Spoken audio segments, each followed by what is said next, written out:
I think we're up. We're streaming. That camera's really high, isn't it? So I'm looking at over here. Yeah. I'm looking. Hmm. I put it up so you could see more last night, Okay. and it makes us look less chinny. Chinny. Mm-hmm. Chinny. My chinny. Put tape under my chicken thing there. Welcome, one and all. We're live in the shop Saturday night at prime time, 8 o'clock. Almost finished eating. I wonder who we're heads like up against. I don't know. Saturday nights are, I don't know. It's like the people I tend to watch are not on Saturday nights. Somebody might be that's Who wants to work on Saturday night? no name national kind of people. Gearhead, how you doing? Crashes Roadrunner Garage. Hippie Long. Welcome to the stream. Hello, everybody. Hippie Long says, I was impressed. They got the core out last night. We had no intention to get the core out last night. Not only did we get it out, we took it apart. I was trying to get video and audio synced up, and oh, we started off last night as just trying out cameras and microphones, and we went on to working on cars. So we ended up working on cars anyway. You know? Well, 38 Racing, Ray, said, if you can't find it, maybe just go work on the car. Because I was looking for microphones, and I'm getting mad. Like, where the hell are they? Gearhead said you shoveled for an hour today? What were you shoveling? Shoveling. Who said that? Where's that? Hey, buddy, Carfano is here. He shoveled for an hour today. I get it. So Ray was right. I didn't entirely stop looking for it, but it wasn't here in the garage, so I was just wasting my time searching for it. Snow. Where do you have snow? That much snow? Yeah, what is it? 70 degrees here today. We had a warm day. Tomorrow's cold again, though, so I don't know. 70 degrees and some rain, but light rain. All it did was make it easy to warm up the shop. Yeah, it's I come out an hour and a half ago and started the fire, and it's already 65 in here. Video short was good as well. Can you tell how many views today? Oh, on the short? More than 800 last I looked. Yeah, it wasn't one of the best ones. Gearhead's North Dakota. Grease Belly Garage, 85 in Florida today. Yeah. A lot of the shorts when we're working on a project, they really don't mean anything to anybody who doesn't already watch the channel. It's crazy. Some shorts I get like 18,000 views, and other shorts I get like 900. It's like, I don't know. And it's not the ones you think. And some of the ones I think are going to be really good, they just don't take off. And then ones that I can't imagine why they take off, they take off. What was the last one? It's just crazy, like 18,000 views. Grease Belly Garage says it was 85 in Florida today. Thanks for rubbing that in, Grease Belly Garage. I'm gonna eat one of your Brussels sprouts. We're almost done eating, guys. We 8 p.m. is an early start for us on the weekend, but we are here. We're live, and we got some stuff. It's not like we just ran out here. Some nights we just run out here, but I was out here an hour and a half ago getting stuff started and all that, and you don't eat so fast. You shouldn't rush your meals. You should enjoy your food. I was sweating. Thanks a lot, Grease Belly. And we have a microwave up here. We do have a microwave. So I heated my food. We might be visiting Florida. If you're Yeah, we're in Florida. His son is potentially going to be on assignment in Florida next year. Tampa, probably the Tampa area. So we may be visiting him in Tampa. Tampa's nice. We'll take the Zephyr to Tampa. Yeah, or maybe the van or the van. Or the Dart, or both. Who knows? Maybe there'll be an event there that's worth going to, and we'll just combine the whole thing. Who knows? Who knows? You guys haven't know anything. He hasn't even moved there yet. Things can change quickly. Yeah, he's a traveling guy. Gearhead, I'm so sorry about your snow in North Dakota. 4.3 inches. Another yesterday. 8 inches on top of 4 inches of ugh. I'm in Bradenton, right by the Bradenton. Bradenton. Isn't that just south of Tampa a little ways? That's Bradenton. I was in Tampa Thursday. I was watching Cletus McFarland. I don't watch all of Cletus, but sometimes I'll watch it. Cletus, yeah. Here, enjoy it. Take whatever you like. There's plenty of food. Oh, okay. I'm just gonna take another. Brussels sprouts are really good, so I'm just taking a couple of. I hear rain outside. When there was a hurricane coming, I was watching Cletus McFarland, and that's where they were showing on the map how they kind of got hit. About 40 miles south of Tampa. Well, that's within striking distance. If we've already gone to Florida, we're way much, that's way further than 40 miles. So, that'd be a nice adventure. Hopefully that comes up. We get out of here in the winter. Sometime when it's cold and dark, we'll go to Florida. It'll be like 65, 70 degrees. Go to Arizona. Yay. I don't know, though. If we go to Arizona, it'll probably be because you have to work. So I don't know. Florida sounds more fun. Although Arizona, I've never been to Arizona. Yeah, see, you've never been there. Maybe we'll find some cool cars in Arizona. Arizona's dry. If we go to Arizona, we're taking an empty trailer. Dry. We're bringing something back. I don't know when we're doing that or if we're doing that, but I don't know. Olive is here. Welcome to the stream. Above 80 here today. Wow. Nice. Yeah, it was 70 here, which is pretty good for Middle Tennessee. Yeah. And we missed the whole thing because we were up late last night and we couldn't sleep after we went back home. It was after 4 in the morning before either of us was asleep. So then we slept most of the day. What's the right way to pronounce that? Sevierville? Sevierville, I think. I don't know. Is that near Hazard County? It's over in the eastern side of Tennessee. Near John Wilburn? John Wilburn doesn't live in Tennessee. He lives in Virginia. But he lives east of us. Yeah, you know, before you turn up into. It's a big country.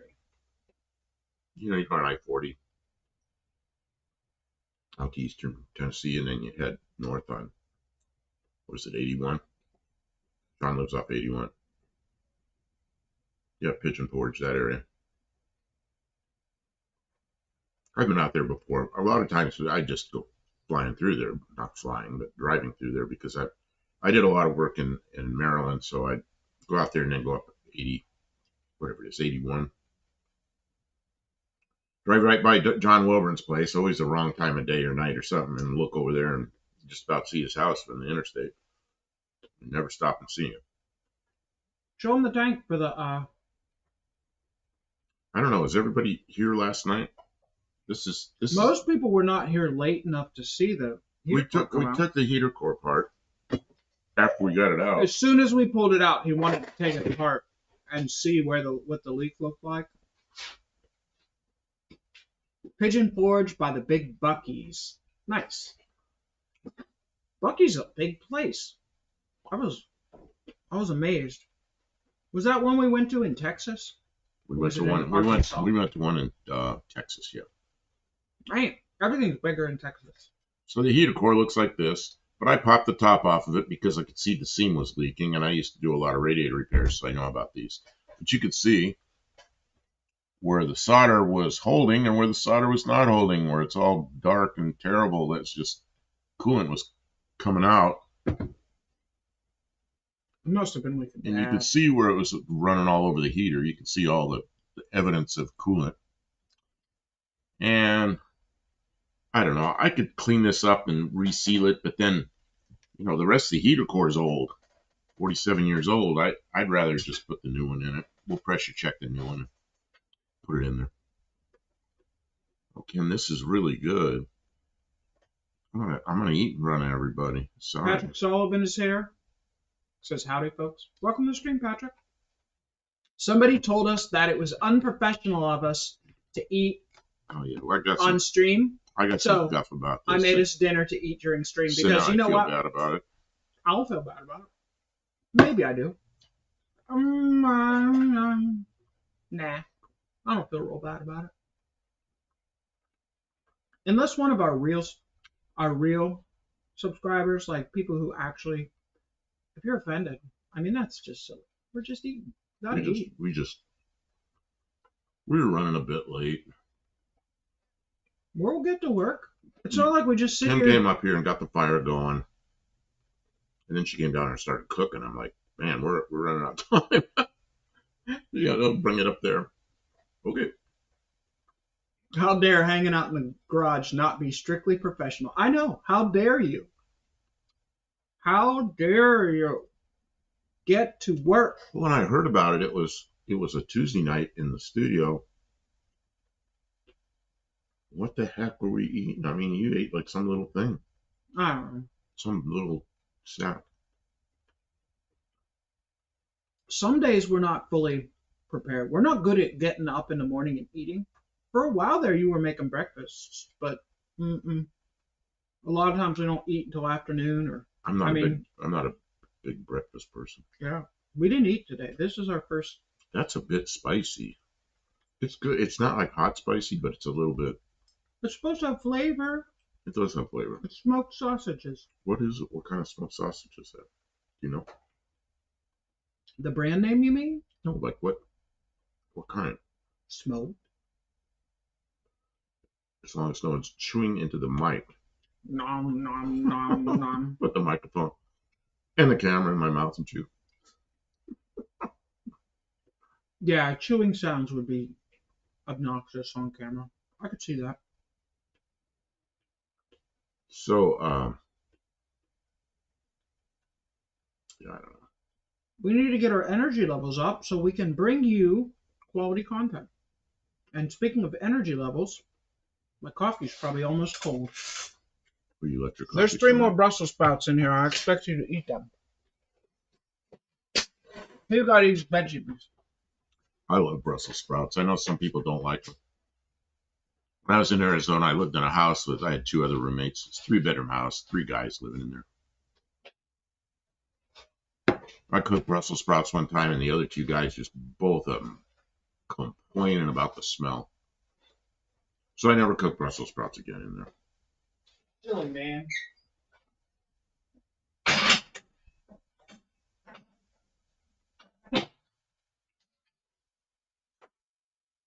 We get these frozen packages of Brussels sprouts that got some kind of sauce on them, and you just put them in the microwave and then take it out and open up the pack. Try not to burn yourself on the steam and dump it in the 5 minutes.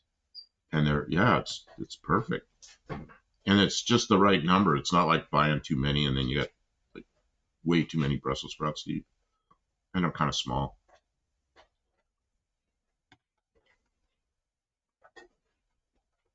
It's like one person with the Brussels sprouts, but we had other stuff, so we split it. Bob says I should also eat some more. Allergies have been kicking my butt the last few days and not doing my appetite any good. You know what? We got something here. We can both eat it. A lot of times, I'm on like crazy diet that's things I can't eat. And she's got things she can't eat. So a lot of times we just cook separately because none of us can't eat the same things. But this we can actually eat the same things. It's pretty good. Boat Anchor CB Radio Repair is here. Oh man, I'm sorry. sorry. We slept all I afternoon. didn't make your. How did your live go? I woke up. It was over. I'm sorry. I meant to be there. Getting Brussels sprouts right is kind of tricky for me. Generally steam them and do melted butter. Yeah, this is like some kind of butter sauce, and we just put it in the pack and microwave them. Now my son it's very convenient. My son cuts them all in half and lays them out, and then he puts them in the oven. Puts stuff on, puts them in the oven, and they just barely start to crisp up a little bit. They're really good. I don't really know what he puts on there. Probably salt and pepper and I don't know, but little garlic. He knows how to do a good job with it. My son is just one of those guys that knows how to cook. You know, he's one of them. Yeah, this This camera's too tall. I got It is too set tall. We that. got to start moving cameras around It's just already. it's silliness. What's that thing with the bolt in it? You got a thing with the bolt. That's the other camera. Oh, now that's crazy off crooked.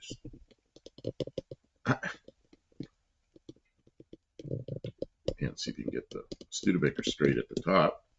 Yeah, I always level everything but the Studebaker at the top. He levels it up to the Studebaker. Well, because I know it's straight. I know it's straight, and it still isn't straight, but it's straighter. You know what I need to do? I need to lower the Studebaker a little bit because. Well, then you'll hit your head on it. I won't hit my head on the Studebaker, but you might. That'll be my thing. I'll lower it so that it's high enough that I don't hit my head, but as low as I can make it. Because the problem is, to see these lights here, they burn out the. We had to put this. That's why that black's back there. That's how. Yeah, we had to put those bags up there because those lights, they were confusing the camera and it was overexposing. But that doesn't confuse it. No, that doesn't confuse it. But it was overexposing, so the camera was adjusting, and then we were real dark. It's been a process. Most of you have been here for the process. So what are we doing tonight? Are we?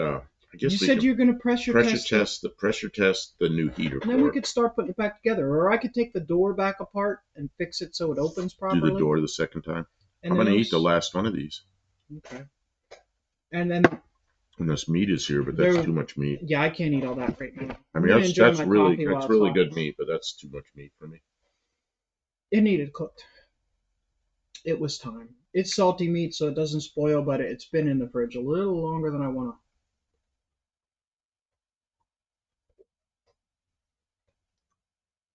We eat from home all the time because of costs. We had to eat out at restaurants. When I was working all over the place, I ate out a lot. Once in a while, I'd bring something back to the house or the mobile home or the hotel. I bought that. I have a little, what do you call it, toaster oven. I bought that up in Oregon and brought it back to the hotel, and I was cooking stuff there because that hotel didn't have a microwave in it. So brought it home. It was like the cheapest thing I could buy. It was like, I don't know what that thing was, $19 or something. It was cheap. That's the thing. When we went to get his car to Texas, you use it every day. We enjoyed ourselves. It was a vacation, and we don't regret it, right? But if you figure, like, we went and got barbecue at the bait shop, and that was a treat. It was lovely. And then we went to a couple of Mexican restaurants to eat, and we ate a couple of, junk food at truck stops. When you add that up, how long we were on the road? Was it even a week?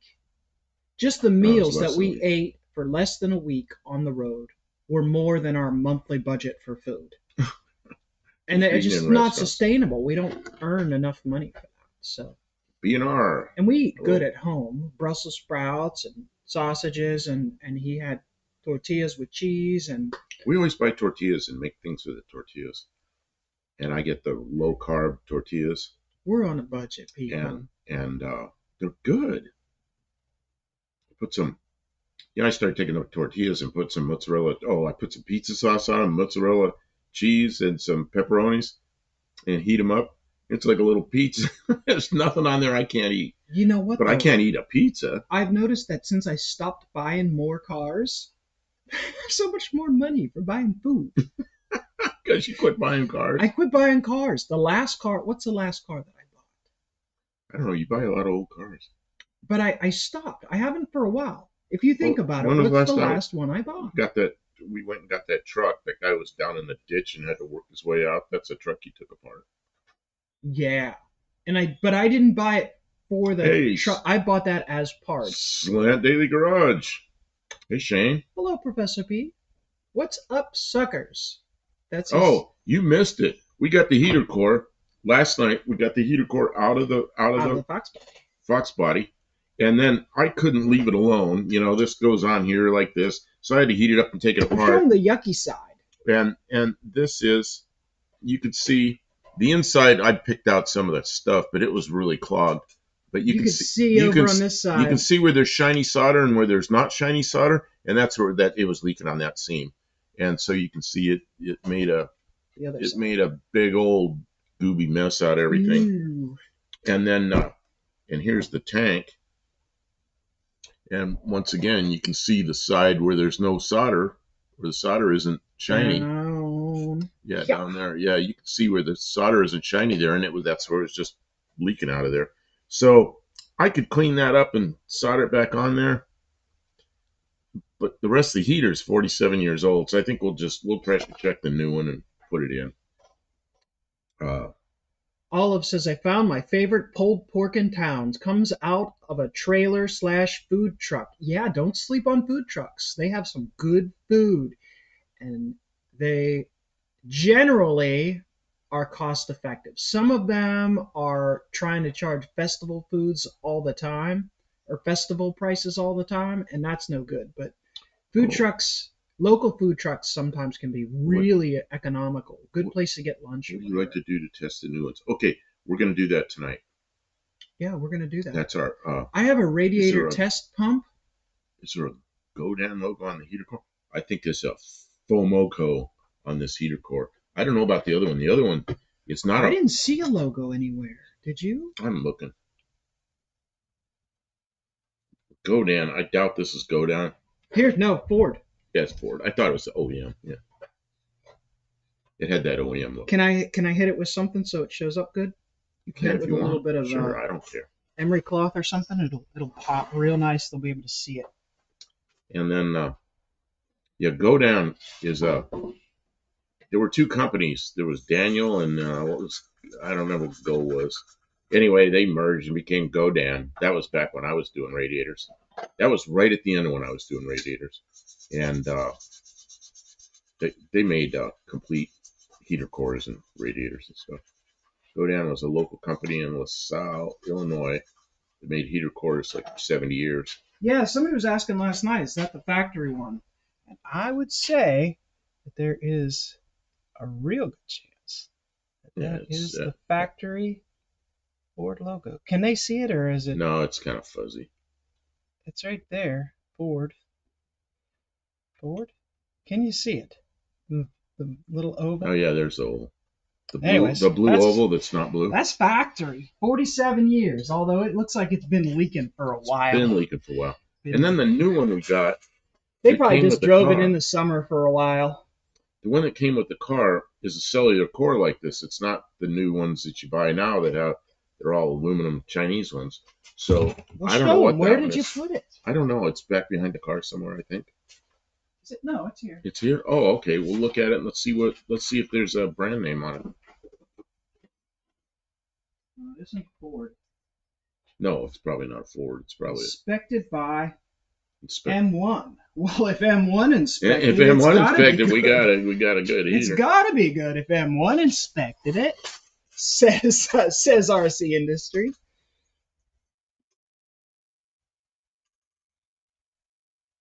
Doesn't say who made it though. Huh?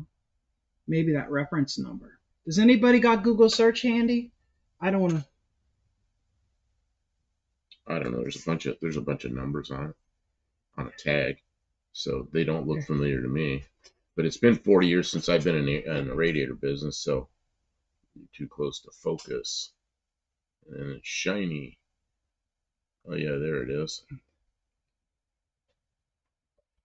I remember Harrison. Yeah, Harrison was part of General Motors. Can anybody check those reference numbers? And do you want me to read them off? It feels it's pretty heavy. Back in '98, my '63 Grand Prix, the original heater core died.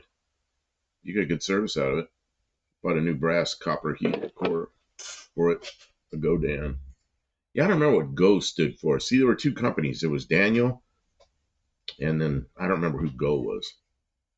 And they merged because I bought a lot of stuff from Daniel before they merged, and then it became Godan.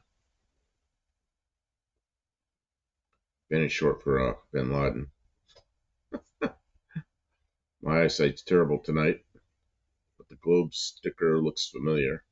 Oh, that's the globe sticker is the inspected by M1. M1. Anybody know M1? M1 inspected it. Yeah. How are they for inspecting? Do they do a good job? It looks like pretty well soldered. I don't know. what you never know is like this one. You know, look at this. Like along here, they never really got it. Well, it was only soldered right on the edge, and it should be soldered like Right. this all Yeah. the way along the whole thing. Yeah. And they just originally didn't do a good job, and then it held up for a long time apparently. Well, when it expands, that'll break it. If it doesn't have a Well, good a flat seam. cellular core like this, when they're small like this, it'll take quite a bit of pressure. Yeah, yeah. They'll handle quite a bit. But the Johnny C's here. expanding and shrinking and expanding and shrinking, that's what'll get it over time. That'll get it over time. So we need to set up for. Testing. We need to do a couple things. We need to put the food away. 1, 2, 3, testing. Just get it out of the way. I'm I getting it might out of- have a couple more bites of it. Okay, so I need the General- bag. Where's the bag? Over there. I'll just Can you go. grab-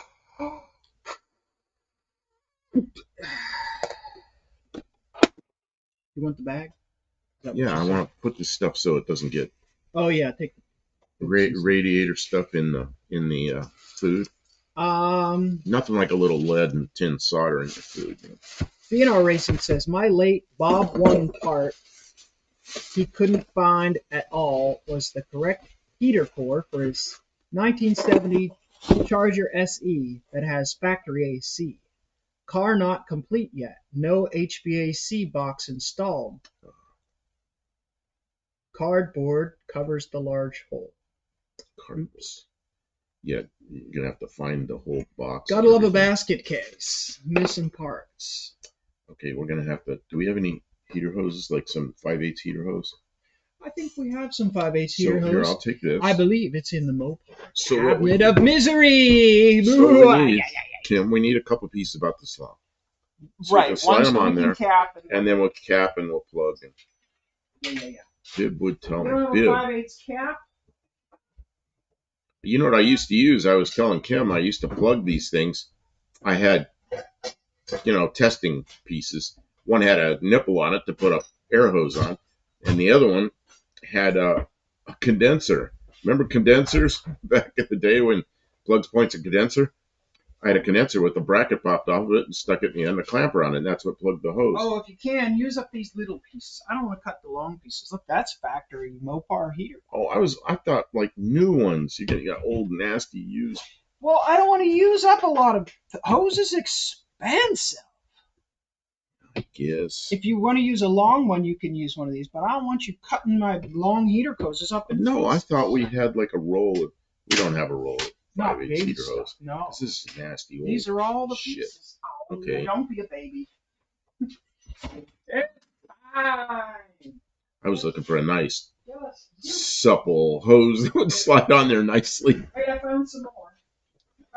instead of some old rock hard thing from the. I'm giving you the worst pieces because you told me you were going to cut them into little pieces. I'm gonna cut them. Let's see. Bib would tell me I can't find the heater core. I need to find. I'm not putting China junk in. Yeah, that's a problem, isn't it? Oh, what's that? Oh, that's a long All right, one. you're going to cut one up. Cut up the shortest, oldest one you can find. I gotta go find my cutter. Okay, so I'm not gonna be paying attention to chat while I'm looking for tools. Yeah, time to get some work done. What are you going to do?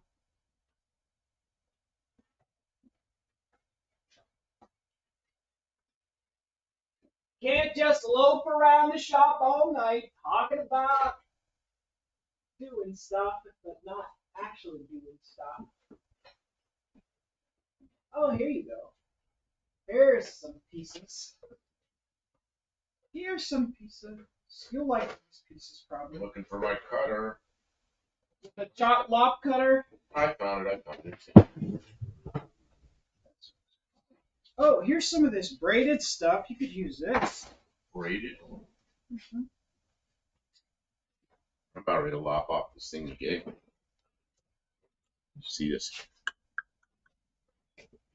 Here's a nice piece, and it's short. You can cut it if you. I don't mind if you cut a little piece off. I want two of them. Okay. My catch can. Oh, the catch can they're not using anymore? Well, hopefully You quit not. using it? Well, it shouldn't need it You anymore. shouldn't need it anymore now that you fixed all the oil leaks. I couldn't use a PCV valve because it had such bad blow by that it was This is tough. overwhelming that scissor. Why is this so tough? Squeezing and twist. Well, yeah, but I'm doing that, and it's a tough piece. Squeeze and twist. Squeeze and twist. My guess is the blade's getting dull. Okay, so then I'm gonna need. Where's that bucket that had all those plugs and stuff in it? It is right there at the base of the file cabinet. And here's some hosey clamps, hose clamps. Sorry guys, we're preparing for the next segment. You understand. It takes a little time to get things together. You can see how well prepared we were to show you this test right away. Damn it, Bobby. Fix that heater core, bro. I told him just fix the old one, but he's got a new one, so we'll put that one on the shelf. Is it the same size? Did you already check it? I didn't check it. No, it's identical. Oh, what's this thing? Wow. There you go. That would work. Dishwasher branch connector. Why'd that end up the radio? There's two of them in there. We should have just used those. We could have saved ourselves cutting up my hoses. There's already short pieces of hose. Oh, this is rock hard. Yeah, you don't want to use that. There's another one in there. I don't know. If they're useful, use them. If not, I'm looking to see if there's any of those plugs I used to have. plugs, huh? Well, what's this? This thing's huge. Yeah, that's too big. That's 3/4.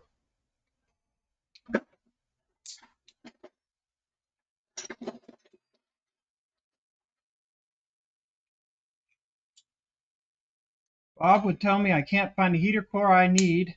I'm not putting China junk in. Yeah, it's tough because the China junk is so cheap that people just have to buy it. I don't know.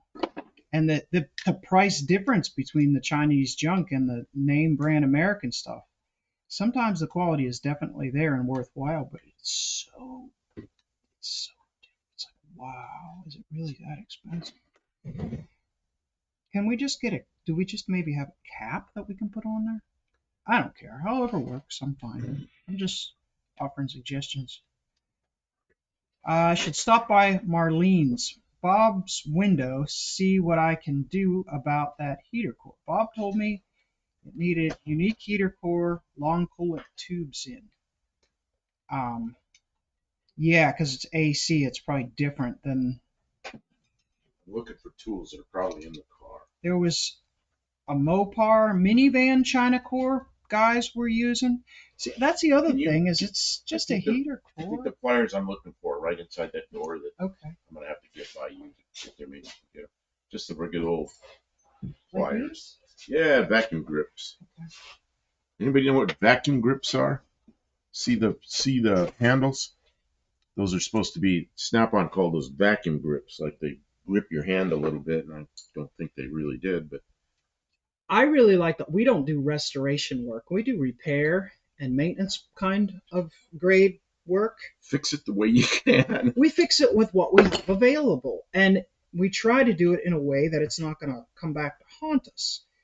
And so, but we don't care if it looks like my car. It just has an aluminum radiator in it. It does not look like the factory Mopar. And I even changed the. Same with this car. I drilled new holes and stuff like that, and conflagrated different coolant hoses and stuff like that to make it all go. I don't care that it doesn't look factory as long as it works. But I understand that if you are working on a 70 Charger SE with factory AC, you want it to look exactly the way it's supposed to look. I don't even like working on that kind of car because it's not the kind of work that I want to be constrained. I don't want somebody telling me, well, it doesn't look right. It's like, yeah, but it works. It's supposed to work. It's supposed to perform. And I don't want to just replace it with junk. That's not my goal, but I want it to be practical. I see the prices that factory parts that resemble factory but don't work any better cost, and it just tears me up. I can't do it. There's just why? Why do we need to do that? But that's just me. Me and my crazy ways. Okay, Kim, what I need to do, maybe wrap tape around here or something. Why don't I find something that's the right size to Well, plug because back? this has the thing to go on there with the Oh, I see what you're doing. with the hose from the What about that smaller downer thing? smaller downer. This thing, smaller downer. That's a little small stuff.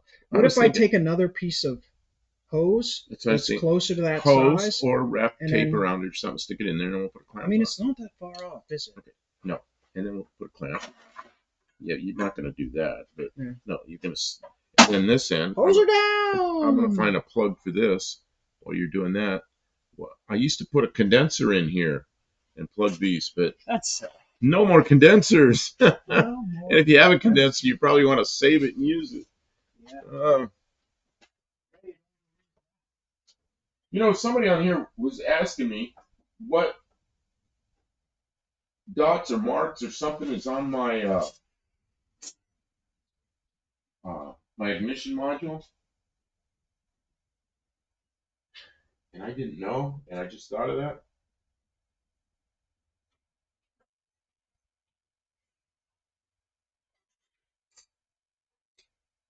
So I guess I gotta find out at some point. I should look that up. Okay. Kim, you could wrap this around there. What's that? A whole bunch of this. A bunch of tape? I guess we could. I was trying to do it more elegantly, but More elegant. But you're probably right. We could probably just do that. Give me 2 more minutes. If I can't figure out something in 2 more minutes, then I'll Okay. give up. And while I'm not reading the chat because I'm over here doing something. I'm busy. Oh, Kim. Yeah. Wait a minute. Oh, this isn't gonna work either. What's Now I had another nipple, but it's wrong side.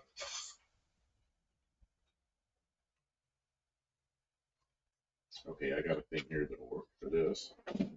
And then those clamps are, they're the nut driver that I left down in the house. Oh, let me find the pressure.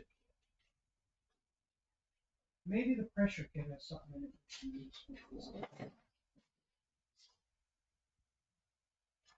Oh, this one I just got to put the clamp on it. You got a bunch of clamps. Yeah, I need the size of the nut driver for these clamps.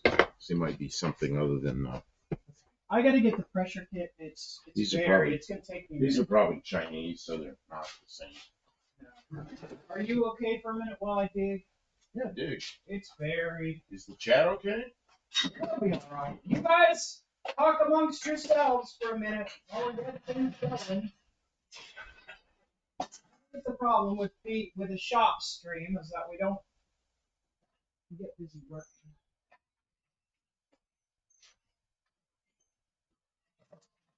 Sounds like it's raining or something. You hear that? I heard it.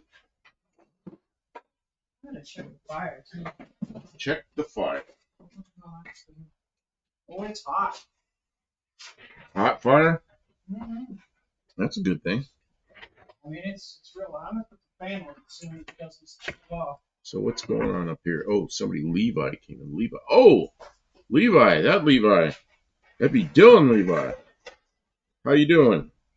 Welcome to the stream. Thanks for stopping in. Kim's over there looking for something. I gotta get the radiator test kit. It's It's actually put away, which makes it really hard to get to. Typoed a frown. Oh, I see the frown. Olive gave him a frown. She meant to give him a smile. She typoed it.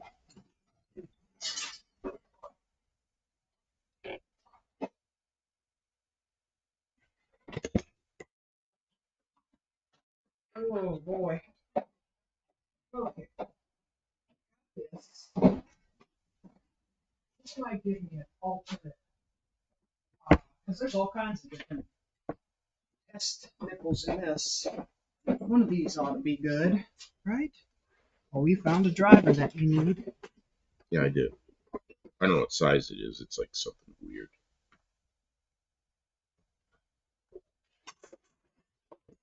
All right. Bob hated China like I do. I don't really hate China. I don't. There's a lot of people in China just trying to get through life like everybody else is, but Yeah. you know, it's you know, Problematic. and some companies make stuff in China and they have quality control that probably helps make good stuff, but then some stuff isn't, and that's There's a never lot fun. of stuff that gets made in China, and it gets made by the lowest low bidder. Oh, Whoever can make it cheapest. oh, I see Cheaper, what cheaper, you're cheaper. gonna do this differently. Well, what were you going to use? An air compressor? I was gonna use air compressor, Well, but this is nice and gentle. yeah, it is nice and gentle and it'll work. Okay, so how do we get that into this? Or whatever you. All we need to do is have some way to put air in that. Where's that little hose that I gave you? There's this hose and there's another one just like it that you had. That one. Okay, so what I was going to do is put this and stick an air hose on here.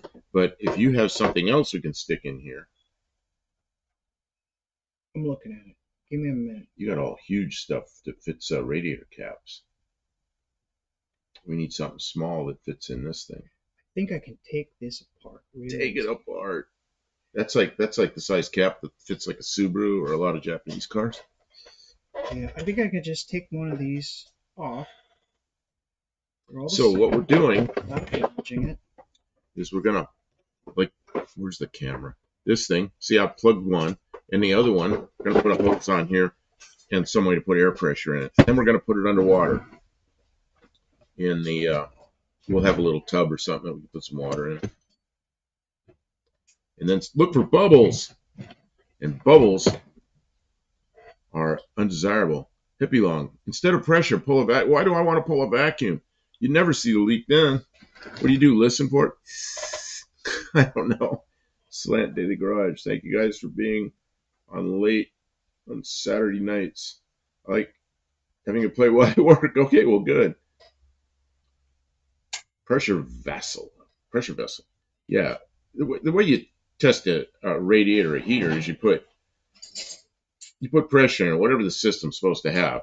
And most of these systems are like 17 pounds or, whatever the metric equivalent is. So I usually put about 20 pounds, 19, 20 pounds, something like that, and then put it in water and you look for bubbles. And if there's no bubbles, you're like probably good enough, but you don't know how good the solder job is in there, but at least you know it doesn't leak when you put it together. And that's why you buy good quality parts, is so you don't have comebacks. And that's why you test it. So if it does leak before you put it in, you don't put it in. Or you fix it. Well, I mean, obviously. Okay. Do you think you can find a way to adapt from this little size up to the next bigger size? I think we could probably do a deal where we use small. Yeah, it's about this. No, it's smaller. See, it's smaller. And that's probably good. I can usually probably find a piece of fuel line that will. Okay, so what we need to do is put that into this hose. Okay, so then I can put this thing back together because I took apart another thing to make this, but there's no reason to do that. Oh, this cabinet's so full of mystery. That's a Mopar cabinet of mystery or something like that. Or misery. Or misery, okay. Depending on your particular whatever you're. Yeah, we got a couple of turbochargers in there, and. Oh, we do. That's not. That's not misery. Yeah. It's misery for somebody. Tavo's here with a whole string of some kind of kangaroos or something. How does this fit into the heater hose size? Does this work in the heater hose size? It sure does. It's a little bit small. Oh, it'll clamp down. That'll be fine. That'll work. It's a hose gasket. A hose gasket.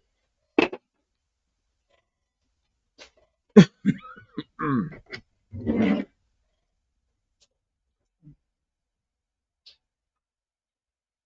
Stadley, quality parts are hard to find today. Yeah, and I was watching. If any of you watch South Main Auto, man, did he go on a rant about bad parts? Oh, really? What did he get that was bad? Well, he had something that was bad, and then he started talking about other bad parts, and he goes the worst ones are the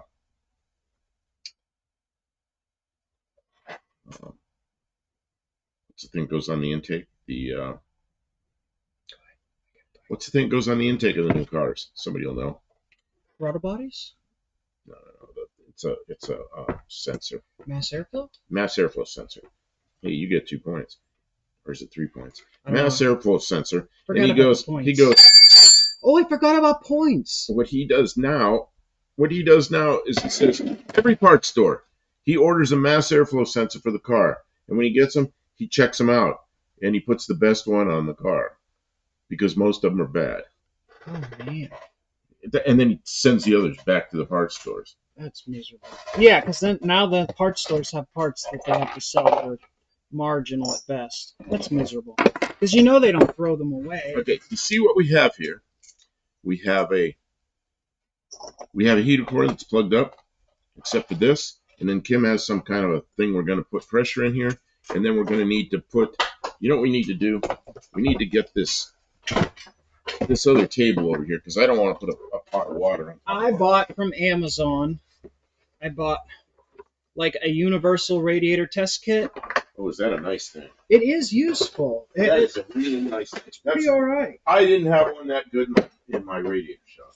It comes with a temperature gauge, which is nice, and it comes with a little bitty pump that goes from up to 35 psi, and it has a little pressure air release and a little quick connect.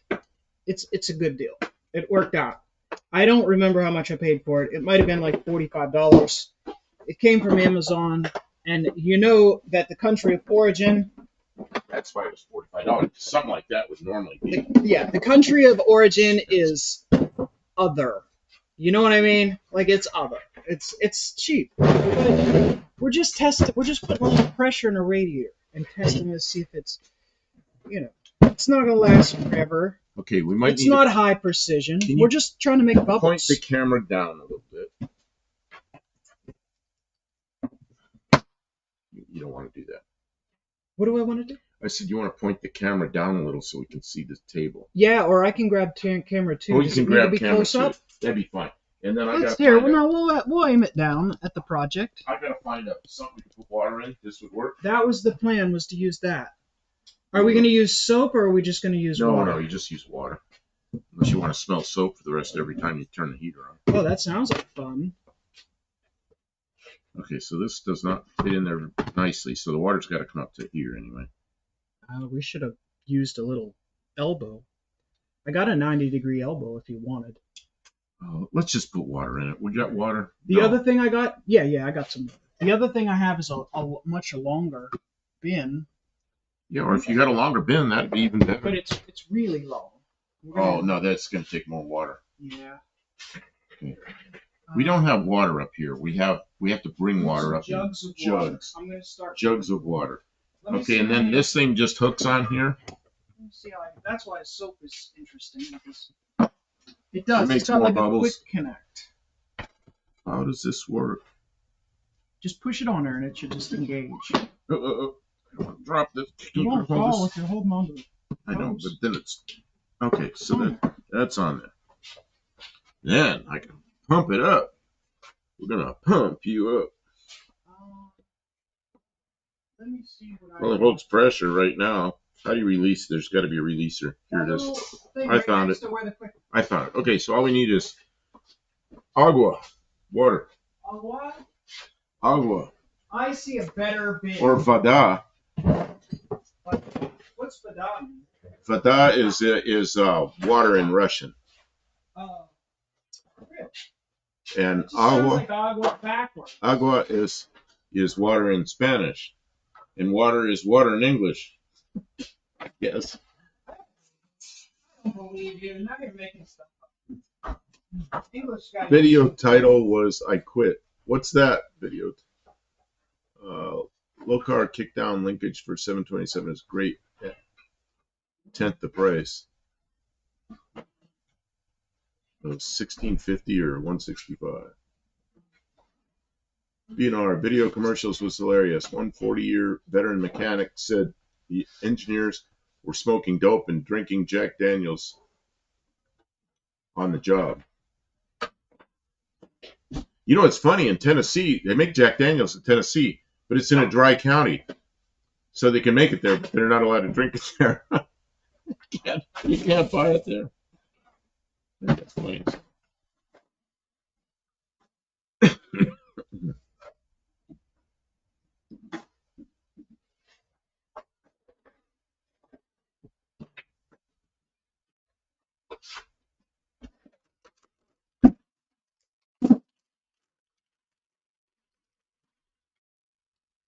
Cough drops. Cough drops when I start coughing, not when I get so bad I go in a big sneezing fit.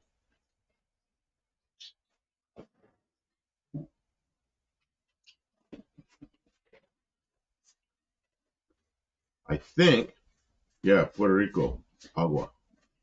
Man, I got a lot of friends from Puerto Rico. Puerto Rico's pretty cool because they're U.S. citizens, you know, so they got blue passport. And so I know a lot of people, pilots, aircraft technicians and stuff that were from Puerto Rico. Ended up working in Arizona, working all over with me.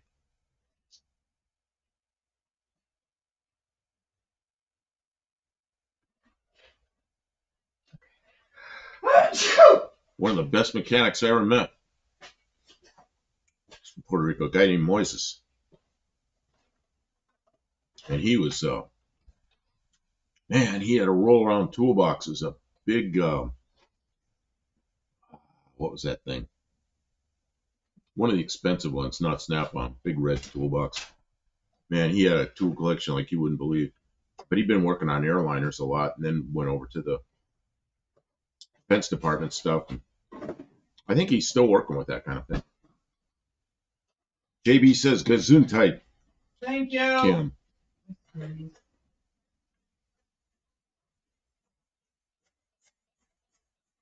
What you doing, Kim? It sounds like you're spraying something. I'm cleaning out this bin so you can use Oh, we're going to use a different bin? It's one that'll fit, yeah. Okay, we'll get rid of this bin. So, yeah, because we'll actually use a lot less water trying to okay. Bin. So everybody can see, I got this pumper upper. I was going to use a compressor, but this will work just fine, and might be easier. And so we got the heater core plugged up. She's going to get a bin. She's going to get a bin, put some water in it.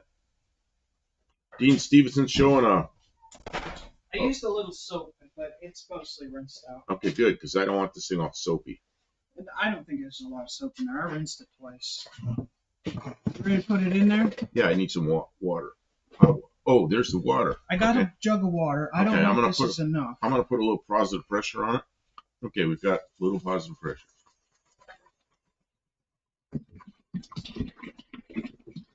Yeah, might not be enough. Might need 2 or 3 of those. All right, I'm going to go to the house and get more water. Go to the house and get more water. Oh, wait. Here's another water. Oh, that doesn't have a lot in it. I just have some. So, if I empty it, then I can take it up and fill it back up. Yeah, you can fill both of them up. And then if we put a brick over there, it'll take up some of this. Put a brick over there, like you used to put in the toilets. Did they do that in Pittsburgh to save water? Put a brick in the toilet? Yeah, it doesn't work very good. That was a California thing. Because we were always out of water in California. So you put a brick in your toilet, try to save water. All this time, you could have just opened that big faucet and let all the water out. And then people had signs in their bathroom. It says, if it's yellow, let it mellow. If it's brown, flush it down. Oh, goodness, now. All right, you guys, up there. You guys keep him entertained. I got to go fill these 3 jugs of water, and that'll be more than you know what? You got a leak. Okay, but that's a leak on our equipment, not a leak on the heater core. Yes. But at least it shows it's working. It shows it's okay. Working. I'd love to see the engineers. We'll move the camera around when we get this thing done. I'd love to see the engineers that built today's nightmare come to Illinois and be documented on YouTube by me fixing every problem out there and make flat rate time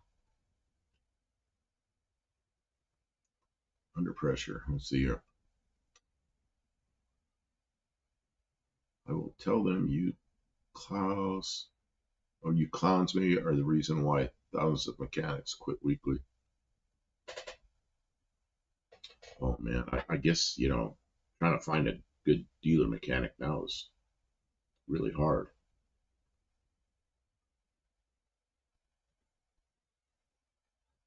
Well, Kim ran to the house. I bet she didn't take a radio with her. We always carry radios, these little radios with us. So if one of us slips and falls or something happens, we at least get a hold of each other.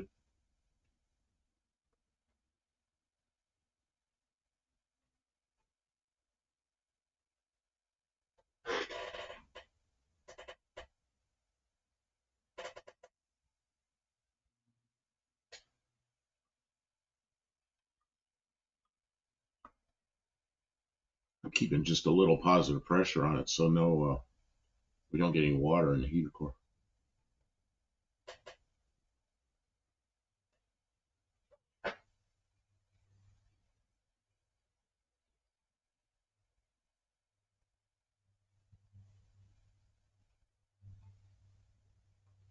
Johnny sees, I remember the 70s drought, I think 77. Man, there were like 7 years where it was just dry in California.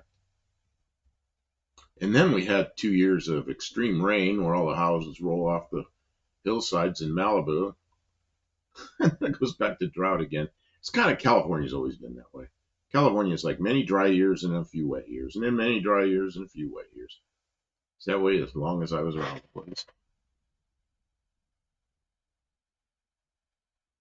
I tried to get people around here to use damn walkie-talkies. I guess walkie-talkies. But to little avail. What kind do you have? What band? What frequency?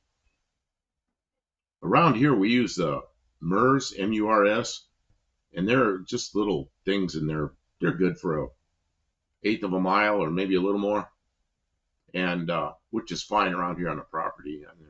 Or if you got two cars, like you're pulling one car with another car, you can talk to each other without jerking the chain or the strap, have some communication without yelling at each other. And two cars going down the road, you got to stay pretty close together to use the MURS radios. Johnny, see, we had a brick in tank, also the Medfly spring. Oh yeah, I remember that. I've forgotten about that. Where the heck was I when that was going on? I don't remember. I could have been on Central Coast, or I could have been up in Vacaville or Fairfield, somewhere up there. Oh, they're a 16 channel CB. Could theoretically make some drive-through orders. Channel, yes. I don't think they're using CBs for that kind of stuff. I think they're using the MURS, the little MURS radios.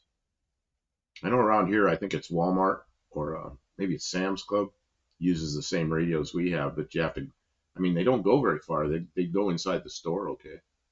But MURS are only 5 channels, so they're easy to figure out. John Bossoms, when was the last time you did a heater core job? Did you do that job for customers when you had to Oh man, when I first started doing that kind of stuff, the first heaters I did were like, man, I remember the very first heater core job I did was a Rotode. It was like a 61 or 62 Valiant or Lancer. We're counting down to an ad here, like in a little less than a minute. So, and then, man, yeah, I did a lot of heaters, but stuff like this, I'd always quote them really high because I didn't want to do this while I'm trying to work. I'm trying to do radiators, the phone's ringing, and I'm up and down, in and out of a car by myself. Kim and I worked on this together. It wasn't too bad, but by yourself working on a car like this, trying to get a heater out with the phone ringing, the phone will drive you nuts, Kim is back. Okay, Kim, we're going into commercial time here. Okay. I got the water. Well, good, thank you. How's everybody doing? Anything interesting happen while I was gone? Still leaking. Yeah, I have to keep a little positive pressure on it. Oh.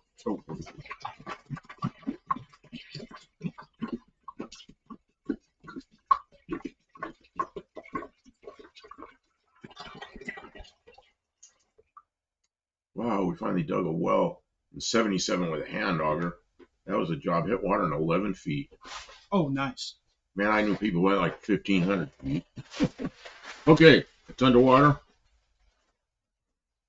Kim, when you get a chance, maybe you can grab the camera so everybody can see this. Yeah, that's the plan. Oh, okay, so I've got just a tiny bit of positive pressure on it. Hopefully nothing flies apart, pops in our face. Okay. Oh, there's a light that's really. That's the Maybe you can overhead move it light. around. Maybe you can move it around so that overhead light isn't reflecting. Ah, I can't go any closer.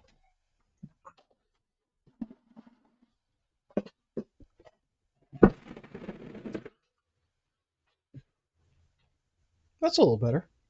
yeah, just trying to get that reflection out So of. you can see there's a little leak there. That's what a leak will look like. That's leak is where my plug isn't as good as it could be. Right, that's part of our test equipment. Okay, so we're gonna bring this thing up to. Okay, twist it around so we can see the. Oh, I gotta hold it while I'm doing this. I can barely do that, Kim. I know, but show us how much pressure is in there. It's like 10, but just let me pump it up myself. I'm a shaky old man. There you are. Okay, there. It's a little It's over really 15. going to town. It's a little over 15 pounds. If there was a leak, it'd look like that. And you can see there's a little leak right there on our equipment, but nothing on the heater core's leaking. Perfect. That's a good deal. Passed. It passed. And then All we're right. going to come up This here little. and release. It's released. Now all we got to do is dry this out before you put it in.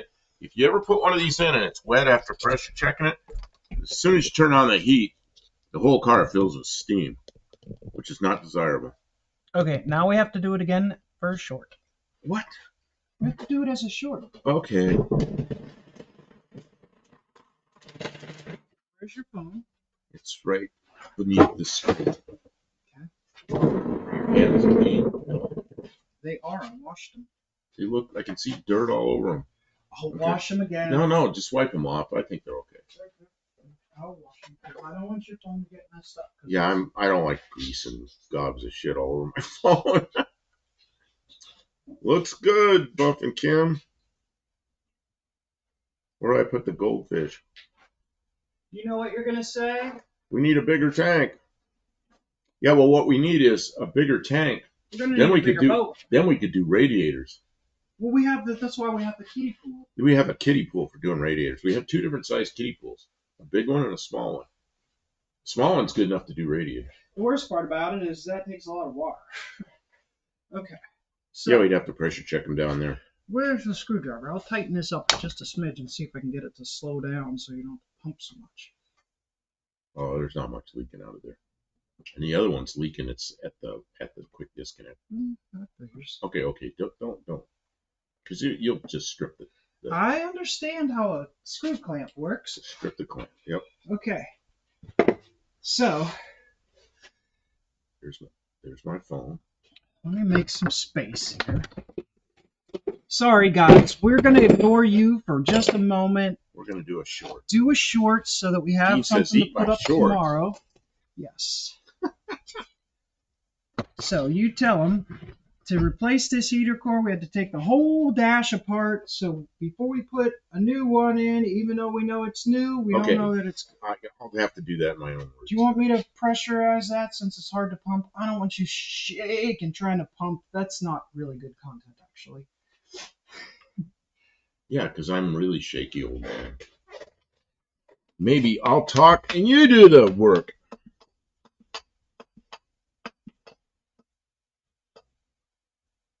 This is going to be a team effort.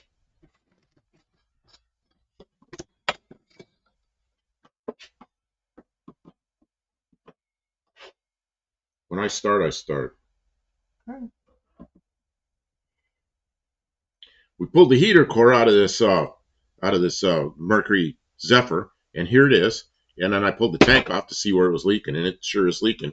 Now we got the new one, and it's in water, and we pumped it up with pressure so that we look for leaks. And you can see right down there, there's a couple of leaks. There's from our equipment, but the heater core itself is not leaking.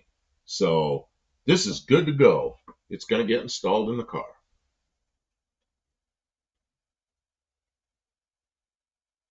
Let me see how that looked, because I'm shaking and trying to move. Stupid thing wouldn't turn off. Pulled the heater core out of this Mercury Zephyr, and here it is. And then I pulled the tank off to see where it was leaking. And it's sure it's leaking. Now we got the new one, and it's in water, and we pumped it up with pressure so that we look for leaks. And you can see right down there, there's a couple of leaks. There's from our equipment, but the heater core itself is not leaking. So this is good to go. It's going to get installed in the car. It's good. Are you sure? I think it's fine. I think we it's could do fine. it again. No, I think it's fine. Are you sure? Because I could get better.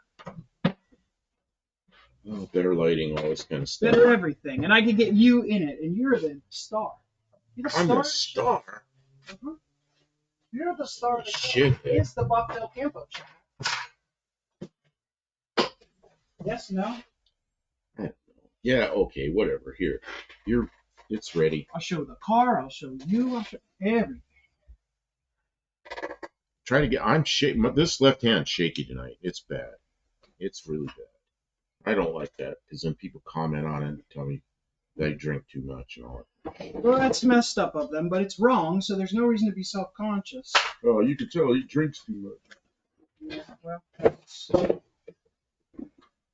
you shouldn't be so self-conscious. Tell them how much work it was to get it out. Okay. Just let me use my words, okay? Ready? Go.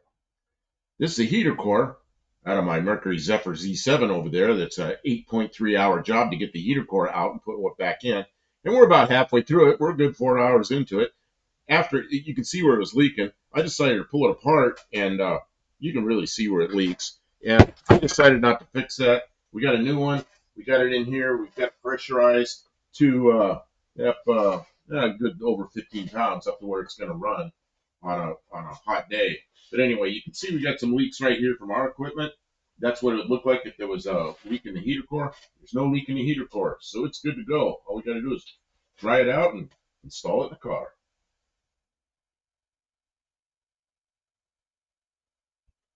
I think that one's better, but you can check it out later. It probably is. Okay. One of them's good. You're always right. No, I'm just. She's always right. I'm not. I'm the artistic-y, filmy one. She's the artistic-y, filmy one. Whichever one is better to use. Tahoe says, I have a little square toddler's wading pool around 3 feet across. Yep, that's exactly what we have. It's up behind me.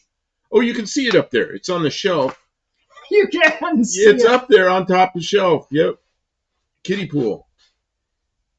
All right. We have two of them. We have a big kiddie pool and a little kiddie pool. Can I just dump this water outside?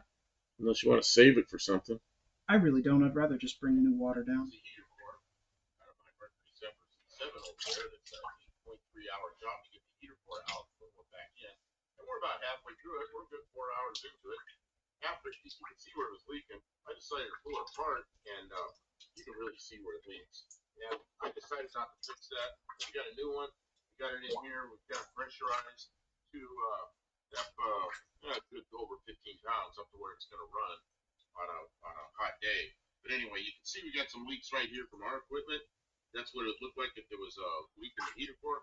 There's no leak in the heater core, so it's good to go. All we got to do is dry it out and install it in the car.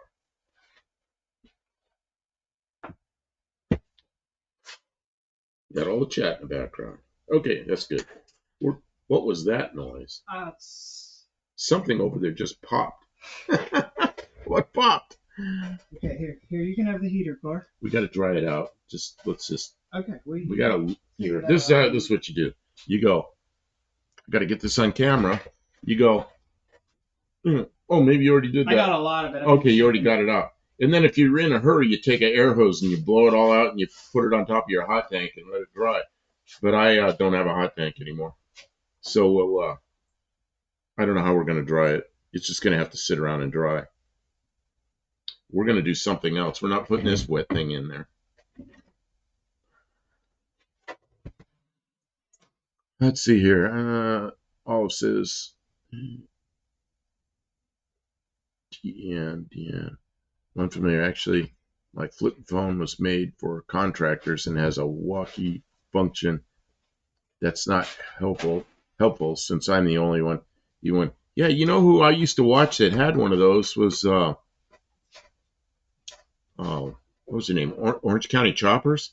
They had those phones with that they talked to each other just like a walkie-talkie. Yeah, they loved that, didn't they? I wonder if they were sponsored or if they just really got a kick out of those walkie-talkie phones. Well, you know, they had that water jet cutter. Yeah. And I really liked that thing, and that's when I was working at the aircraft plant. And man, we could have used that because we were having a lot of stuff, laser cut and water jet cut. But we could have water jet cut a lot of stuff, and there was no reason really to laser cut anything when you got a water jet cutter. And what's nice about the water jet is it deburrs the part too. You don't have to, like a laser cut leaves a little edge, and you got to deburr all that. So I really wanted to get one of those. So I went to a demonstration and watched it and everything. And they were cutting everything. They were cutting titanium with it, and they were cutting aluminum, and they were cutting steel and tile and meat. They were cut meat cutters. They didn't have any meat in it, like sand or anything, just the water, but they were cutting steaks and stuff. It was an amazing machine. But then they were talking about the pressure. And I started thinking, man, I bet this thing's using a lot of electricity. So I asked them, they said it was 480 volts at 100 amps. I went, holy crap. This is going to make the electric meter spin. And we really didn't have enough work to keep that thing going all the time. And my boss says, if we get that machine, we're going to have that thing going 24 hours a day. And we're going to have to take in other work. And we just decided not to do it. We just kept farming out our laser cut work to, or water jet cut work to somebody else that had the machine. So, yeah, I liked that show back when they were doing that.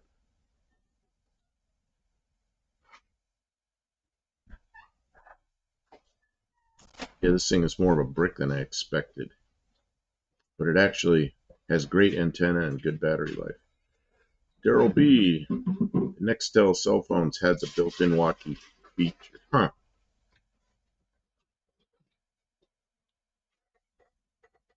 We might take this home even, Kim. Yeah. Put it in front of my little heater blower. Or in It'll front of the, dry. Yeah. Put it in front of a fan. It'll dry overnight. yeah. Yeah. Because I don't want to install it like that. I've done that. No. And then you get water all inside. And then when you turn the heater on, you steam up the whole car. Just not nice.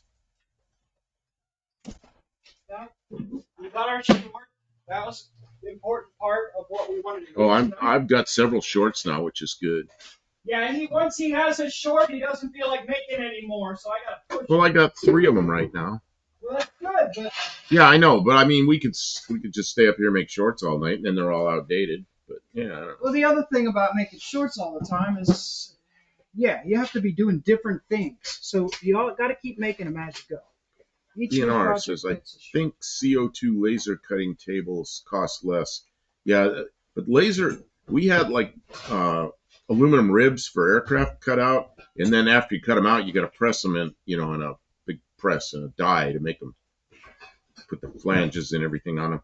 But before you do that, you got to, if they're laser cut, you have to deburr them, and they're kind of a pain in the ass to deburr because you get down there magnifying glass and look at them, and it's like a little cut all the way around them, and you got to get rid of all that because every one of those is a stress riser, and 2024 aluminum that's really hard, so that stuff will crack. So yeah, we might want to save those so that we have them next time. I don't know, maybe you don't want to. Well, we'll just put them in with all the other test equipment. Okay, We'll be yeah. there when we need them. Yep. So, so I prefer the water jet, and when we get them quoted, the people doing the water jet and the people doing the laser were similar prices. And if we got them water jet, we didn't have to do the deburring. So if I could opt for the water jet, I always opted for the water jet.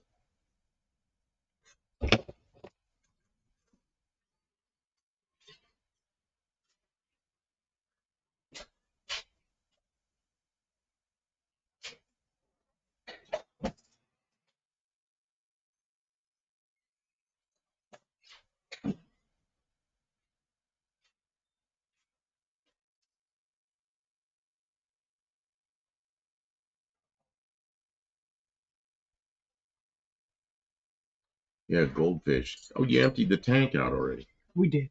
You didn't put the goldfish in. I didn't. Was somebody here who wasn't wanted goldfish? Dean Stevenson. Who else? Watch out. Get away from your leg. What? Are you worried I'll stab I'm worried myself about in you're my going to leg? stab you and then me and then. Oh, I did stab myself in the leg. I had to give myself a shot today.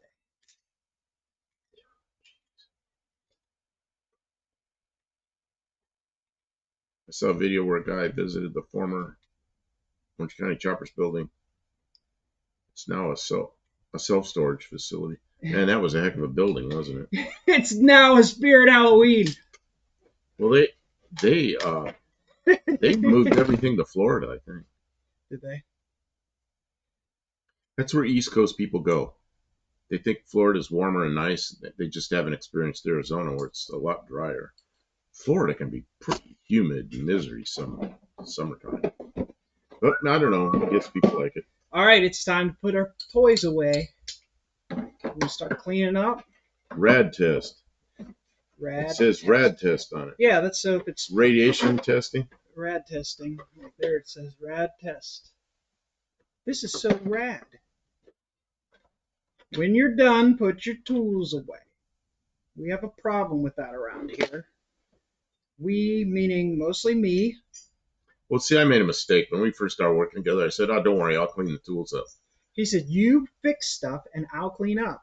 And man, well, that was a mistake. That was a bad deal. I knew that I was like, okay. I have like 6 ratchets, and like every time she needs a ratchet, she just gets another one out. That is not drops the other one, and then pretty soon they're out of ratchets. It's because they're all on the floor. That's not entirely true. I won't say there's no truth to that, but that's not entirely true. I know how to pick up tools. What happened to all the half-inch wrenches? Well, I got them all in here on this project. They're everywhere. We jump around a lot too, and sometimes if we don't clean up, the pile of tools stays with the project instead of getting put back away. Then I was working a place where we're working on airplanes, and there's like 4 or 5 technicians, and we got one 7/16 wrench. It's like, and I'm telling the bosses, we need another 7/16, another half. They're going, you guys got to learn to share. No, it's because you got a bolt and a nut, and you got to use 2 wrenches. Tell them to go to hell. You stupid bozos. The budget. What is the budget on this project? You got like $10 million, and you won't buy 2 cheap 7/16 wrenches. Oh, you guys got to learn to share. I always used to get into fights with those people, and then they didn't like me, and then I'd lose the job. Then they'd get rid of me because they just didn't want to be told about themselves. My tip for the day: when finished welding, turn off the gas bottle. Oh yeah, at the main valve, the welder might have a small leak. So you wasted a tank of gas? Yeah, I've done that before. Getting in a hurry, leaving. Where's that little bucket with all the stuff in it? The little bucket with all the stuff. With the radiator? Yeah. All these test hoses and short pieces and everything. Put all that stuff in there. Is there any more over there? Oh, I'm not going to put these hose clamps in there. All of them. Those are going to go in the hose clamp bin, so we can find them when we're not testing Don't move. radiators. So we can find them when we're not testing radiators. And then this thing is for your thing. Radiator City. We got all the equipment. When I did plumbing, when we did plumbing, It is so much easier to fix a bad solder joint when it's dry than when the system has been filled with water. Oh, you can't. You can't get it hot enough. Well, you have to dry it out. You have to dry it. So we would do air testing so that if we had a leak, and they said if you don't have any leaks, you're not working fast enough. You should end up finding a leak because you should be working so fast that you make a mistake here and there. Towel said he only did about 10 minutes work, left the bottle on, leaked the whole thing out. That's miserable. Our bottle's about empty. I think we're like on our last gasp of air. We're on our last gas. Last tiny bits. Gas. We need to go get a gas bottle filled. Yeah, but we used it. I mean, we didn't let it leak out. We used it. We did a bunch of jobs. We worked on that rear end. Remember, we resized the width of that entire rear end and the axles. We narrowed the rear end. We put new perches on the rear end for my car. Yeah, and you did your frame. The drive shaft. I fixed my frame. We did the drive shaft. That's a lot of welding. Oh, and there's other things. I know we were over there welding. Oh, we've done a bunch of little things on top of it too. The brackets for my carburetor. You made the adapter for your the carburetor on the Bronco, where there was a throttle body, and you made an adapter and put a carburetor on it. Oh, that was on the not the Bronco. That was the Dakota. Oh, the Dakota. I made a sheet metal adapter that goes from the carburetor to the intake. Great adapter where there had been fuel injection. Took the throttle body off and put a carburetor on it. It is a flimsy piece of garbage held together with RTV, and it's perfect. You know, it works really well. It starts right up. It runs better than some of the other vehicles we have. But that bottle was old. What was the year on that bottle? Oh, it's like 1938 or something. It's an old bottle, and it might be out of date. I don't know. They were kind of like, last time we had it filled, they were questionable about it, but they topped it off for us. But I don't know. We might have. Oh, we'll go down there and see what they say. We might have to buy a bottle. Real big. I don't know. Because isn't sending a bottle away to get certified like super expensive? Yeah, I don't know. It's cheaper to buy a new one, probably. I don't know. All I know is gas used to be not very expensive. Now it's crazy expensive. Couldn't we just make gas? Make gas? Yeah. What kind of gas is it? Well, it's a mixture of, what is it, CO2 and argon? Oh, I don't know where to get argon. I'm trying to remember exactly what it is. Yeah. Anybody know how to make your own argon gas? It's yeah, Toggle. What do you use? Was it MIG welding gas? Sorry, I'm picking my tooth. Picking your tooth? Like you only have one tooth? Picking my tooth. Yeah. One tooth. I don't know. Now we're here talking. It's time to put our tools away so we can. Oh, we got every tool in the toolbox out. Not every tool. Well, we got a lot. Most of the tools. And I need to get myself. Where did those clamps come from? Out of the Mopar cabinet. Oh, I didn't know where those came from. Well, you got to figure, right? Well, you know what? A lot of these, I bought these clamps when I bought this hose. First, you dig a salt mine, Kim. Refilling barbecue bottles here is a thing of the past. Most swap and go. Yeah, you know what? And when you swap and go, they're not full. Here, they're not full. They're about 60% full. So when you buy one up there, you're getting chinced. You're getting screwed. And I don't know why they do that. Lasts for a pretty long time on the barbecue. Yeah. We haven't been using that much. When I built the mini supercharger for the mini bike, I bought a big old gross of these. So that's where they came from. I found them and I put them in the test kit so we'd have them when we wanted to. And then these dishwasher adapters, so you can change the size of a little pipe for the dishwasher discharge. Oh, I didn't know what that was. Okay. There came from. See, there's a diagram on the back. Yeah, I see now. I never looked at the diagram. They come from up there. Lowe's or Home Depot, one of those places, and the brand name's Brasscraft. But they're not for pressure. That's not a pressure.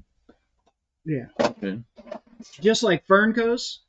Fernco's are elastomericized polyvinyl chloride. Elastomericized? That sounds like a good word. They're elastomericized PVC pipe. PVC. And so, but they're not rubber. They are not rubber. And they are not really meant for pressure, any pressure at all. My bottle is labeled Argon 5-2. I'm guessing 5 parts argon, 2 parts CO2. CO2. Okay. Where do you get argon? Argon comes from natural gas production in Russia and Ukraine. Oh, good. Helium also. I know there's a shortage of helium. Now I know why. From national. Oh man. That's why argon's so expensive. Because it comes from Ukraine. It figures. Can we use something other than argon? I know that the noble gases are good because they won't react. You can use CO2, but it doesn't work real. Helium also, yeah, helium. Well, helium's no easier to get. Yeah, helium's also. Yeah, a lot of stuff can be in the same pockets as methane. Oh, we could get methane. You just got to eat the right stuff.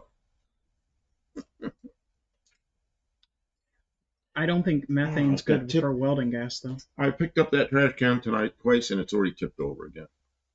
Okay, imagine the relief on the first person to ever inhale helium when the effects wore off. Yeah, you know, when you're kids, of course, you got to try to breathe helium. Like the people that go underwater in those diving bell things they wear, and they helium. Hey, you know what? We got a good heater core. We do. Put your tools away, young man. We're going to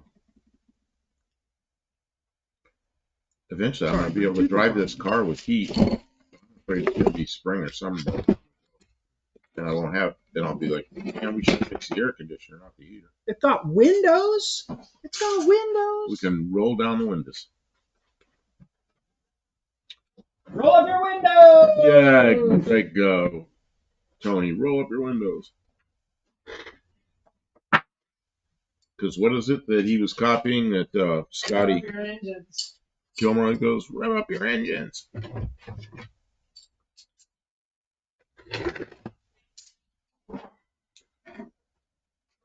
Scotty Kilmer, you know, he's like the king of BS? No, you know, his I know, clickbait. His clickbait. He had one, I don't know, about a week ago. It's like, it was before Trump took the oath, you know. And he goes, that's a month ago. Okay, it's a month ago, whatever the hell it was. He says, I've got to tell this before Trump becomes president. I got to say this before Trump becomes president. So what the hell would he be talking about cars before Trump becomes president? So I watch it. He never says a word about Trump. He never says a word about president. He just talks about whatever the hell he's talking about. Clickbait, man. He didn't even touch on it. That's pretty funny. We're going to go, this is my last video. And then, of course, he's got more videos. Steve Morris had a special visit to Master Welder in Michigan last year, 2024. Guys like 1 in 3 qualified weld copper liquid-cooled power lines that carry 2 million probably amps current to electric arc. Yeah, Dean goes clickbait. Scotty, king of clickbait. Yep. Yeah, he lives right across town here, but we never met him. But he's doesn't live far from here. The electric arc furnace. That guy told all of where argon and helium gas comes from. Yeah, this will shock the entire auto industry. Yeah, he's I can't get away with that. I don't think. I won't let you. I don't like it. But it works for him. He sure gets the views, doesn't he? He does know how to get the views. Can't argue. The man knows how to clickbait people. Keeps on doing it, and people keep on talking.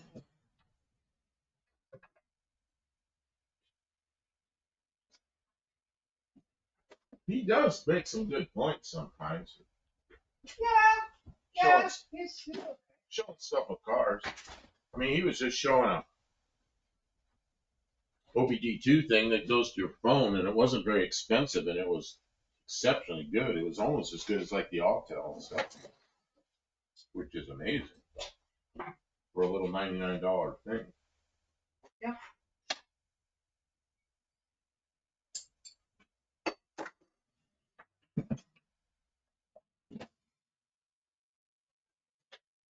I'm gonna try and make some adjustments to the lighting.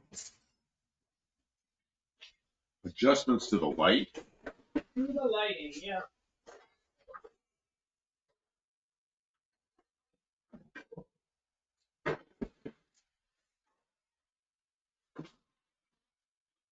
How long have we been streaming tonight?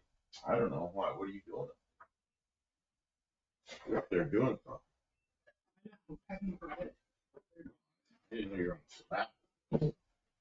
Well, I had to crawl up here to get that. Is that a light bright up there? Is that a what? I thought I saw a light bright up there. I have a light bright around here somewhere.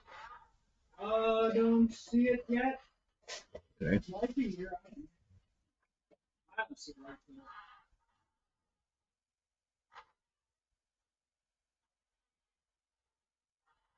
now. Light.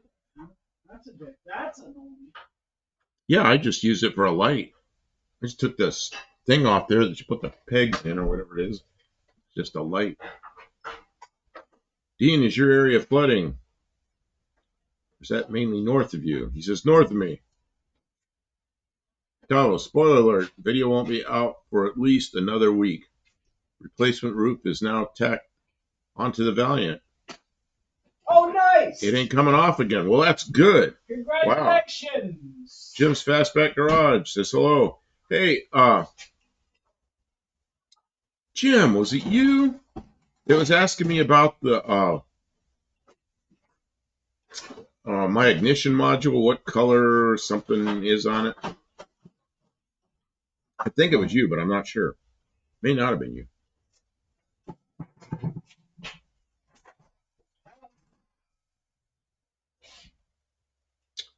As I was looking at it here, we're going to have to take it off to figure it's so filthy. And it's leaked some kind of stuff Where's out of all it. the batteries? What batteries? Like double A's or like car batteries? All of the Ryobi batteries. Oh, there's a couple over here, I think. A couple? All of them are gone. Just a minute. You're freaking out over nothing. There's one in a tool. There's one here. That one needs to be charged. This one that I'm holding? Yeah. It's not dead, but it was used quite a bit. And Did you notice there's a hole in the body underneath the battery? So we're going to have to make a new battery box? We are. We're going to have to do repair and then make a new battery box. Okay, Oh, so it's Blue Grid asking me? I don't know. That's on charge. Yeah, it could have been Blue Grid asking me.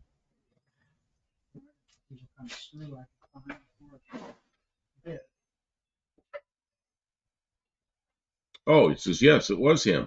Okay, so the story is that I got to remove it because it is just a dark gray, gooby mess. And some kind of black stuff ran out of it and it's all over the frame of the car. So Kim noticed it in Texas. She goes, and it was running, so he said, well, just drive it home. So it still runs just fine, but I know something leaked out of that unit. So we'll pull it off. I can't really answer the question right now. I don't know what was the question again? About what color or something? Dots or wires or something, I don't know. Yeah, I mean, it's there to look at. Jim's Fastback Garage wanted to know something about it. All right. And it's in kind of a bad spot in a dark hole. But if he can tell us what he wants to know, maybe I can see it. Maybe I can figure it out.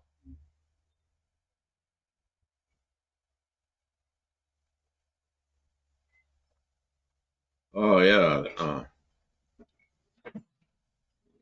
Says the hand is doing very well. Thank you. Bit tender when I forget and overdo it. Otherwise, great.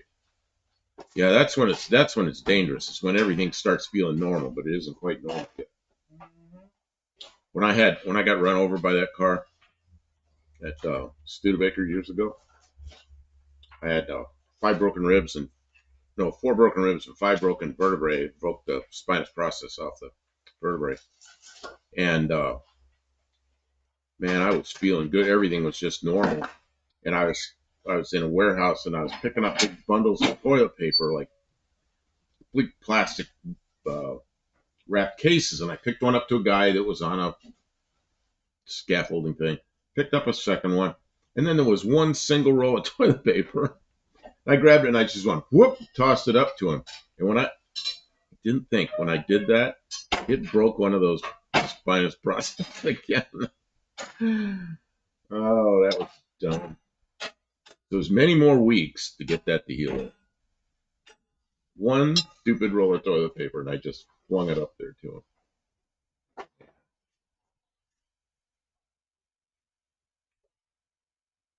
And the thing was, I was feeling real good. 2 yellow tabs with 3 connections, or is it 1 blue tab and 2 connections? Oh, I can probably see that. Maybe I can see it. It's a blue tab with two connectors. Oh, you already One know? of the connectors is 4 wires and the other is 2 wires. So, did you answer his question? It's in pretty ratty looking condition, though, I'll tell you that. Somebody has messed with it. It's just barely hanging on there. Yes, there's that blue grid S. There's that stuff. There's that. Yeah, it's like a little edge of stuff all the way around there. Yeah, we'll put something on there, RTV or something. Well, that stuff stinks.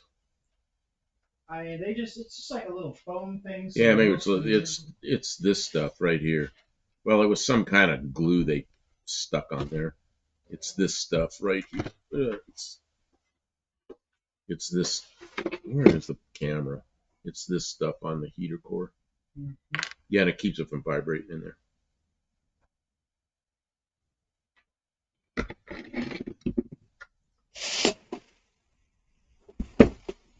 Okay, so did Kim answer your question well enough?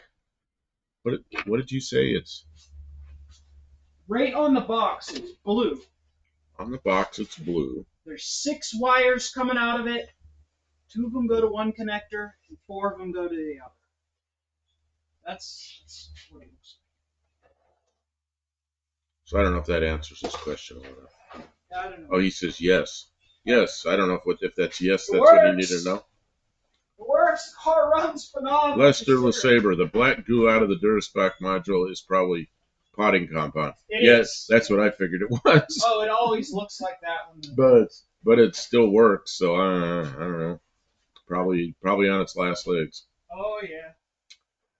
And then we got to buy a Chinese one? Where do you get those? Where do you get a Duraspark? Yeah, 47-year-old original equipment. They use Duraspark for a lot of years. It's a very available part. Yeah, but are they Chinese stuff that lasts like 20 minutes, or are they? Yes. Yeah, that's exactly what they are. They're the cheapest garbage parts you've ever seen in your life, but they work for 20 whole minutes. So we need to buy 2 of them. One for the under the hood and one for the glove compartment. Maybe. Dean Stevenson, State Highway 2 between, oh man, I don't even know what these words are. I don't know. And some other place. New Zealand names. Under stop and go after flooding. Daily Post, 5 February 2025. 10:02 a.m. Quick read, huh? Dean Stevenson, 4-pin GM with heat sink replacement time. Fake blue strain relief Duraspark. Chrysler solid state module is also pretty good. I wouldn't advise non-standard, of course. Oh no. I got mine from a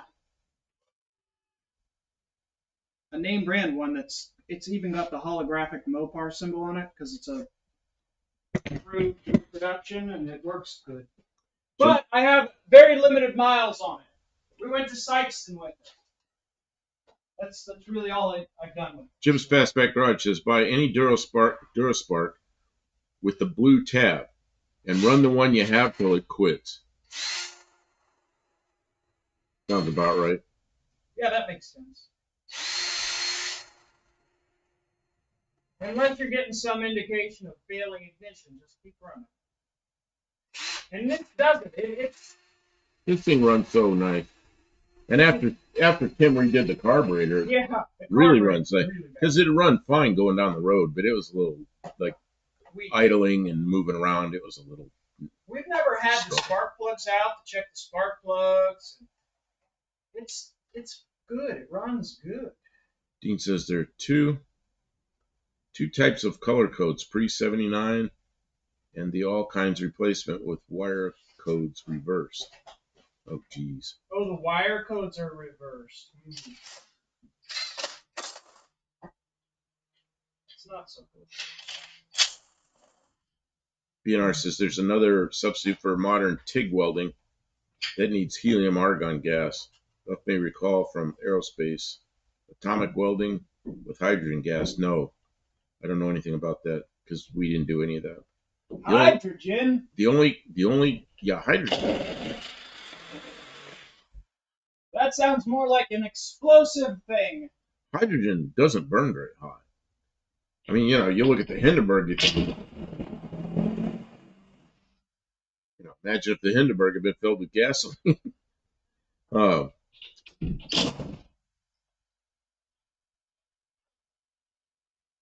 I remember when TIG welding was always called heliarc. Back when I was a kid, it's heliarc. It was always helium gas. Yeah, see if the spare module works before you store it in a glove box. Yeah. Atomic welders haven't been made new since the 1960s. Really cool. Atomic welding on YouTube. Check that out. I guess you can see Kim up there doing whatever she's doing. Doing whatever she's doing. Putting something up on the ceiling. Additional lights. No, I'm putting up the blind. Blind. Real I see. Do we still have good heat coming off the... I just threw some more. Oh, put more wood? You just put more wood.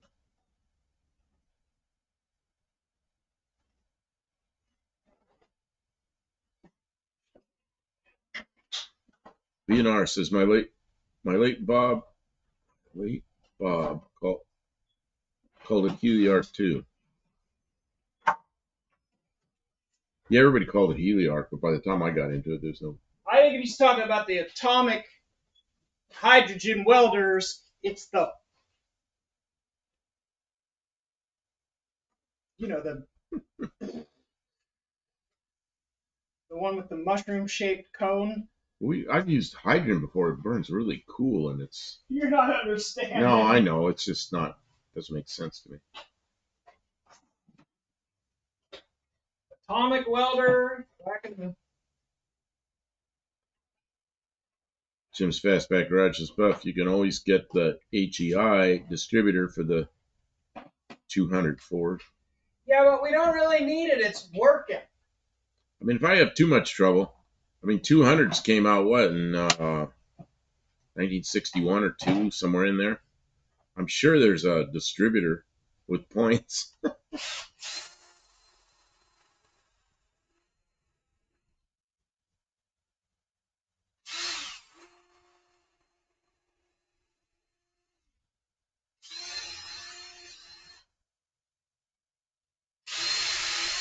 We don't need those stinking points.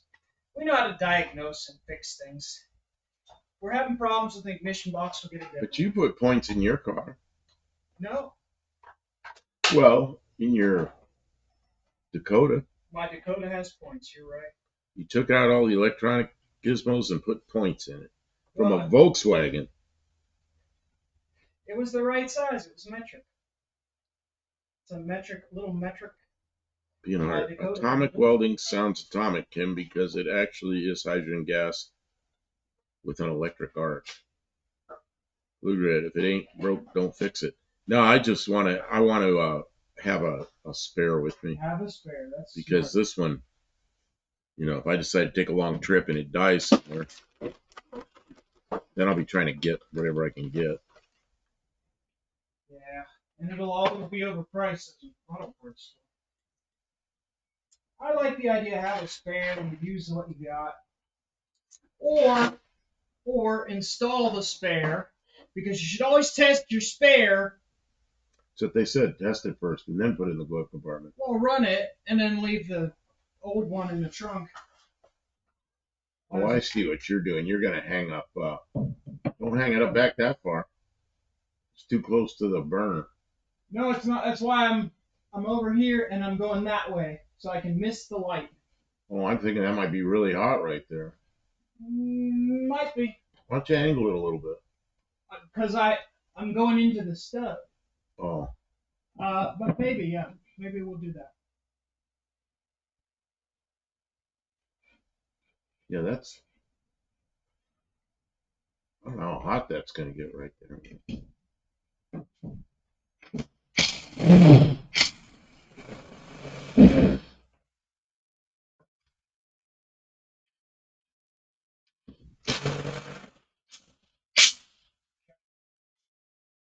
I mean, it's a couple feet away. Jim's Fastback. Blue Grid, is your Mustang a 200 or 250?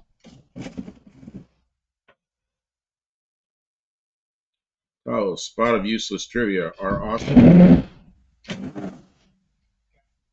Aussie Falcon up to 02 4.0 overhead cam injected EEC4, etc. will accept old overhead valve Ford 6-point distributor if you want to retro it. Blue Grid, Jim, 250, so I could run a V8 belt housing and top load it.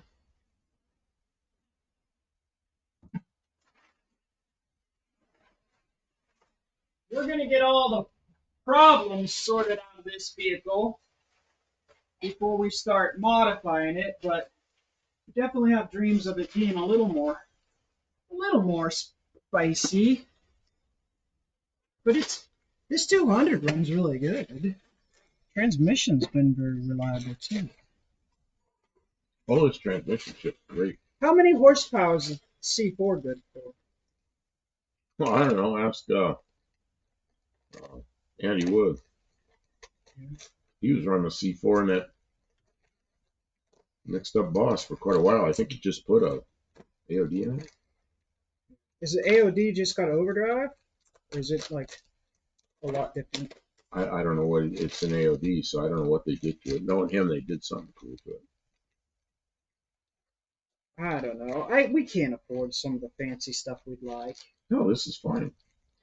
This is fine. It's fun. But yeah, Jim's Fastback Garage, I remember he was collecting 250s. 3 250 engines now. And one 200. Does the 250 fit the same bell housing as the 302 and 351? I think there's some similarities, but the starter's in a different place. Starters in it. I think.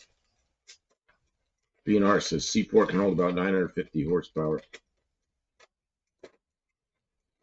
Past NHRA, NMCA Mustang Racing. Well, I know you remember. I'm sure you've all seen Mixed Up Boss. Andy Wood's truck, and that thing. I can't even imagine what the horsepower of that thing is, and you had a C4 behind it. Yes, Kim, all the same. All the same? All the same as what? Same? I thought the starter didn't match up or something. Oh.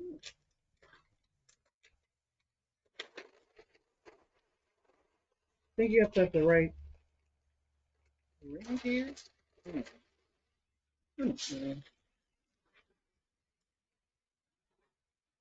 I didn't think Ford made anything with the housings. I'm just saying. I remember having 289s back in the day, and there were 5-volt 289s and 6-volt 289s, depending if they were made in 63 and 4 or 65 and later. And I had those bell housings for C4s laying around. They were both. So it didn't matter which engine I got. Okay. Oh, we blew up the Hindenburg? What is this? That's why the Hindenburg had used hydrogen. We controlled the helium. Oh, geez, my father saw that happen. Hindenburg went over. He lived in New York. Hindenburg went over. And they couldn't see it anymore, but they saw all the smoke and fire and everything. Ran inside to his parents. Oh, the Hindenburg blew up. Then they told the kids to go back outside and play. Quit making up stories. No, it didn't. And it was on the radio. Of course, there's no TV then. It was on the radio. So my father was 12 years old when that happened. Ah, 200 has a 6-cylinder bell housing. 250 has a V8 bell housing. Not the same. Ah, so I can't even put a 250 in this. Oh, it's the 200 and the 250 that are different. They look the same, but the engines look the same, but the 250 has a higher, taller deck height, and the bell housing's different. But so the 200 is the what? Which one? Is it the small block one? No, it's the one that's not a small block. This one does not fit a small block. You'd have to fit this transmission, though, you can take the bell housing off. Okay. You can remove the bell housing and put a different bell housing on. The bolts are on the inside. They're behind the torque converter, but you got it out. It's pretty easy.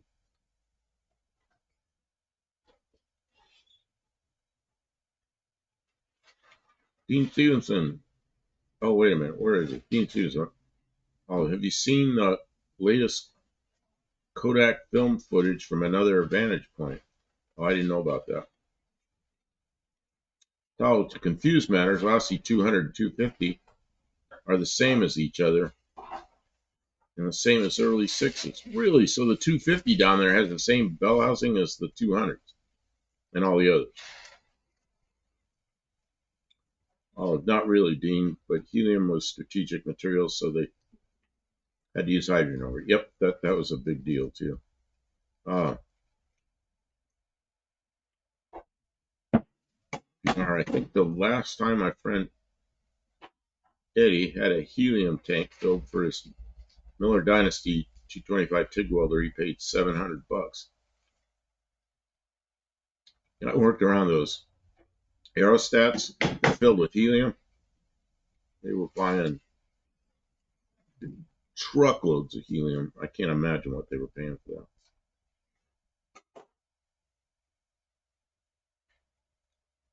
Dean says the automatic C5 equipped 200 has an almost small block Ford bell housing.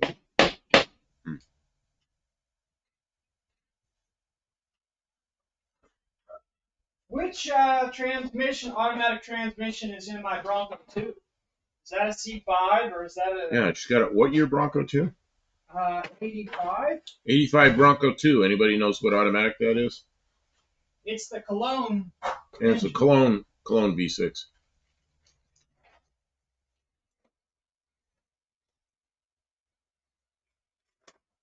Dean says, yes, it's an FMX. I don't think this came up before you finished asking the question. Yes, it's an FMX with another gear set, but the AOD is heavy. My van has an AOD, so you're talking about the AOD? I know that's a big transmission. I've man, wow, a lot of transmission for a V6. Dean Stevenson says C4 with a C5 truck bell housing. He said bell housing, but I sure mean it's housing. And then they're saying not sure, Kim.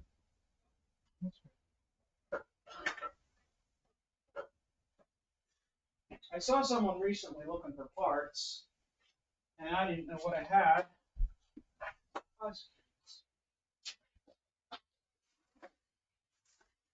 Did not know what I got.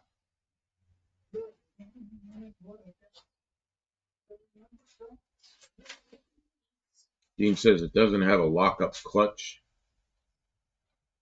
It doesn't have a lockup clutch in the Bronco 2. It doesn't? Yes, it does. She says it does. Because it has the wires for it. Can you hear her? She says it has the wires for it. I think it has wires for the lockup. I was reading about it. The wires have we haven't driven it much. Oh, I haven't driven it at all. Pretty sure that there's. Didn't you move that thing? Oh no, you. That's the one that gets hot really fast. Yeah. Oh yeah, it gets hot quick. Yeah, she's got a new engine sitting over there for it, or a different used engine. Just another project we haven't gotten to yet. I mean, it's been moving along slowly, but I haven't put a video out because it's not quite. Well, we've been working. I haven't had time. Dean says it's called a C5, but it's not a lockup clutch. It is. Jim's Fastback Garage. I have a Jatco 3N71B transmission for the 250 straight 6. I don't even know what that transmission is. I know what Jatco is, but I don't know I've had a bunch of Jatco transmissions, but they were all like in our Jeep, the CVT. Does that make any difference? That thing that I just put up there? Dean says, "Okay, I bow to the person with eyes and ears, Kim." Okay, what was the question, Kim?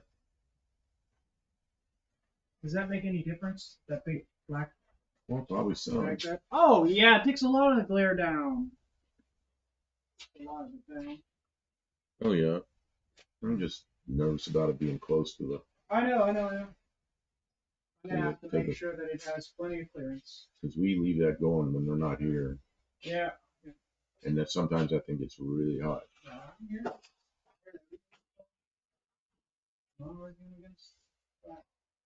I am not shirking caution. I believe your concerns are valid.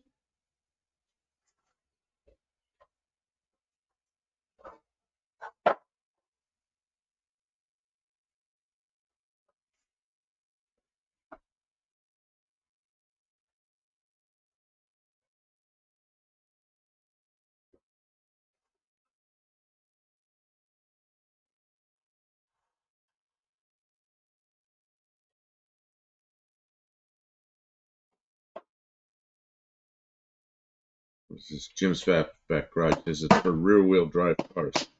Blue Grid, it's getting too dark now.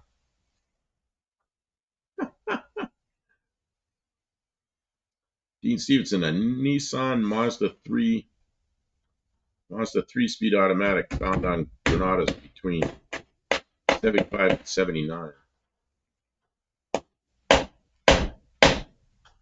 Jim says Dean nailed it. It's imported from Japan, used in the Ford Courier 2-liter.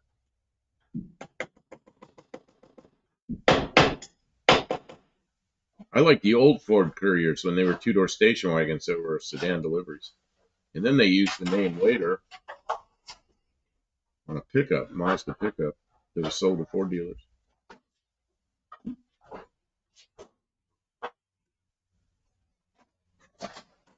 What time is it? It is almost 10. Is it really? 9:58. Some people are still commenting and watching. Oh yeah, still got some people in here still commenting, talking about Jatco and Ford transmissions and. I'll keep going if you guys are going. For a little bit.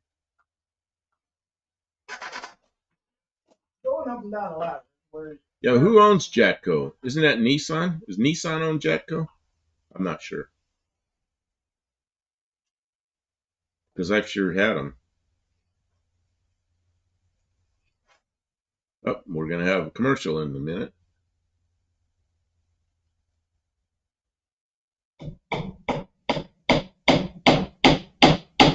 Oh, there's one little place where it's slipping through. Right now, it's slipping through between the two of them. Is it really? There's one little hole, yeah. All right, well, we'll work on it. We're on Central Time. Yes, we are. We sure are. Blue, you got that heater core in yet? No. It's all soaking wet. I want it I want it dry before we put it in because we pressure tested it. So I put them in wet before in a hurry. And then what happens is, yeah, you get all water in there. And then when you start it up, it blows steam all over everything. Just let it dry and then we'll put it in. I'm going to take it to the house tonight, set it in front of where the heat blows out.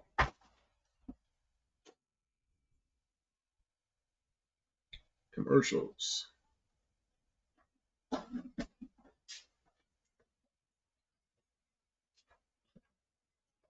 Doesn't look bad. It looks weird, but I can't see now. look at the screen. Oh yeah, that spot. There's one little spot when it blows a little bit. It makes one little place where the light comes through. It's about halfway down. But Well, I don't know. Do you like that? There's less glare. Okay. Put stuff up there, some flags or something. Flags. Yeah, we'll have to put something real up there. How about the No Name Nationals? Well, we got that banner over here. We need a bigger banner if we're gonna put it over there. Okay, I wasn't paying attention to the chat because we had commercials. Let's see here. Got that heater core. Let's see. Dean says it was only found on 250 Granadas and Monarchs. But you could use the Datsun maximum 4-speed overdrive behind the American small block Ford 250 bell housing. 1985 Bronco should have the A4LD according to the interchange manual. Oh, JB knows a lot of stuff. He's good. Wrecking yard. A4LD. That makes sense. It says it fits 85 through 87. Yeah, and he's. I think that sounds right. Yeah. He knows all the interchange stuff. I know it has an overdrive because it says so on the tailgate. Nissan 75% of Jatco. Yeah, I thought Nissan was part of that. Did you get a new heater core? Oh yeah, okay. And we did a thing here on the live, but I'll put up a short also.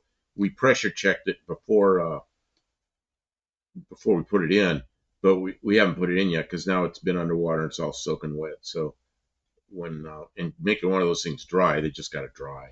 Put them in front of a heater or something. So it'll be dried tonight. Put it in. Probably start tomorrow. We have other things to do though, so we're just working on. Yeah, we got a lot of stuff going on. Yeah, I ran over and got water, and I'm putting stuff up on the ladder, and we put away a lot of stuff after we. Well, actually, wait a minute. He says Bronco 2, my mistake. JB says that. I don't know what that's. Okay, did we get a new heater core? The car came with a new heater core in a box in the trunk. So I think it's new old stock because it's brass and copper cellular. Show them visual. Where is it? I said. Here's the old one. He took it apart right away. I found where it says Ford on it, the little oval there, hidden. So this is a Ford one. This thing's soaking wet too. And there's the new one.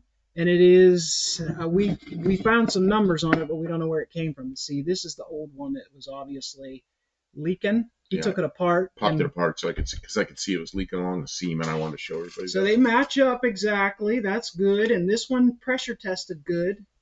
We put it in a vat of water, put 20 pounds of pressure in it, and it was good. It's old style cellular core like they originally had. Not that that's better, but it seems like all the replacements now are aluminum Chinese ones. So I don't know. Some people like those because they say they're lighter, but I don't know.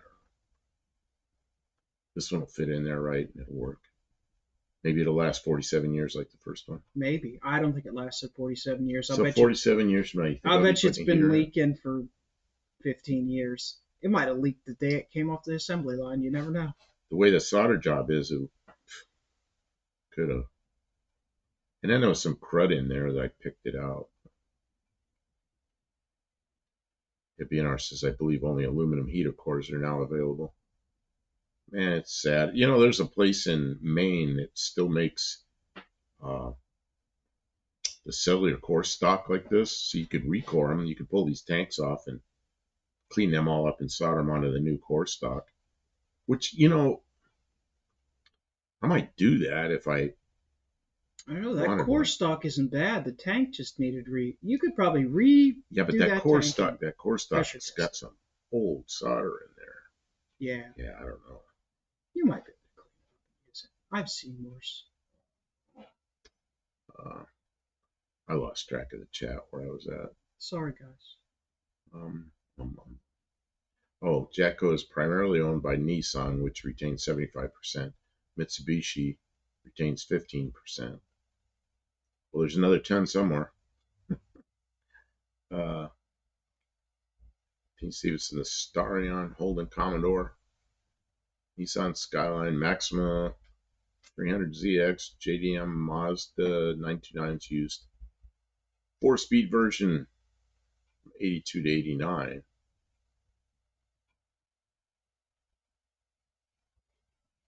Oh, says, I think Jatco may be one of the ones with the really bad CVTs. You know, I've had several of them and they've been real good. The one in the Jeep, it's probably got 180,000 miles on it. It's still going. The one in my, what was that thing? Dodge. It's a little Dodge I had. Looks like a little wagon hatchback thing. I can't think of names. Can't pull names out of my head. Anyway, that thing lasted 108,000 miles, but I had a warranty on it. I'd pay $100 deductible, and the bill was $4,100. So they put a new one in. It worked fine until I sold that car. $4,100. How old was the vehicle? Oh, it was a 2010 Dodge Caliber, and this was like in well, I got the Mazda in 2016, so it's maybe a year before that. It's maybe 2015, maybe 2014, somewhere in there. Had a new transmission put in. It was uh, I don't remember the labor and the trans was $4,100, and I like oh no. And the service manager, she says to me, you know, you got a lifetime warranty on this. I said, oh yeah. She goes, well, there's $100 deductible. She goes, we'll put a transmission in it for $100. Have at it. I walked up the street to it was in Yuma, Arizona, so I walked up the street to the airport and rented a car for 3 or 4 days. Let's see here. I believe only aluminum heater cores. Okay, I saw that. Fuji Heavy Industries held Subaru and Nissan shares, so CVT was a cooperative design with some help from Jatco. PNR, nice to know, Buff. Nice to know. I'm not sure what that's on. Lester Saber, my Zephyr heater core leaked after a couple of years. Yeah, it sucks, doesn't it? A4LD is a French gearbox. Oh, because it's a Cologne engine. Makes sense. Yeah, but Cologne is German. Of course, German. But it's a France C3 with a lockup clutch and overdrive. So it's an even older model transmission? See, C4s came out. It's because the part number started with C4 because it was 1964. C meant 1960s. 4 meant the year. The C6 came out 1966. Then later they had a C3 and a C5, which I have no idea what those letters mean. I think it's just something they called them. I don't know. Also, says I'm not even sure I'm not mixing up the CVT brand names, but someone had a ton of bad ones out there. You know, a lot of people complained about them, but I didn't have any problems with them other than, you know, wore out. Dodge Caliber, basically same thing as a Patriot and Compass. Yeah, we have a Patriot. Yeah, it's a decent vehicle. I like it. The thing about the Patriot, it's got that automatic gizmo that turns the rear drive on and off. It works fine. The thing's got 180, almost 190,000 miles on it. If we get stuck out here in the yard, it just automatically goes into all-wheel drive and you drive out. It works fine. And yeah, the Dodge Caliber, of course, wasn't. It was front driver only. Do you think I should move? I don't know. Maybe some of them weren't. I don't know. Do you think I should move the Studebaker down that way a little bit so it's Why? not underneath the? Because you're worried it's gonna hit. We're gonna hit our head. I can move it that way, and no, it'll still hit our head because we'll be. This is where we walk. Well, you're not going to hit your head on that unless you lower it a foot. Then I think if I lower it 8 inches, it really helps the camera angle. you really want to lower the Studebaker. Just a Okay. little. Just a little.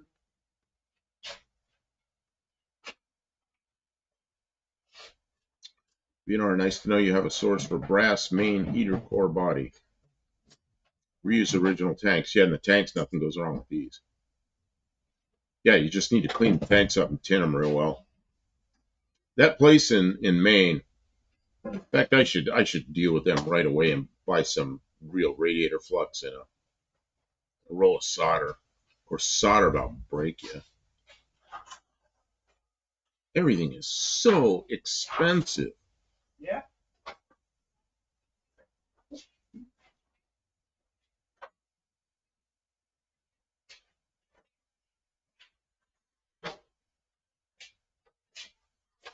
I mean, we have enough solder here to do, like 1/8 inch diameter solid core solder to do a few heater cores or something. But if I was going to do a radiator, I'd run out. And I think John Wilburn wants me to do a radiator, but I got to figure out what tanks and where I got to do all that, get that all figured out. Talking about it. Yeah, he's been talking about it a lot. Apparently he dropped the original radiator off somewhere. I don't know. He's got to find another one. And I don't know exactly what the 85 is. The newest catalog I have is 83. So I don't know what size the tanks are or anything. I'm going to have to find out from him if he knows. I think he's already got it figured out. I think he's kind of tired of waiting, and you got other things. Well, I think he dropped it off at some shop, and they, like ages ago, when he's trying to get it back.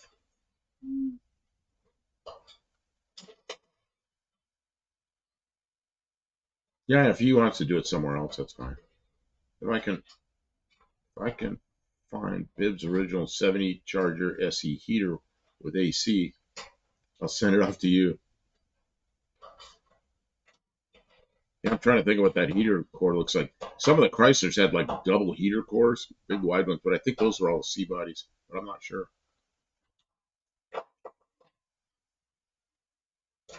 Dean Seam says X-Droid was the early CVT made after Subaru's Justy CVT. Then the Xtronic, Jatco built them, but the ownership of the gearbox was the car makers. Chinese wall of responsibility. Very Carlos Ghost. BNR racing expensive here in Illinois, but everything.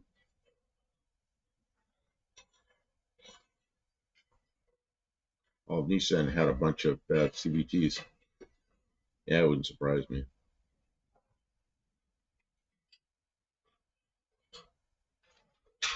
The power roller patent was an interesting thing. Yeah, it says no. Wilburn is looking for another core radiator. Yeah, and I want to see the problem with a lot of those Chryslers is the bottom tank wasn't wide enough to accept more than two rows. So then you got to either make a tank or cut it, stretch it, and then there's the room in the van for it. I don't know. I have to. I'm just far enough away from him that it's a good day's trip over to Wilburn's place. So I'd like to look at it all. I was trying to find diagrams of it, but I can't. I can't find anything. Dougster, have no fear. The very sick Dougster is here. Uh-oh. Welcome to the stream, Dougster. I'm sorry you're feeling sick. He says, I think I got the Rona. Oh, no. Oh, no. Please say anything. I had something that I thought that's what it was. Oh, Kim, remember? Kim got sick. That crud. She got better after a short period of time. 4 or 5 days, and then mine went on for weeks. I ended up having to go to the doctor because I got is that turned into an infection. No, it was when they gave me an antibiotic because mine turned into you got. Remember all that goopy eyes and everything? Yeah, you got pink eye. Oh, I remember that big mess. I was so sick. I didn't think I was ever going to get better. Yeah, that was awful. Yeah, you get to be like 70 years old and you get really sick. You think, this one might do me in. You know? What did Red Fox used to say? Oh well. What was on? It's like he grab his chest and go, it's the big one. It's the big one. Well, you know what happened. Wait a minute, I need help. Is this balanced or not? It needs to come up about, it might be pretty close. You want to use a level or anything? Or? There's nothing to level on. Stand up and look. If you were to bring it up just like a half an inch on your side, it'd probably be better. Ooh, I see. What the heck was that? Safety wire. It's about right now. A little more. It came down slightly when you did that. Did not.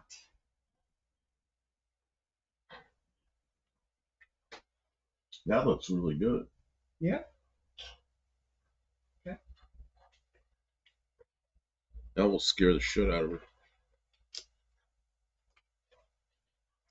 See, what I have, this just came apart. It came apart. Oh, you flash the lights. Lights. You ever look flashback? See, what I want to do is put a horn up there. Beep. So when she's up there, big old air horn. I don't know. I don't want to have to look at the ceiling. Dexter says I feel like garbage. I'm sorry, Dexter. I hope you can feel better. Steve, I just got done with another base.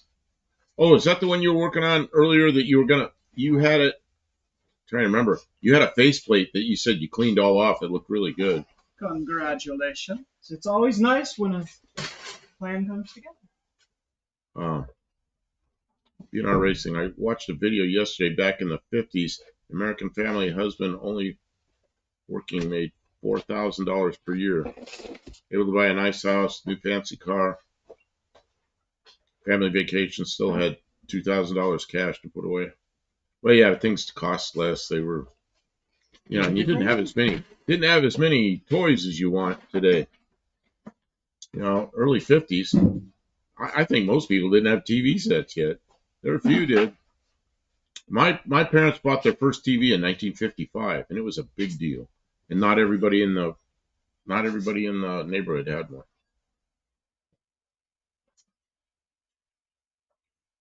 And they bought a house. They bought a tract house back then, and it was $10,000. It was $99.99, I think. $10,000, 3-bedroom, single bath, tract house. That's where I grew up until I was teenage, anyway.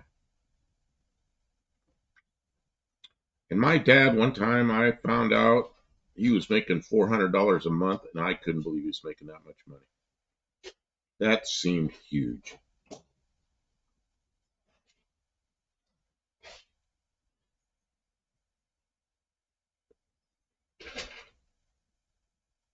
Well, I remember that house.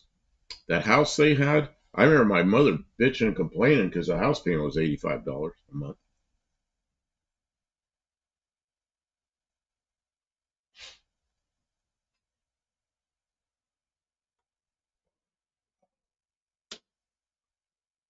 Our 4,000 to 5,000, and it's like 50K today. 100K or less yearly is the new poor.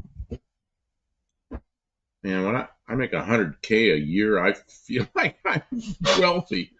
Oh, man. Steve Edwards, yes. But I tried to wire up a D104 Silver Eagle to it, but it just squealed. Yeah, you said you were going to try to set that up for a D104. Yeah, that's the one I was watching I was watching you do that faceplate.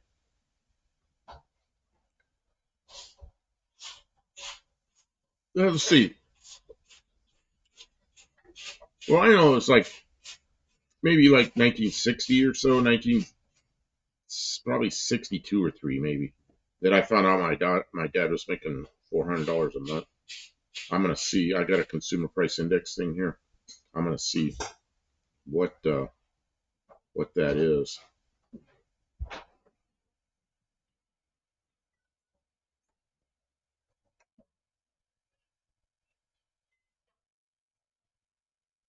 say 1963.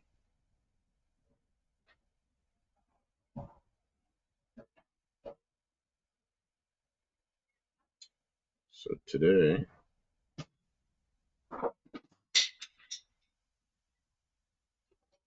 well, $400 in 1963 is like $4,100 today, so it's 10 times. So it really wasn't that much money. How much is it? It's 10 times. It's 4,100. Was $400 a month. Like, I found out he was making about $400 a month, and I wasn't supposed to know, and somehow we found out, and we were like, oh, that seemed like, a little kid, that seems like a lot of money.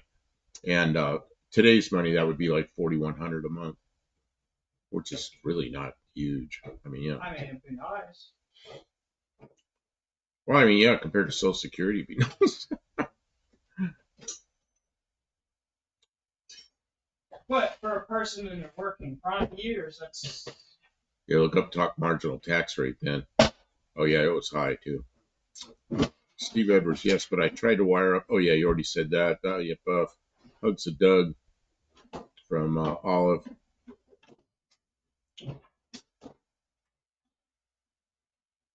Tipsy Fluff is here. Good evening. How you doing? Max Wedge. Dick Dastardly's in the house. Hello. How you doing? Mid-50s, my grandfather bought a brand new house in the suburbs. They paid $14,400 for. Later, my great-grandpa, who was a widower, had a heart attack and sold my grandpa the 80-acre farm for $50,000 in '56. Man.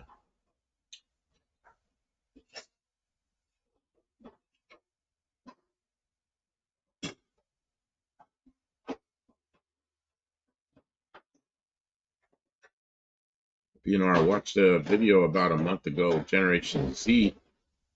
He's earning $200,000 yearly, and they're still broke. Yeah, that's crazy. Maybe that's why you can't get anybody to work on these airplanes, because they don't pay $200,000. But they pay a lot. And if you're deployed, you make almost that much. But I guess no. Yeah, I'm sick of that. I'm too old for that crap anymore. You want me to go back to work and then be a deployable person? That's what I want to do. Go off to war. Kitsy Fluff, doing all right. Snowstorm is hitting us. Oh, you got a big old snowstorm up there. Kitsy Fluff's up there along the Lake Erie coast, where you get hammered with snow. You see, it's an education that has to be paid back. Yeah, you know what? We got my oldest son went in the Army, and the Army paid for some of his education. He's paid for some of it. And my youngest son, we tried to get him through we just paid for it. Tried to get him through without any loans. And he went out and took out a loan for $6,000. I don't know what for. I think he bought pieces for his friends or something. He had to pay that back, but that's not so bad. But we got him through his 4 years of college with no, he didn't have to have any big loans. Patrick Sullivan, I'm still here, just listening to the audio podcast style. Yeah, that's okay. B&R, auto or diesels? Okay, I don't know what that's about. And Tommy Hanlon's here from Dublin. Dick Dashley says he's plowing ice beads off the driveway. Also says GI Bill work too. Yeah, mine got wasted. I was going to use mine for all my flying and everything, and then they, these budget deals, they cut out all the flying, and I was like, I did my part, and then you cut off. Yeah, still sore about that. Gypsy Fluff, my friend that works in surgical robots, makes in the $200,000 range, and he always seems to be broke. The SF Bay Area is no joke. Living costs, yeah. 200K in the San Francisco Bay Area, that's not going to be a huge amount of money. Also, but student debt crushes so many before they get started. You know, I knew people that were engineer types out there at the test site, and I knew so many of them were paying on student loans up into their mid 40s. Just crazy. They owed more than if they bought a house, you know.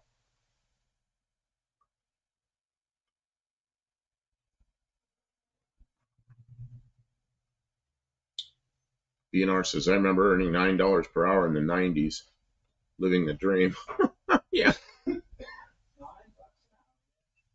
that's what I was making $9 an hour in that aircraft plant. Then I went to 10 and then eventually 12. That wasn't enough.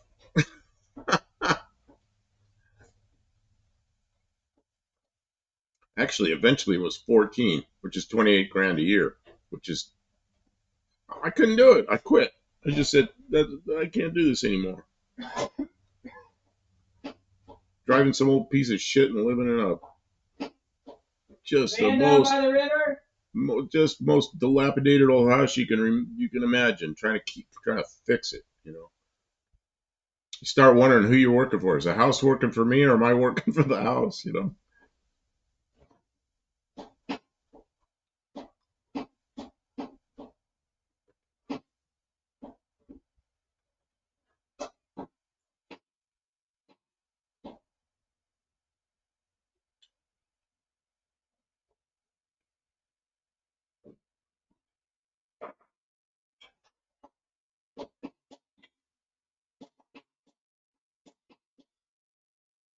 John Boston says, why did automobile radiators go from all copper and brass to the aluminum plastic junk now? Was it to save money or some EPA law?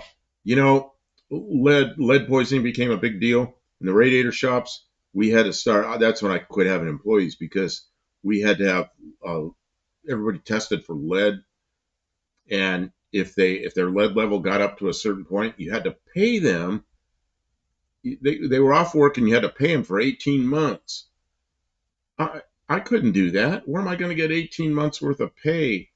So I just do it myself. So my guess is it was partially the lead, and then weight. They're trying to make cars more efficient. So I'm sure the weight of brass and copper and lead is more than aluminum crimped together on plastic. And some of the original plastic ones they weren't designed well. So pieces of plastic pop off, like the little mounting tabs and stuff. Can't fix them. I think a lot of it was. I think it was both the lead and the weight of the product, how much it weighs. Once COVID hit, 99% of mechanics quit. I stayed home 2 years, went back to work.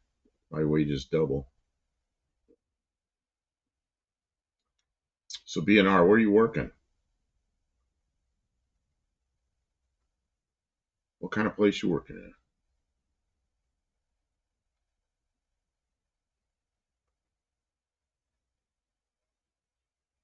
BNR should be rich, but that inflation is real. Yeah, no kidding. Man, my son was gone. He was out of the country for 6 months. Got back and he bought some steaks and we cooked out over to his house. And he's like, wow, look at how much the groceries went up in 6 months. It's like, yeah. But, we notice it, but it's been over 6 months and just little all the time. And he comes back from where he was. Somebody else is paying for food. And he comes back and it's like just stunned all at once. Oh, yeah. Everything went way up. Got commercials coming in a minute. Max Wedge. That was good wages, I recall. Cost amortization. And heat exchangers from Black Diamond, Fujitsu, and others went aluminum. Well, and some of the best radiators there was who's the guy in South Carolina builds the radiators for all the NASCAR vehicles. Those are all aluminum. But those are expensive, really nice radiators. I don't think the heat transfer I don't think is better with aluminum because the fins and everything are epoxied on. I don't know what that epoxy is. I guess it transfers heat well enough. I always thought the copper and brass transferred heat pretty nicely.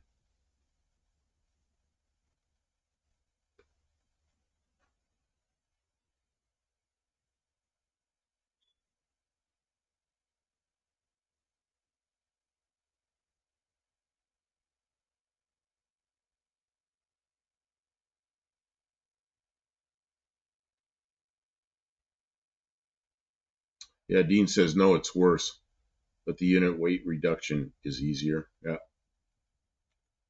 Dean, it's an ammonia cooled cold store. The life of aluminum is only 15 years now, like water heaters. You got a water heater the last 15 years? Ours didn't. Oh, in 1990, I wanted to put in a modern aluminum radiator for my duster. Those didn't come from junkyards. Yeah, who is it down there in South Carolina? I can't think of his name. Does all the radiators for NASCAR. His stuff's really good stuff. I don't even know. I don't know if he's still doing them, but his company's still there. Jim's Fastback Garage. Good night, all. It's 11:30 here. All right, man. Take care. Let's see, BNR, south side of Chicago, but Dresden nuclear power plants. Lots of construction contractors around with heavy duty trucks. AAA Service of Chicago, my boss has 14 tow trucks, all sizes, still a monster. So you're working at Dresden, or you're driving a truck? I'm trying to figure out what that means. I'm south side of Chicago, but Dresden nuclear power plants. Lots of construction contracts.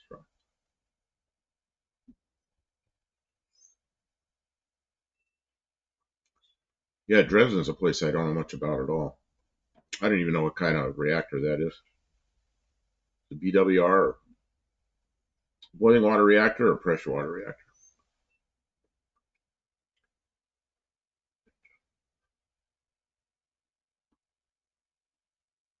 Okay, he says mainly diesel mechanics. Some days forced to work on Chicago's finest rust bucket.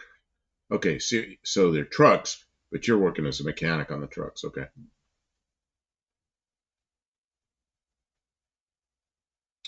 Max Wedge, mine ran cooler with brass. See, there's a lot of things though. There's like fins per inch and what design fins, if they have louvers or not, what the tube centers are.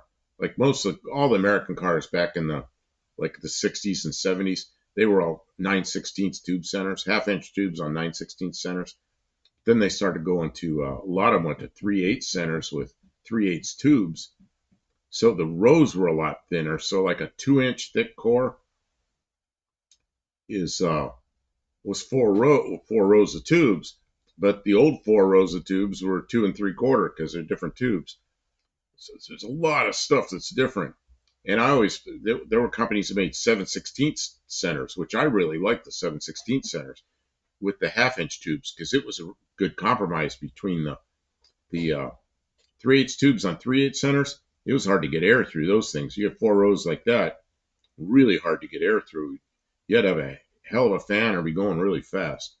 So I really like the 7/16 centers. Run about 12 pins per inch. You can still get air through them real well. And man, are they cool. They great. You could have a 2-row core that cooled quite a bit better than the 9/16 center 2-row core. But mostly what I did was ran 3 rows, which would be a 2-inch thick radiator on 7/16, half-inch tubes on 7/16 centers, 12 fins per inch with louvered fins. Man, that was a ticket. That worked really well. But now, like this car's got a 4-row aluminum on 7/16 centers. It might be 10 millimeter or 11. It might be 11 millimeter centers because it's some foreign made radiator. Yeah, get me talking about radiators. I'll get too far into the weeds. Kim, you still here? Mm-hmm. Where'd you go? I'm in the car.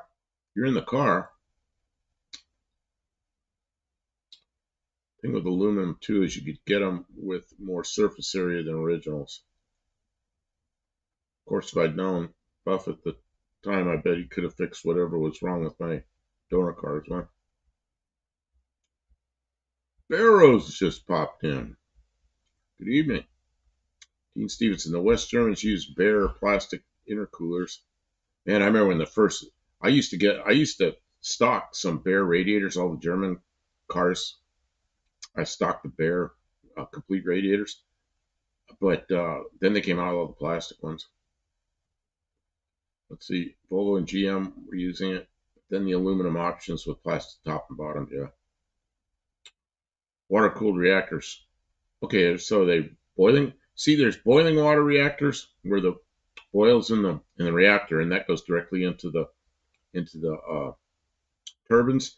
And then there's pressure water reactors where the water stays liquid and it goes into a heat exchanger, and then from the heat exchanger into the turbines, which I really like because that's one more loop separated from whatever's cooling it. Dresden is the first operational nuclear power plant in the USA. So once a month, about 5 guys call in sick all week and put into a tow truck all over Chicago. Then I am. Oh man, I'd hate that job. Chicago's one of my Chicago's one of my least favorite places to drive around.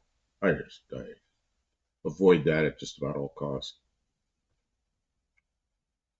Geez, I've gone way down like around Champaign or Rantoul or somewhere, and then up just to go around that mess. Go up to Quad Cities. I just hate driving through there. Unless I'm going up into Wisconsin, then it's like okay, I got to go through Chicago. That's when I was living in Ohio. I say that.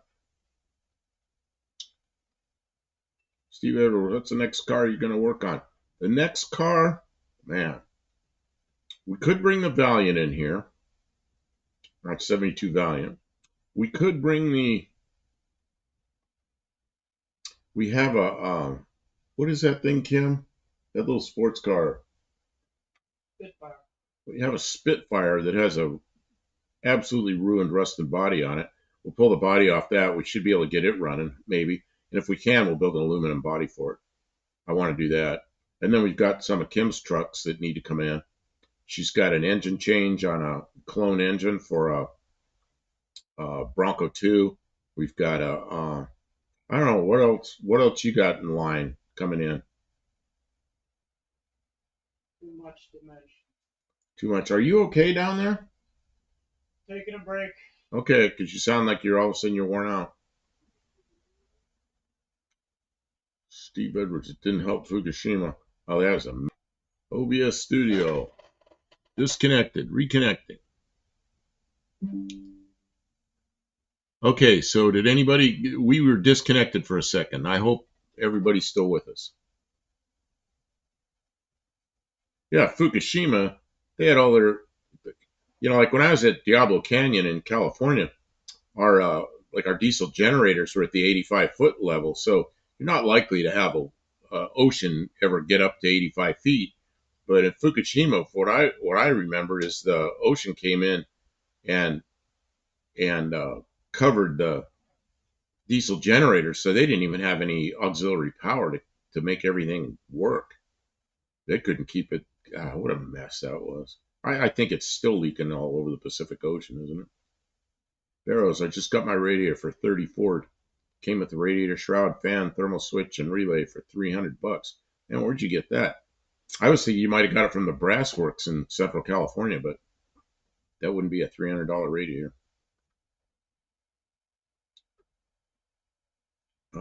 You can see a bit of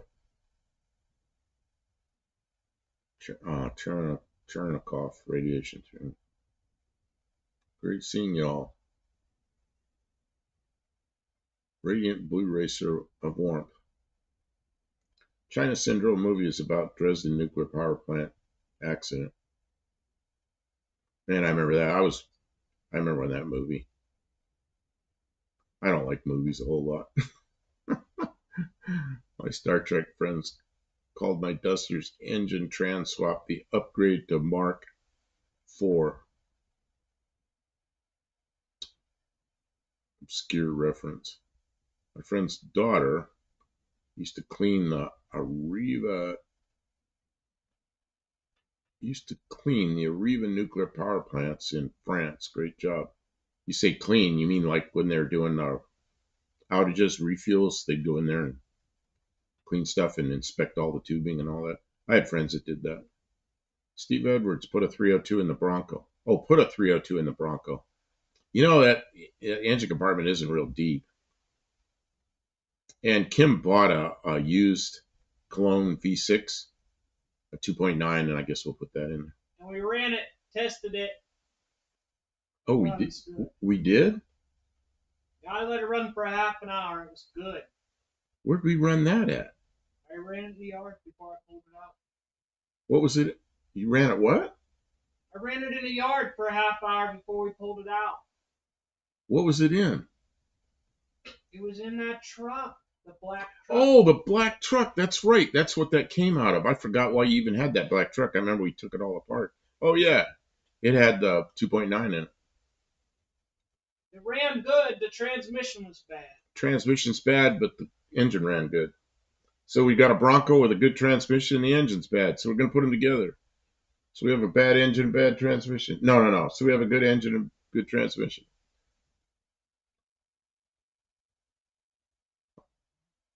Jetpack vacuum cleaner. She looked like Ghostbuster.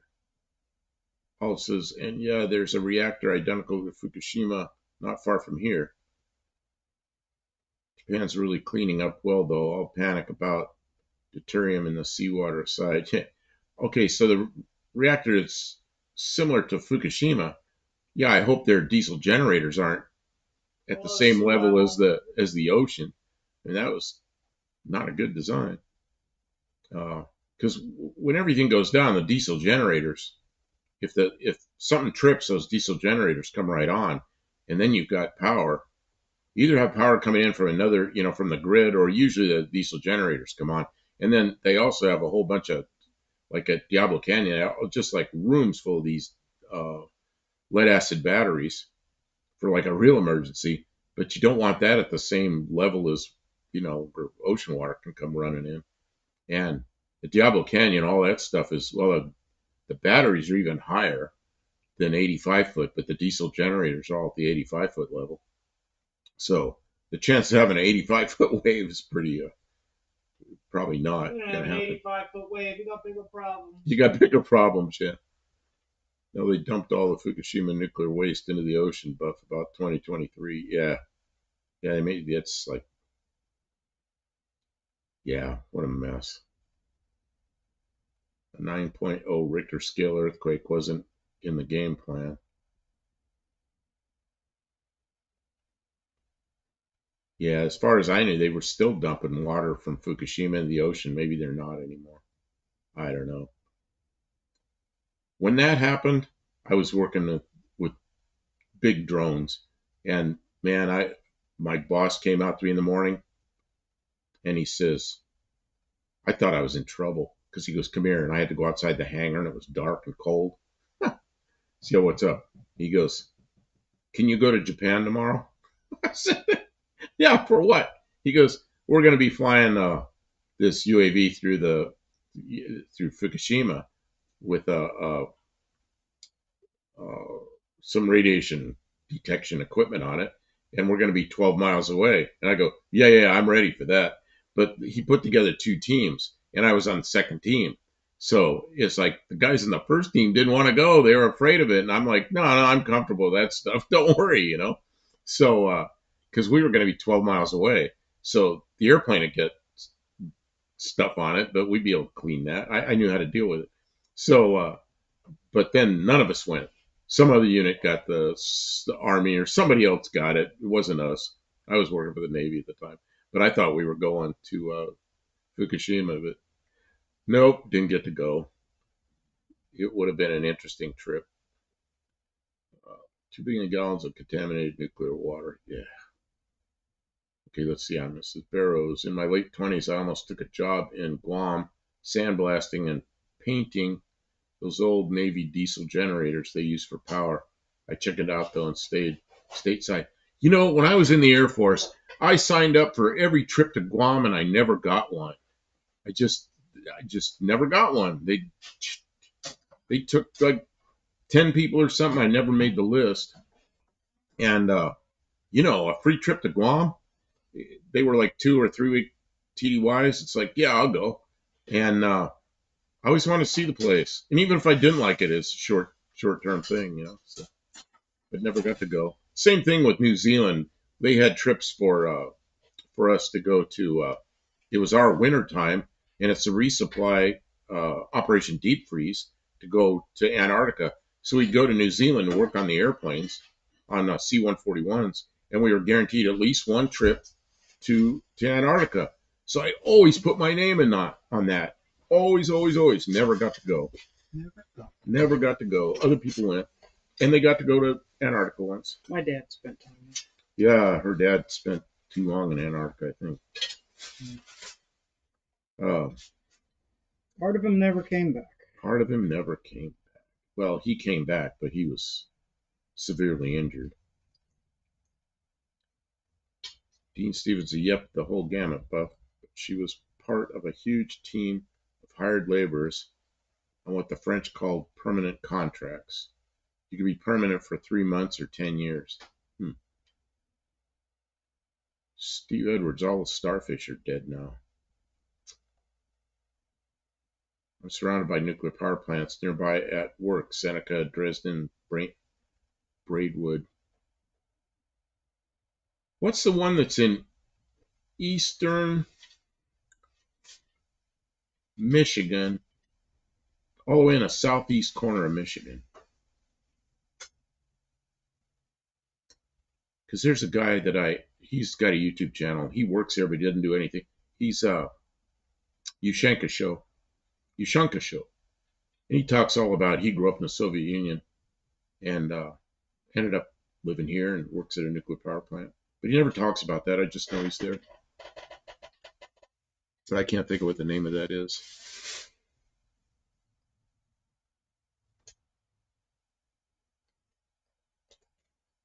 Just the reason they only started releasing the water is because it took that long to filter out the heavy metals and short half-life stuff with isotopes of hydrogen. It's normally in seawater. All you gotta do is dilute it patiently. Tommy Hanlon says, hello, Kim. He just saw you walk in. Oh, hi. Because you've been over there the whole time he's been I needed a break. I wore myself out on the ladder. Steve Edwards, the Army is going to send me to... Olive, you were right. Last night, Olive said, Kim's going to feel this tomorrow. And you're right. I had a hard time waking up today, and then I'm already pretty spent tonight. All right. Go on. Back with the... Yeah, Steve says, in the Army, the Army's going to send me to Johnson Island to burn nerve agent in 84. Jeez. Yikes. The United States made a mess out of a lot of islands. Didn't care. It's sad. What is that? That's the door handle. See the cracks? Oh, I didn't see this side. Yeah. I'm looking at this side, and I go, what's that? And she goes, it's the door handle. See the little cracks on this? I can't see shit. I have to take off my glasses to see. You think I got glasses so I can see. Oh, geez. That's broken. I'm going to make a copper sleeve. Fits over that, crimps, and then drill. Drill a hole through it. And if that doesn't work, I've got... Oh, I see. It goes that direction. I've got the doors from the Ranger, and I'll bet you the handles are the same design. Look how that works. There's a gear in there, so it goes that way. So with any luck, the one that's from the Ranger will be a backup, and if all else fails, we'll buy a replacement one. I don't even want to put that back in the door. Uh-oh, clink, what was that noise? I hit something over there. Yeah, sometimes something goes, the windows noise. So Kim's got an idea how to fix that. I think it might I'm work. gonna use a piece of copper, and I'm gonna sleeve it because it's a little bit split. I didn't know you took the door apart again. Yeah, because the rod. Yeah, I didn't know you were doing that. It was an adjustment, but when I took this apart, I realized it's messed up, and I don't want to put it together. It's like hanging on by. You know, to become the diesel engine emissions specialist at work. They derate. I see them all. I don't recall, Buff. I don't know what that is. Okay, I got to walk away from here for a couple minutes. I got to go see what's going on with the heat. Feels like it's getting hot in here. Yeah, maybe you can talk to everybody on. Okay.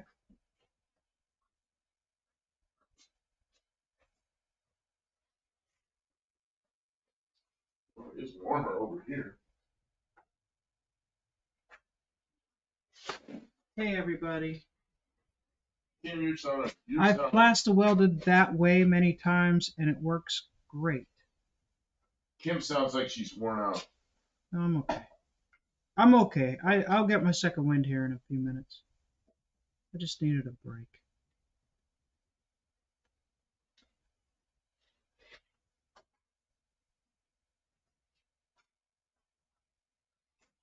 BNR Racing says, kind of neat what I can do with Cummins Insight and Hino software.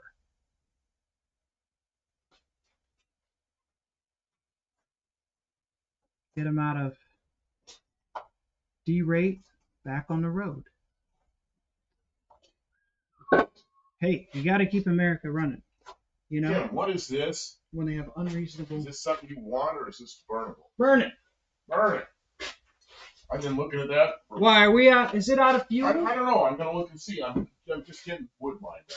Okay. He's getting the fireplace. You know what else? We didn't turn the heater on over here because it's almost 70 in here. It's not that cold. Well, I'm starting to get cold, which means maybe I'm out of gas. I don't know. I don't know, Kim. How long are we gonna stay up here?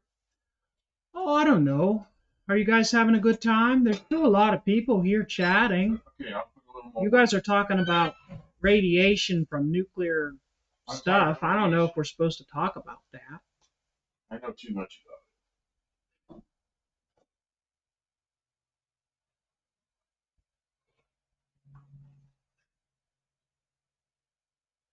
You guys, we have like the smartest, most informed about stuff people in our chat. Like, we really have some of the smartest people in the world in our chat. You talking about Dean? Him too. A lot of these people, they know stuff that regular people don't know nothing about.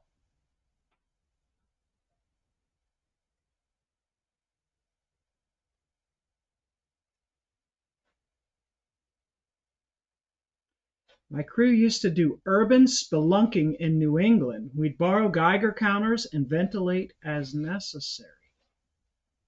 Oh yeah, radon will kill you, huh? It's all right, Kimbergini. If anyone complains, you know what I'll tell them? I don't know, Dean. What will you tell them?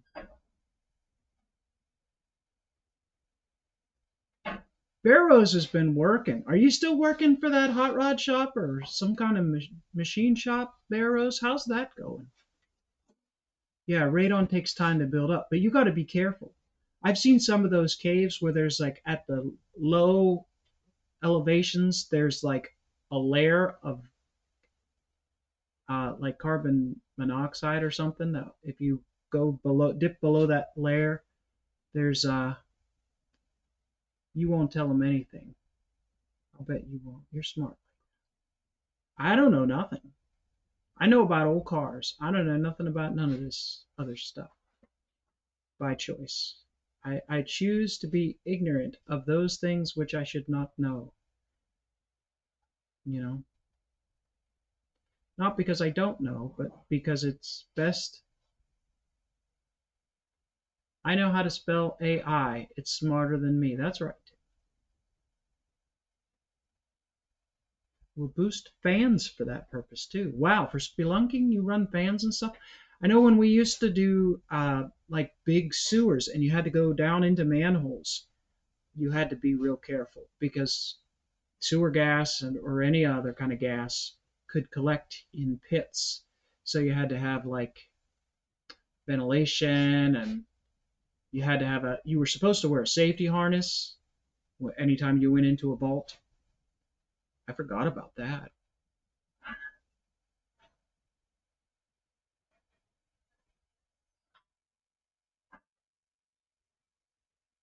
Oh, years ago I had to rebuild a 1970 Mach 1 Dash that was in near pieces. Baking soda and super glue saved my butt and the customer a couple of grand. How long does it hold up, Barrows? I've seen where they build stuff out of super glue and baking soda, is it? That's interesting.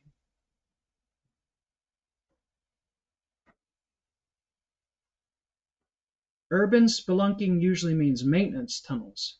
You could get power. Okay, yeah. We were supposed to have like little gas detectors, but I don't think we did. A lot of the people I worked for were pretty sketchy about their safety stuff. They didn't really care. How's it going over there with the fire? I'm on my way back.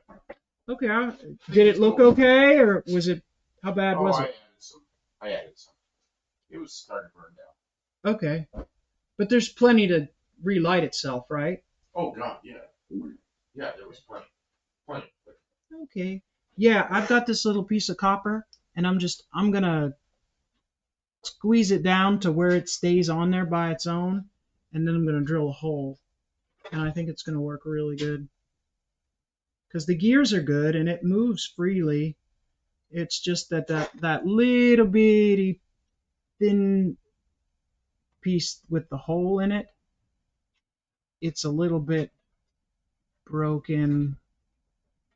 You can't see, it's a little split. All right, you got these guys? Oh, I guess I could. I was going to do something. Yeah. I want to get back. Okay, I was going to pull the battery cable off, pull that battery out, but Oh, here, I'll give you the battery cable or pull her off. that's what I was looking for. It's Okay, I'm not going to pay attention, chat, for here for a minute or two while I do this. You're gonna look at the battery cable, or I'm going to take the battery out. Kim wants my battery. oh, I won't take your battery. Kim wants my battery because I'll tell you why. It's the wrong battery. The guy bought me a battery.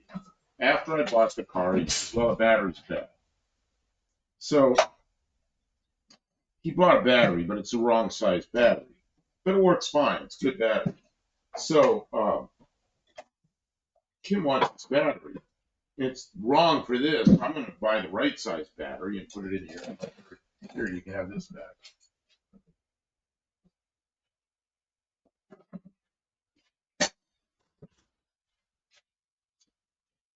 Well, that's not rusty because it's plastic. yeah, but under the plastic, I can see there's a hole. There's a hole. Oh, there is a hole. Oh, that needs some work. That's what I was trying to say. Ooh. Oh, yeah. There is rust in this car. Well, Right by the battery, though. Imagine that. I'll get you the light, and you could do a short on the. No, I got to take that. I got to take that thing out of there. More disassembly. I just want to get the battery out of there and see what was there, and then see what I'm going to measure that battery box so I make sure I get the right size battery. And then I'm going to. Well, there's enough room in there. You could do that. Well, you might as well stick with the size battery the car belongs The to. car's supposed to be in there instead of wrong, and then make it so it fits, and then we'll fix that rusty spot. I kept saying there's no rust in this car, and then there's a spot of rust where the battery leaked. Battery acid rust. Battery acid rust in one spot. That's We'll fix it. different. I don't think that's 10 inches by, what do you think that is? It's 6 by 10 by whatever height it is. You decide. Okay, that's easy enough.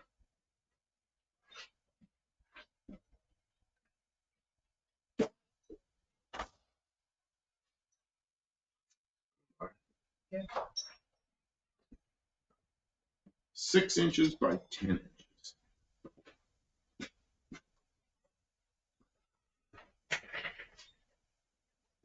Okay, so let's see. I think we have some CB radio people here. Oh, we have no heat. What's going on? Did we not plug that in? Here, I'll plug it right now. Should be on now. Oh, it's on now. Thank you. You're welcome.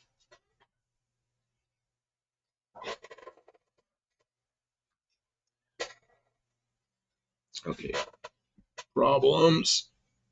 What the heck? Jammed underneath something.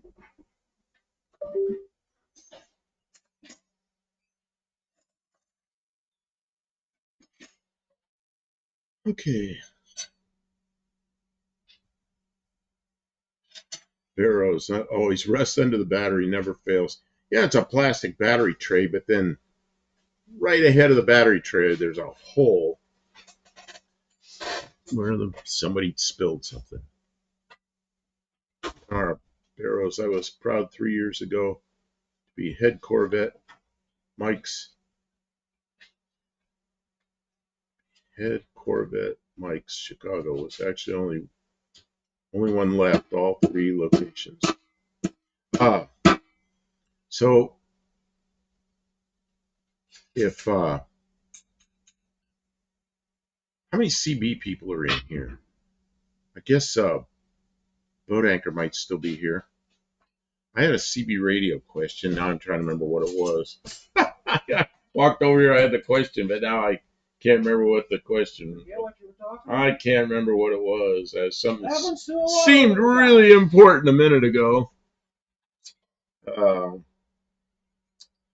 I started fussing around the heater, and then okay. Oh, I know what it was. Dean, all the lives I go to, I tell them Buff brought me here. Okay, so what I was going to ask about the CB radios was, how many of you watch, there's a guy called Farpoint Farms. Farpoint Farms, it's he doesn't do, I don't think he ever does it. He might have done a live or two, but he does quite a few videos, and some of it's about his farming in North Carolina, up in the mountains of North Carolina, almost on the Tennessee border. And he does a lot of automotive stuff and then CB radios. So he was talking up some brand of batteries, car batteries, that are what are the ones that have glass mat in them? What are those things called? AGM batteries? Yeah. And you got to order them online. I was thinking, I might get one of those. But then I'm thinking, if I get stuck somewhere, it's got a 3-year warranty on it. But then you got to, I don't know, how do you get the warranty when you're stuck in Arkansas somewhere on night?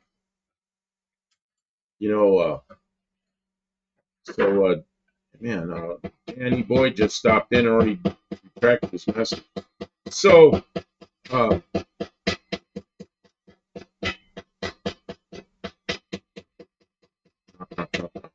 for the tapping. Okay, You so have to keep tapping. You bloated sack of protoplasm. So, I was thinking about buying a battery somewhere local, like AutoZone or somewhere, because then you can, maybe not AutoZone, but somewhere like that, because then anywhere I am, I can get the warranty. But then if I buy something online, I can't. But then I really like those yellow top, what were those batteries called? We were talking about them the other night. But that's probably too expensive battery for me. So, I don't know. What do you think about, I want to know what everybody thinks about buying a battery online versus buying it in a place where you can get the warranty quickly. I don't know. And then Danny Boyd says gel batteries. I don't know about that. My favorite battery was the Odyssey batteries, but yeah, Optimus, the ones like the yellow tops. That's where I had my Mazda. But the Odyssey batteries are great. Best battery you can buy, in my opinion, but they're also probably one of the most expensive. And it just doesn't make sense on this car. So I gave him a hard time about spending $300 on a battery when you can get one for 80. yeah, and Kim's probably right. I mean, this car isn't worth, but no. They have Walmarts in a lot of places. You could buy a $150 Walmart battery and it would be 3-year battery. I have bought a lot of batteries at Walmart, and and I only had one go bad. Man, I'm losing my voice again. I had one go bad, and I was in Tucson, Arizona, which is not where I live, and the Walmart didn't have one. And of course, I'm stuck. So I ended up having to go somewhere and buy a battery instead of using my warranty because Walmart they didn't have that battery. So I was stuck. That stinks. So then the warranty didn't do me any good. Or I could wait around until they order one or something and That's pretty pay for a hotel for 3 or 4 nights. Well, that doesn't speak highly of Walmart. So then I ended up buying one from AutoZone, which is the one that's currently in the van that's dead, but it's got a lot of years on it. It's got a lot of years on it, so that's not saying anything bad about their batteries. Oh, Danny Boyd's here. Daryl B's here. Oh, Daryl B, my Nissan Rogue uses AGM battery. Yeah, just bought one from Advanced Auto Parts. Okay. Also says, I would still like advice on modern batteries, especially if they store okay without croaking or a lighter. What is the difference between a red top Optima and a yellow top Optima? What is the difference? I had a yellow top. Oh, you did a good job on that. That's where all that hammeration was. You know what you could do? Pack that with epoxy. I won't even need to. No, you won't need to. No, it's going to be on there. Guys, here's the Kim Fixes Things special. I took a piece of copper tubing and I used a couple of screwdrivers to get some square. That's one square side, and it's going to slip right over that. Right over, yeah, it's going to slip right over that. Is it going to have enough throw? Oh yeah, it's going to have more throw because it's longer.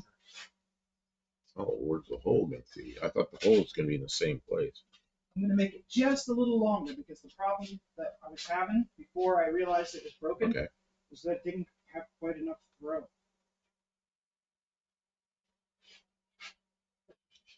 See, Danny Boyd, my dumbass bought a battery I turned out to not need. Patrick Sullivan just picked up a Deep Cycle Wally World, $127, Group 27. Yeah, I don't know what group this is. Somebody could look it up if you want. I can't do it from here. It's a, I don't know what group it is. 78. It's pretty little battery. 78 Mercury Zephyr.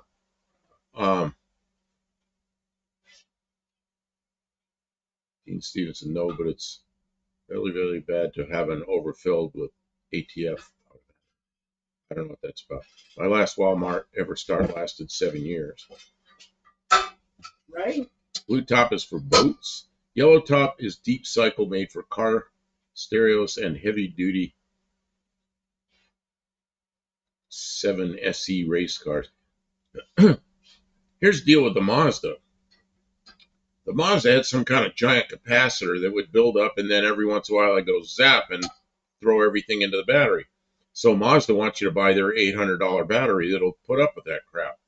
But I didn't want to spend $800 on a battery. So I started looking around the options. And the yellow top would work with the Mazda. And it was $260, I think. So I bought a yellow top. And then the car got crashed, and while I was up there, I should have taken an old battery with me and swapped it out. But I didn't think of that.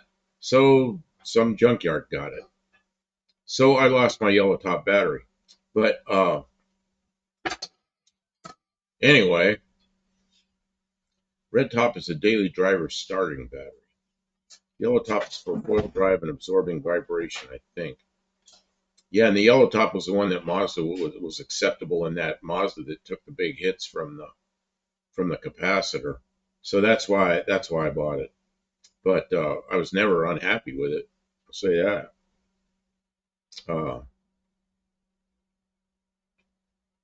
But I'm not going to spend $265 on a battery for this.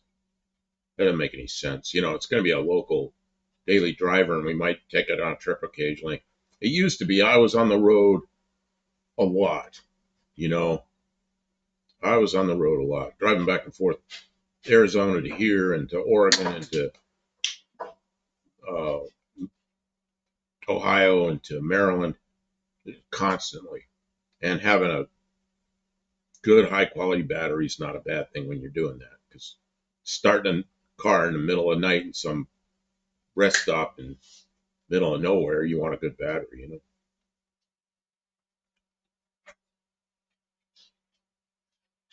Blue tops are deep cycles. You have to charge them slow with light amps. Hit them with 100 plus amps and you fry them. Okay. Yeah, that yellow top apparently would put up with that.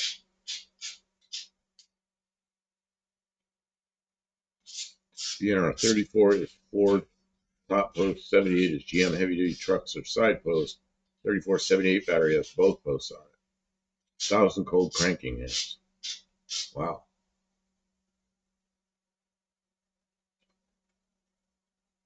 Also, I have a hard time. I have trouble getting a straight story on these. So far, so good with the Neo Diehard from Advance. Optima is made in Mexico.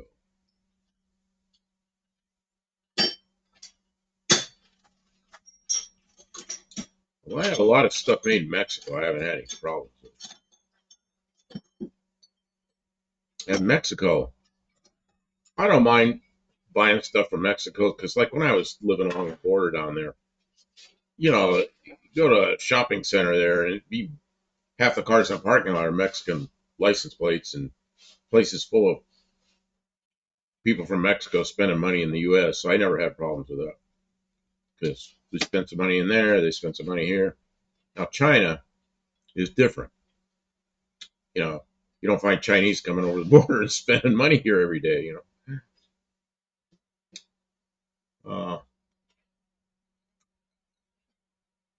And then the ones I really like, which are what was the one I said? Not the Optima, but I said it a couple of minutes ago. Now I can't bring it up. The really expensive ones. Advance now has a diehard name. Is that who has that now? Oh, that makes sense. Yeah.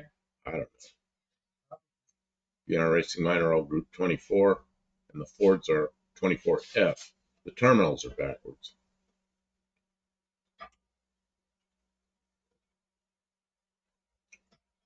Paul says AutoZone disappointed me again. Danny Boyd's going Deca. Now, what was I just said it a minute ago. Now I can't. My brain's dead now. I didn't even do any drugs and my brain's dead. See, you should have at least. I should have done the drugs, right? Should have at least enjoyed some of the drugs. I'm not endorsing the use of drugs. Just saying.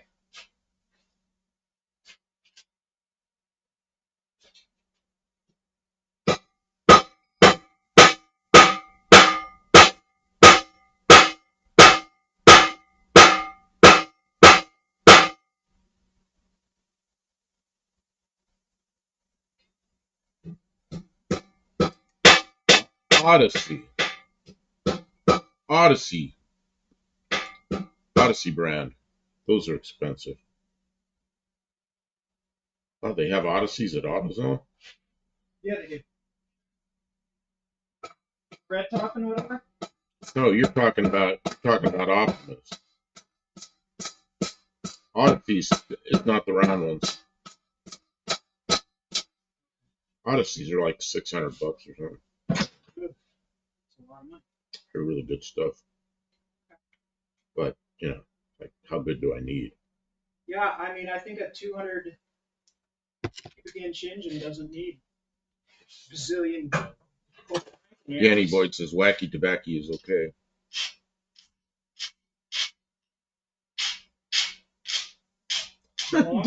Dean says you can still make up for it, but there is time. There's still time. There's still time. So then I have an excuse for not being able to remember shit. I already can't remember anybody's name or figure out what words I'm trying to use. So many times. What were we doing? We were up here. I couldn't figure out the word, and we were out doing a live, and I couldn't figure out. Last night, went home, got to the house, and I remembered the word. Yeah, you did remember it. As soon as we got to the house. Check it out. Very good. It's crimped over here. Okay, it's too close. Oh. Oh. I punched it so it won't slide off. Okay. I'm going to drill it, and the drill hole is going to be 1/16 longer. That's going to give it a little more throw, and that's going to take care of the problem where it doesn't have enough push. You know, you keep pulling harder and harder and harder because it doesn't have enough push. Why is that? Just slop somewhere else? Yeah. 47 years old. That's why. But we're going to fix that.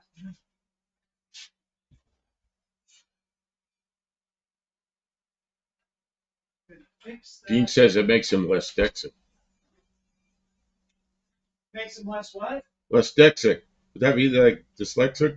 You know, the other thing they sell is they sell lithium batteries that will start your car. No. And they've got like a built-in charging circuit so that,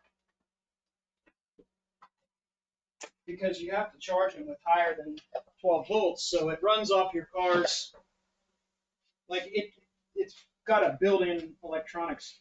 It's like, everybody's here saying like lithium and stuff. No. I didn't say to use it, I just said they make that. No, I mean on the chat. Okay.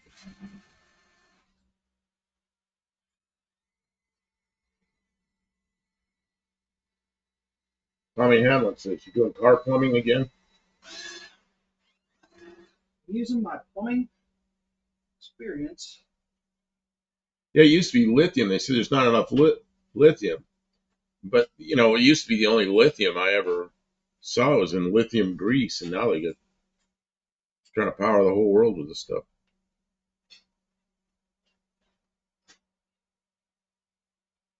Lithium is everybody's answer to every other thing.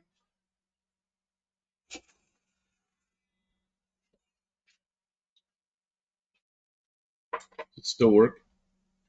It works. When's the last time you charged that battery? That battery hadn't been charged in a long time. But those are just like two LEDs up there. I mean, you know.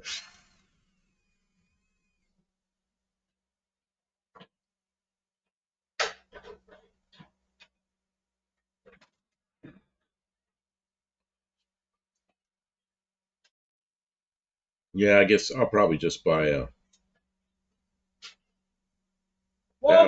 battery from one of the... Or one of the big chain stores.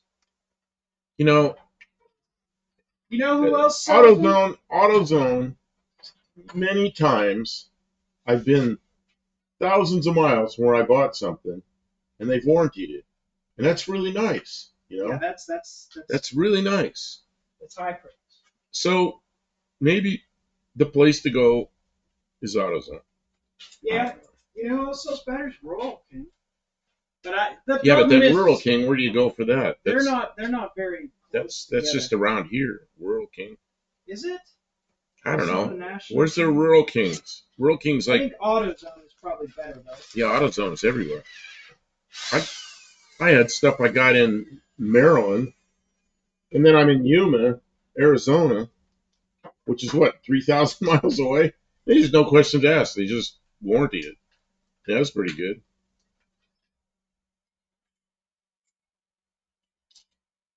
Well, yeah. Danny Boyd says, I prefer O'Reilly's for McParts. Now, O'Reilly's all over the place, too. Isn't that the place you like? I mean, I'm Well, you liked it because of the local people got their act together. There's a couple of people in there that care about what they're doing. yeah.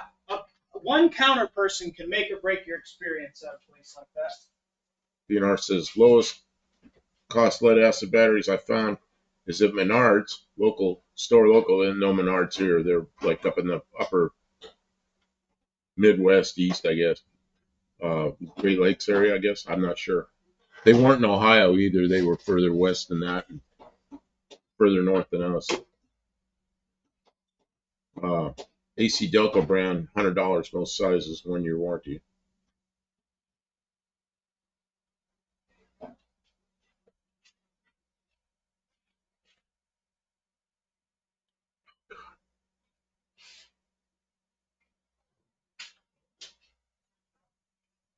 It works fantastic. Something itches in my eye. Okay. You said it works fantastic? Yeah, it's working great. Fantastic. Illinois Rural King, also Big R. I don't even know what a Big R is. That sounds like a good place. Steve Edwards, okay. Buff, I just bought a Courier Centurion 40 DSSB and a 2000 GTL and a Pierce Simpson Simba for my channel. Well, the 2000, that's a 2000 GTL. That's a good radio, isn't it? That's a great radio from what I remember. There's a Rural King near Peru, Illinois. There's one here in yeah, but if you were out on the road, yeah, but like Laurel if I'm Kings could be like, really what if I'm in fun. New Mexico and we're on our way to California or something? It's like there's an AutoZone there. Menards has good deals. Two Menards in Cincinnati. See, that's weird. They're in Cincinnati, so they're in southern Ohio, but they're not northeast Ohio. Arrow says best battery to run in a driver is the one you can find anywhere, anytime. House you don't mind Everstart. What's an Everstart? I know it's cheap. I think that's a Walmart, isn't it? Everstart's a Walmart? Could be. Maybe. Dean Stevenson, glycerin, lithium. I want lightweight. Is there a magnesium helium battery? That would be lightweight. Probably wouldn't make much power. That sounds like something broke. Snap. What was it? One of those new 6-inchers? No, it was one out of one of those cheap drill indexes. It was a tiny, tiny bit. Oh, you broke one of the tiny bits in the drill index. Yeah, that happens. There's still enough to drill a hole, but myself. Oh, I guess I did drill. Oh, I drilled the hole. If you take care of Optima Red Top, it will likely last 5 years. What kills them is letting Optima Red Tops go dead over and over.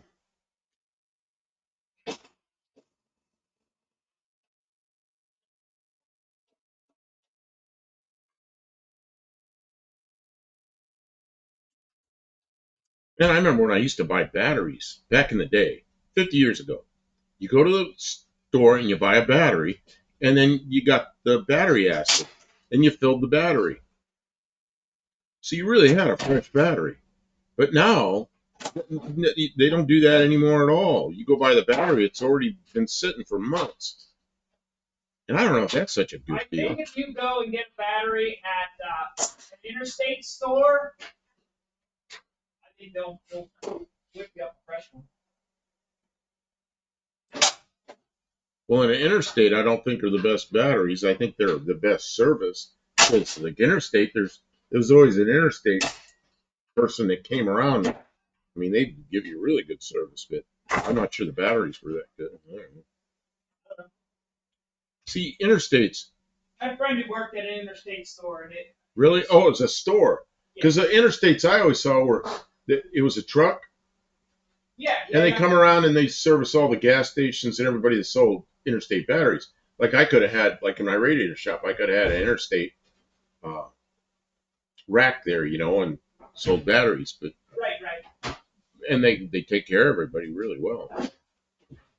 Yeah, well, he worked at the place where the trucks got the batteries from.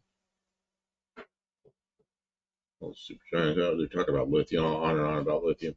Let's see here. Walmart used to have value start for $50. Yeah, and I don't think there's any $50 batteries. No. Maybe $69 flashlight batteries. is the new $50. What is that, Kim? You can get a Walmart battery for I think it's 69, might Really? be 79. It's pretty cheap. Magnesium, famously not much of a fire hazard as lithium. Yeah, magnesium, you got to light it. You got to get it pretty hot. Like scraping it down a runway without a tire on the wheel. And it'll light. Remember the A320 Airbus in, where was that? Los Angeles? Landed with it. They knew it. The front tire was turned 90 degrees from straight where it was supposed to be rolling this way. It was this way. Man, they knew it. And they flew around, got the fuel real low, and then they came in. They landed with the tire 90 degrees off from where it's supposed to be.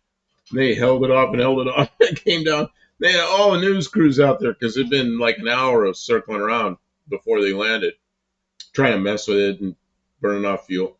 So they landed, and it just, tire burned right off, and then boom, the wheel lit up. It burned the wheel almost all the way down the runway, and it finally went out. Stopped. Everybody got out. There were people on board that airplane watching the news, watching news of themselves landing in a airplane with a screwed up nose wheel. That was weird watching that because you kind of don't know what's going to happen. That was live TV watching that happen. I knew something bad was going to happen. Oh, man, news crews just waiting for a big smasher. And all they got was a little nose wheel fire. I mean, that's still pretty cool. But it was. I mean, I'm glad they covered it because it was good to watch. Danny Boy can't trust today's dim-witted public with battery acid. Yeah, no kidding. No, yeah. Justice have 5-year-old batteries in some. You can buy motorcycle batteries though that come that way. Did you know that? Oh, the motorcycle batteries. Kim says you can buy motorcycle batteries that come and you put your acid in. Yeah. Yeah, sometimes that's exactly the problem I would want to spend money to avoid. Sometimes I get sick and neglect batteries. The best I can do is put battery tender on them.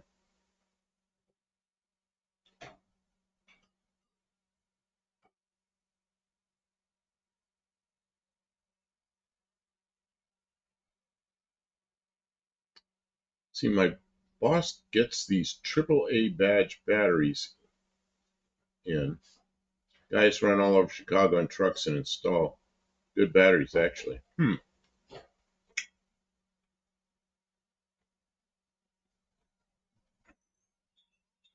Dan says the best thing to do is disconnect it and bring it inside if the weather's going to be really cold. It's not a bad idea. Yeah, you're not going to hurt anything. We did that with a couple of batteries this year. We did that with, when Kim first got here, she had the Dart before we did anything to the Dart. I mean, she might have done some little thing to it, but basically it was the way we got it. And had a used battery in it. And we went out there, it's 3 degrees below zero, and Kim's doing a video, and she goes, this is a cold weather start. She turns the key, and it goes, she goes, well, it's a no-fly day or something like that. What'd you say? It's a no-fly situation. It's a no-fly situation.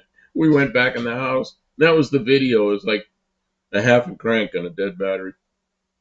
Pretty funny.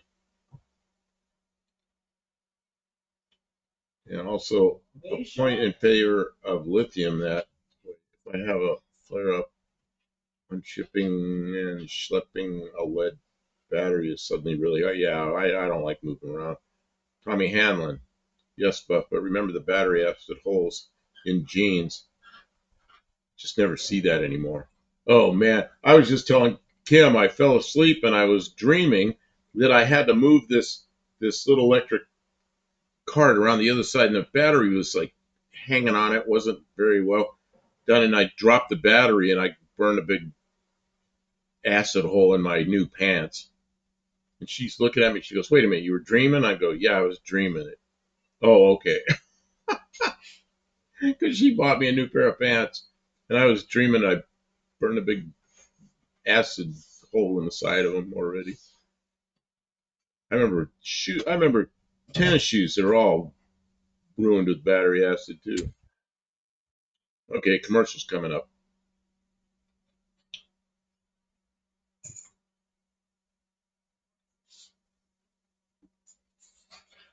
Why can't you talk during a commercial? Because I just wait till people click out of it. I don't want to talk.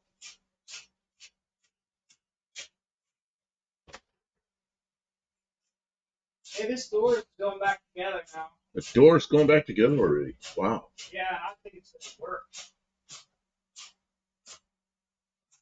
You'll know instead of some flimsy little piece of plastic that you got. BNR says if you have an alternator starter shop, they might sell those no-name batteries. Many are actually very good. You know, there was a guy that worked for me in a radiator shop, young kid. I hired him when he was in high school. And he saved his money and he bought an alternator starter. What do you do? Alternators, starters, something else, and batteries.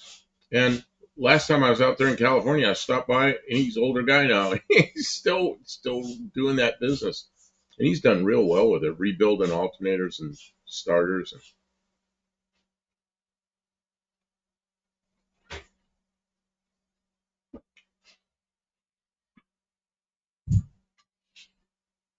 Uh-oh, we just went max headroom here. Kim, what's doing that? What do I do? You always touch the camera when that happens.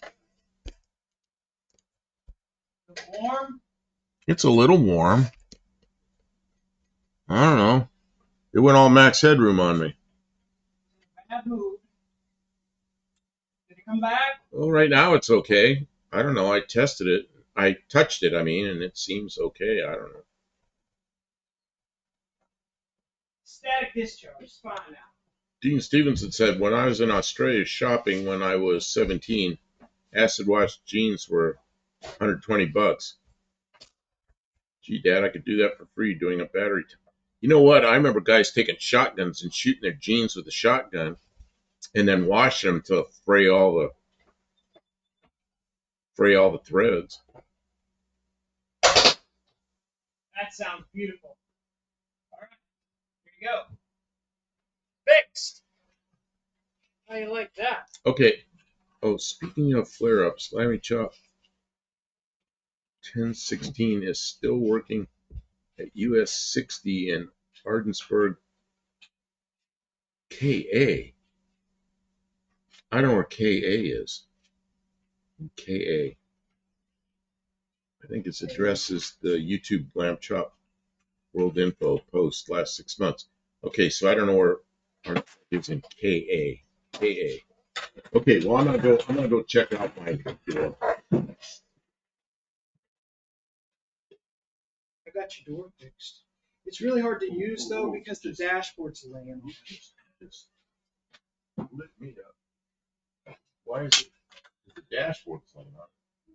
Oh, to close it. Okay, just a second.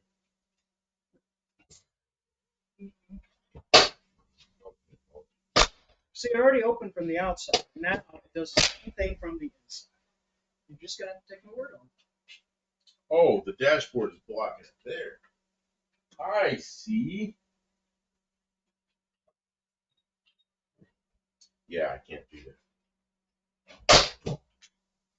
So I can come in here and simulate it, I guess. You guys, you're just gonna have to take our word for it. That little brass garbage thing I made works like a charm. Can't really test it. Oh, I know what I wanted to do while I was here. That's right. A discharged battery will freeze. Don't let your batteries discharge. Somebody suggested on the chat last night, suggested I change the speakers while I got the dash out. And I'm going to pull one of the speakers right now. Oh, yeah, he was pricing speakers last night. Yeah, I want to see how much room there is under there.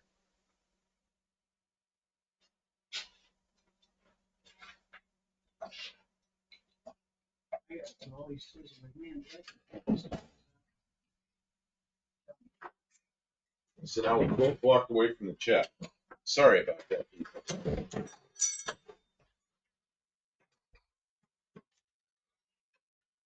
Okay, I've hit my head on that enough.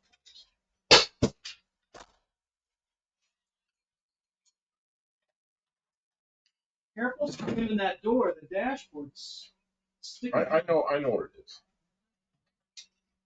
Trying to get it so it isn't all wiggly. It's only going to go so far. Well, one screw was loose and the other one's really tight. Like a lot of things on this car. Oh, he's taking speakers out. Well, I want to see how much room there is. That's a good idea. I might even, if it's easy to remove this, I might take it with me so I can match it up with Oh, that's good. what I wanted. I might actually spend some of my money. What? Don't be spending money on speakers. You're like a teenager. Spending No, all it your just money on makes loud stereo speakers. You know the ones I was looking at. No. Yes, I saw. Noises. Okay, I'm coming back.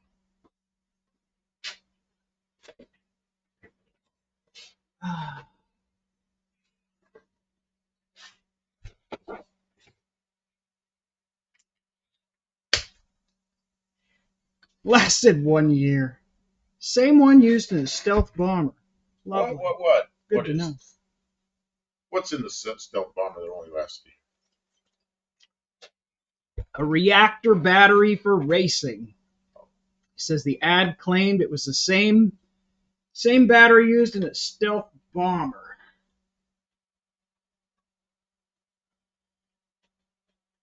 Sounds sus to me. Wonderful.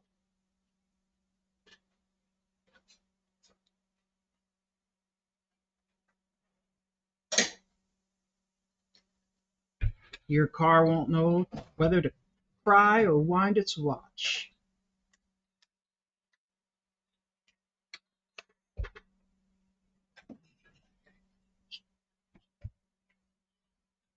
All right. Spending more money doesn't guarantee better. Yeah. Ooh.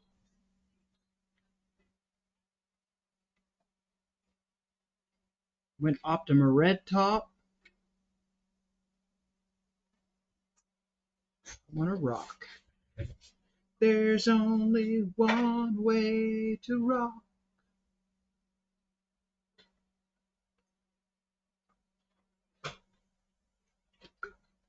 We'll figure it out. It's a good bike shed. Everybody can have an opinion about batteries because everybody's had batteries. So it's a good thing to talk about a little bit, right?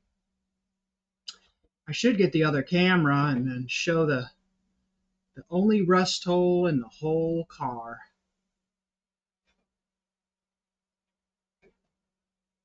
I understand those are lighter B&R. The red top are the red top ones lighter batteries? They're lighter and they have more oomph.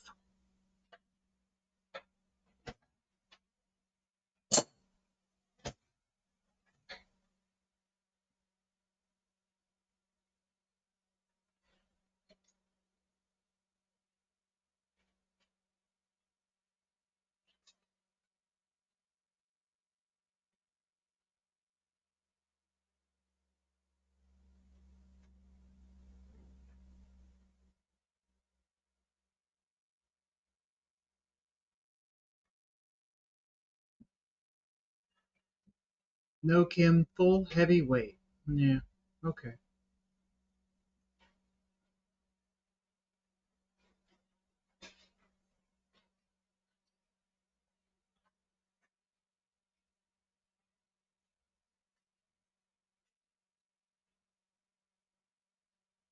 How old I am?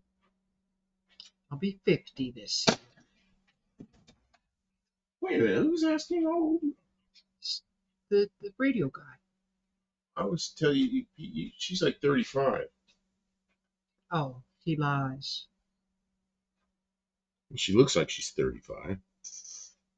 I think that it's better to tell people the truth, and then they think, wow, you look really good for your age, than to tell people I'm younger and they go, ooh, you look pretty rough. Is there a lot of free space around it in the dash? You know, How I many? didn't really look. 32 ohms? 3.2 ohms. Oh, okay.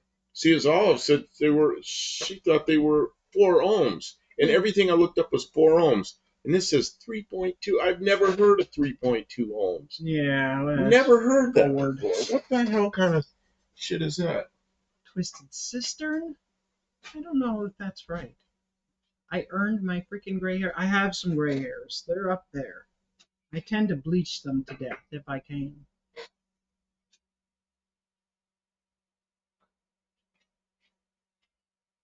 I don't identify as gray. No, there's not a lot of room in there. There is not a lot of room. All right, well, you'll have to go with the same depth and everything, or else they're not going to fit. Jeez. Yeah, Patrick Sullivan asks, how are you seeing these people, Buff? YouTube profile? What's that? Which people? Patrick Sullivan asks, how are you seeing these people, Buff? Let me see which people. On here? I don't know. YouTube profile. Who were you talking about? I don't know. I just see you on here. I guess I could look each one of you up, but I don't. Oh, this is all, that's a speaker. And that is all the room there is. I mean, it looks like there's probably 10,000ths of an inch between this and the There's bottom. enough room for a speaker. What do the cones look like? Are they all deteriorated? Oh, it's some. I don't know what that is. That's just a grill. There's a cone in underneath there. You can Okay. see it from the back. What else do I have to take home? I had to take home my flashlight and this. I don't want to put this next to my phone. It's got a giant magnet on it. I don't know what that will do to it. Steve Edwards says, I have no hair. That's a genetic thing. Some people don't have hair. Some people go bald in their early 20s. My brother's a year younger than me, and he's been doing the comb over since he was in high school. And I have lots of hair. It's just gray. So I got the hair and I got the gray. Okay, I'm gonna take a break. I'll be outside. Going out. Olive says, I wear them with pride, and you know I get hassled by fewer straight dudes. Well, there you go. Yeah, right? I mean, wear them with pride. There's a lot of men that are only interested in young women. So I'm okay if they leave me alone, because that's kind of sketchy.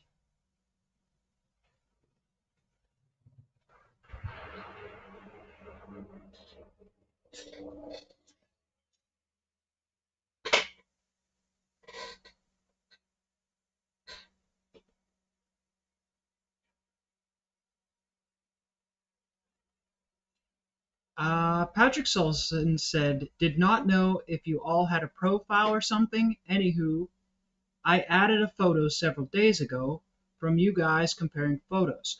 Oh, so a lot of us do have YouTube channels of our own. And we post content about our vehicles or projects. And so some of us have met in person through events. But yeah, a lot of the people that we started our channel were here first. Not all of them, but many of the people who were here first were involved in a car club, and all the people in the car club were making YouTube content.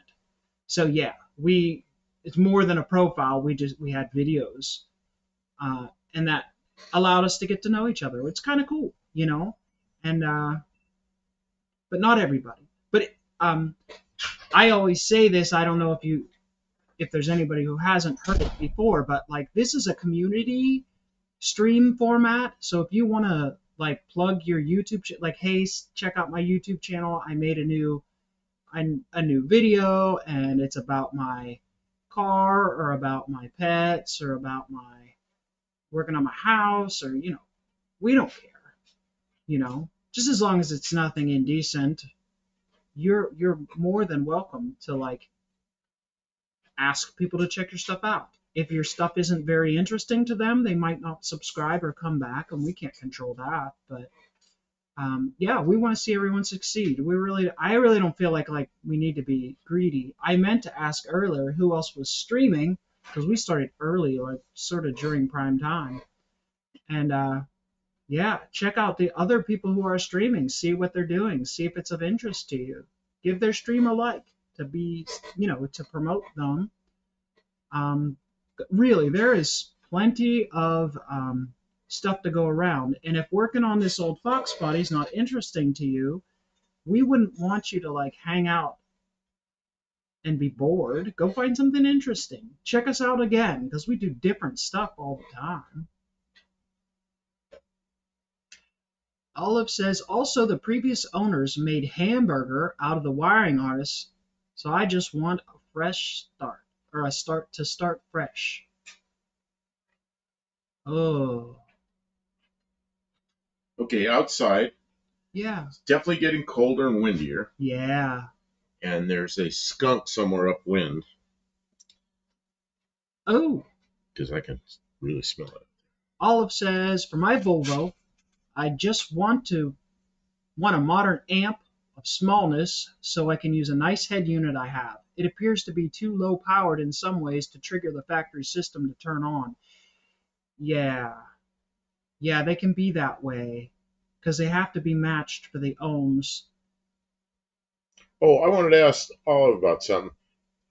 Last night you're saying it's probably 4 ohm, and then what did I say? It was 3 point. What is it? 3.2. Can you Yeah, read the bottom? It's right there. it was 3.2. It's 3.2. Okay, so what happens when I run 4 ohms? Is that why? It'll get a little quieter. What? Yeah, but what's that going to do to the? I'm sure the output on the radio is something is supposed to match that. Yeah. Well, the biggest Well, of course, I'm going to put a different radio in at some. that's what you said. The biggest mistake would be to run too low of ohms, like for a 4 or 8 ohm system, run half or less, or to like if you run in series instead of parallel, you cut the ohms in half, right? And so then you'll overheat the amp and burn out the stereo. So you always want to run higher ohms. So if it's 3 and the next choice is either 2 or 4, you always run bigger, or as close to you can, or bigger. Did she say anything? Just the auto Dean wiring. says, I thought Zen Buddhists use ohms. Dean says, Jamie of Dead Dodge Garage did the same work. The wiring to the D100 was legit hamburgerized. I did not watch Jamie working on a D100. Or did I? Is that the one he had his... I don't watch him a lot, He doesn't but watch I stuff. just watched him recently doing something. Oh, here comes the rain again. Just the audio wiring. Man, in my days, I have seen so many hack job stereo wiring. People think, oh, I can do the stereo wiring. When I had my radiator shops, there were all that's back in the day were all the stereo shops, and they do installs in cars, and I got a lot of heater cores from with holes drilled in them, and I got one Ferrari with a fuel tank with hole drill. They ran the hot lead for the battery was up front, the engine's in the back, and they ran the wire through to the stereo from the battery, directly from the battery. They drilled through the gas tank and out the other side of the gas tank and ran the hot lead through there. And the guy picked the car up, and then later he filled it up and gas is pouring out all over. Figured out what happened, brought it back, and I got to fix that gas tank. Yeah, drill a hole through the Ferrari gas tank. There you go. Stereo installers. They just hire young kids or had some interest in electrical stuff.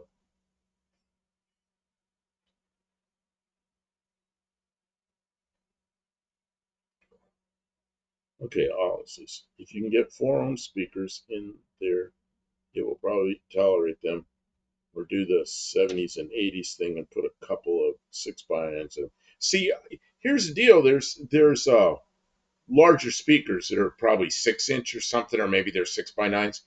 I don't think they're 6x9s. I think they're smaller than that. Back on the package shelf, and then these. So what I'm thinking is the right they might be in series. I don't know.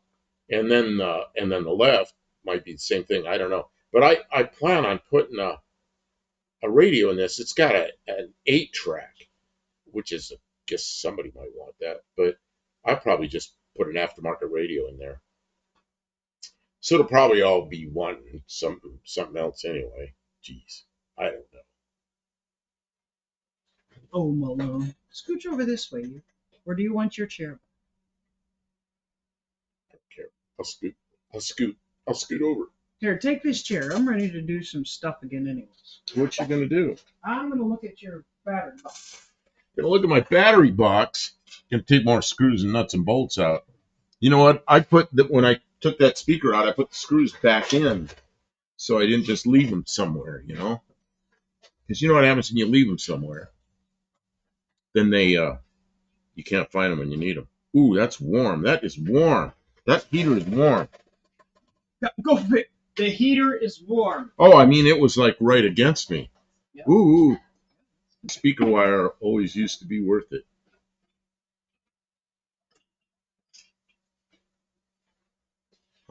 Many Padney.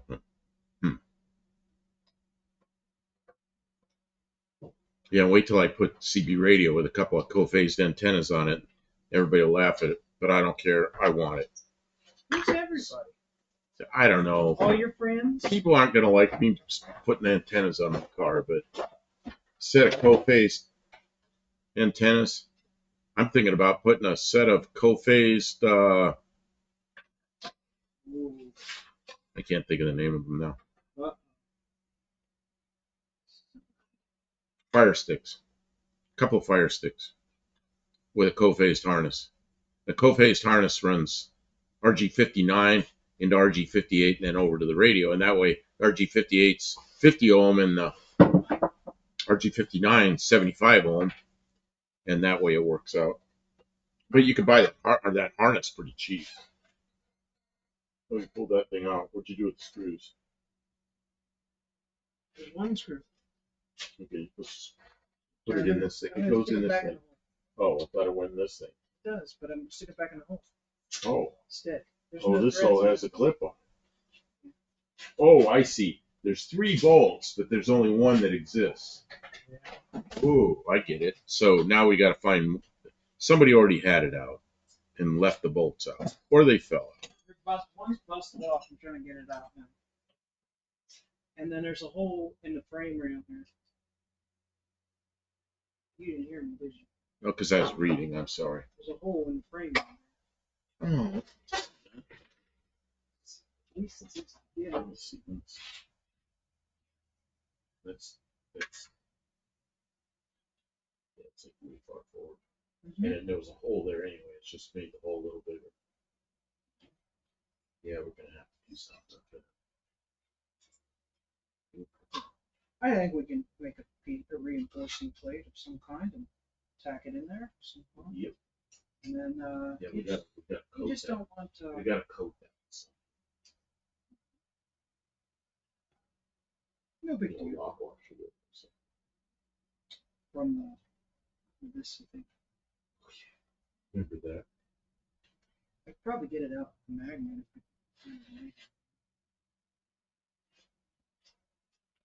So, I was trying to get this.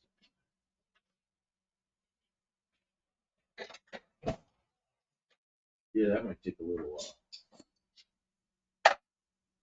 Penetrating one. Maybe I'll try some overdue. Yeah, one rust spot in the car. Can't get away. Under the back. Isolated incident. Colin Chapman.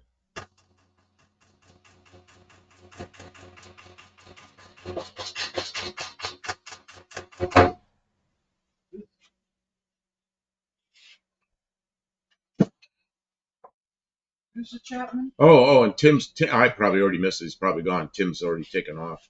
So take care, Tim. Tommy Hanlon. What does RJ stand for? RJ. Where's RJ? What did I miss?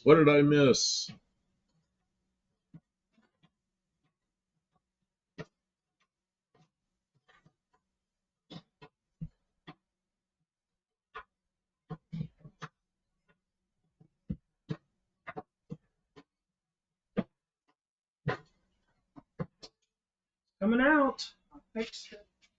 Oh, they used to sell wire wound resistors to stereo shops to get speaker impedance right.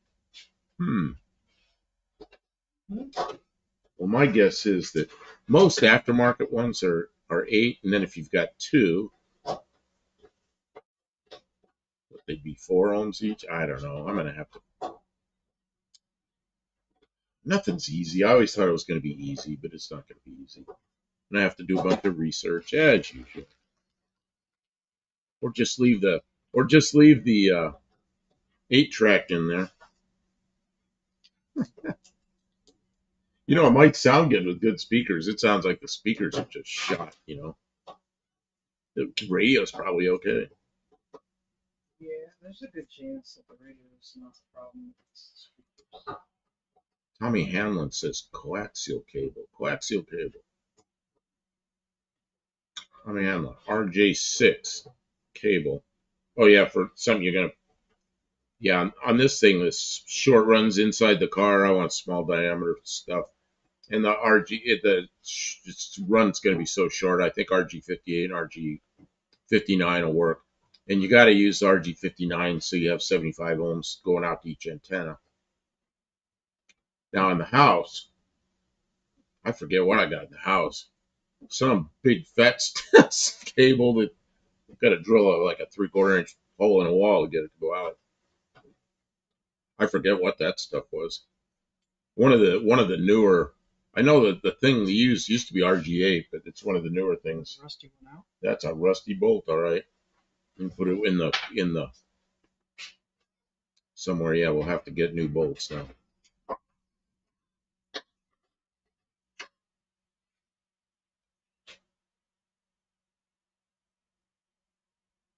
Let's see if you can get anything with an aux input up front.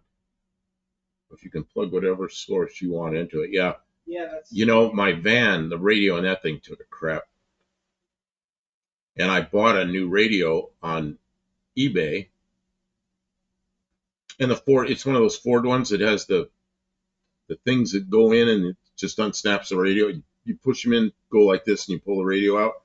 So I bought a used radio on eBay, and it was a guy that was converting them and putting a jack in there for an aux input. And on that van, then I plugged my phone in with the aux input. It works so well. I can just talk. If the phone's anywhere in the van, I can talk, and whoever I'm talking to comes out the speakers. It's great. And then all the music I have on my phone, I can play. It's pretty good.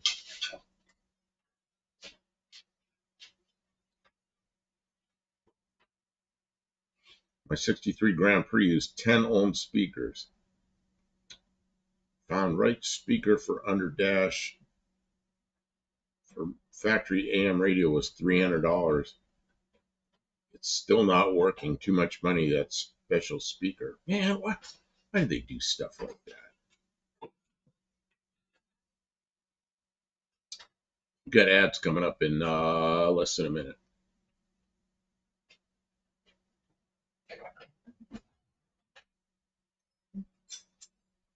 Oh, it says, speaking of simplify and add lightness, factory AM radios go.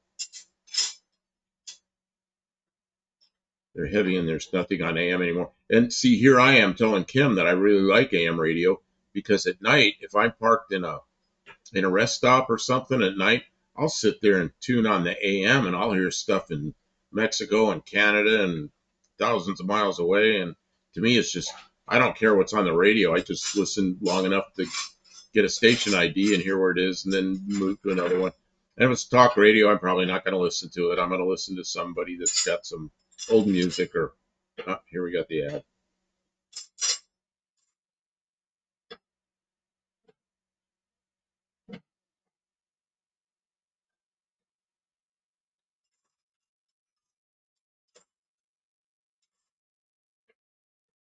So maybe the ads are over. So I like the AM because I like to sit there and I like DXing, and just to hear where the stations are. Ah, Steve Edwards, you're still there. Good. Okay, so what do you think, Steve? I'm thinking about running a couple of fire sticks. One of the shorter or medium-sized fire sticks. Run them as on a co-phased harness with two of them. And I've never run fire sticks before, but I hear nothing but good about them. But running co-phased antennas on the sides of a car, on the roof, man, my Matador 50 years ago running that, man, it was like really directional off the front and the back of the car, and going down the road, it was so good. Uh, it just wasn't as good off the sides of the car, but that doesn't matter because it's a different car. I was just wondering what you think of the fire sticks, just because I haven't. And I guess they make the fire sticks that have the little adjustable thing. Some of the fire sticks, you actually got to cut the top of the antenna off. And if you cut too far, you're screwed. But I was thinking about getting the ones that have the little bolt up there that you can change the length and adjust them.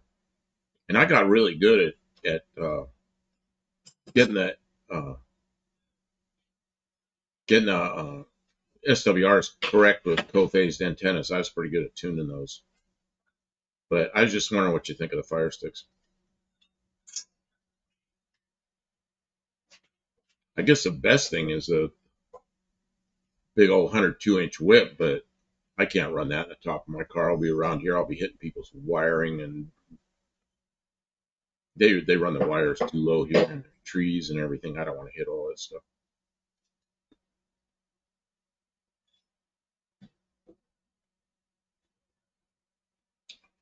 Tommy Hanlon, I used to be fascinated as a kid with long wave, imagining where it was being broadcast from. You know what? In Europe, you have that option.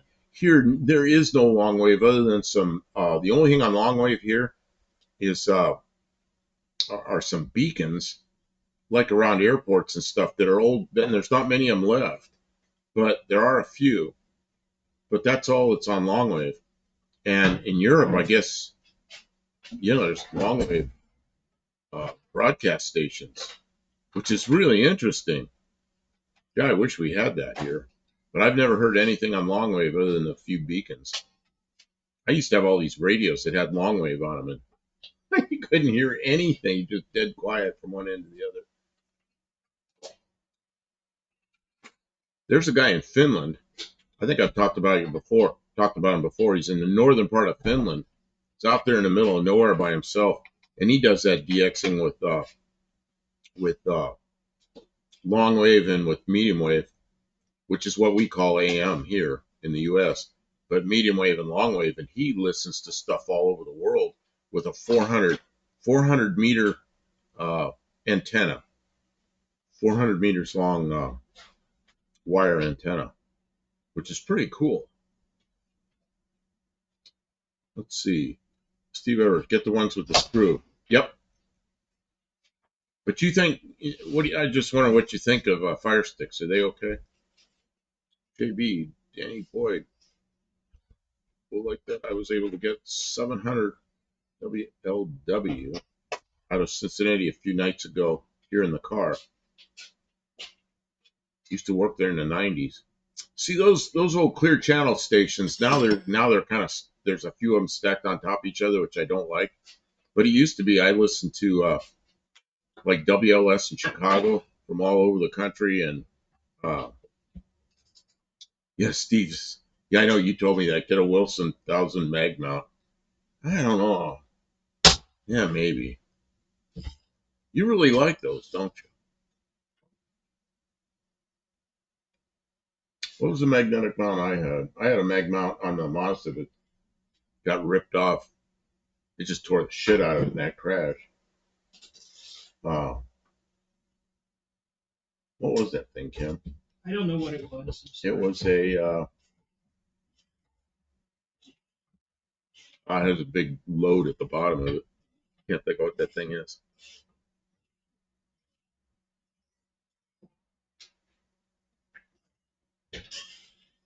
What the hell was this? Very, very well-known antenna. Has and a lot of people like them. Has a big, fat, black load right at the bottom of it on a magnet mount. I just can't pull names up. I don't know what's wrong with me. My brain just doesn't do that anymore.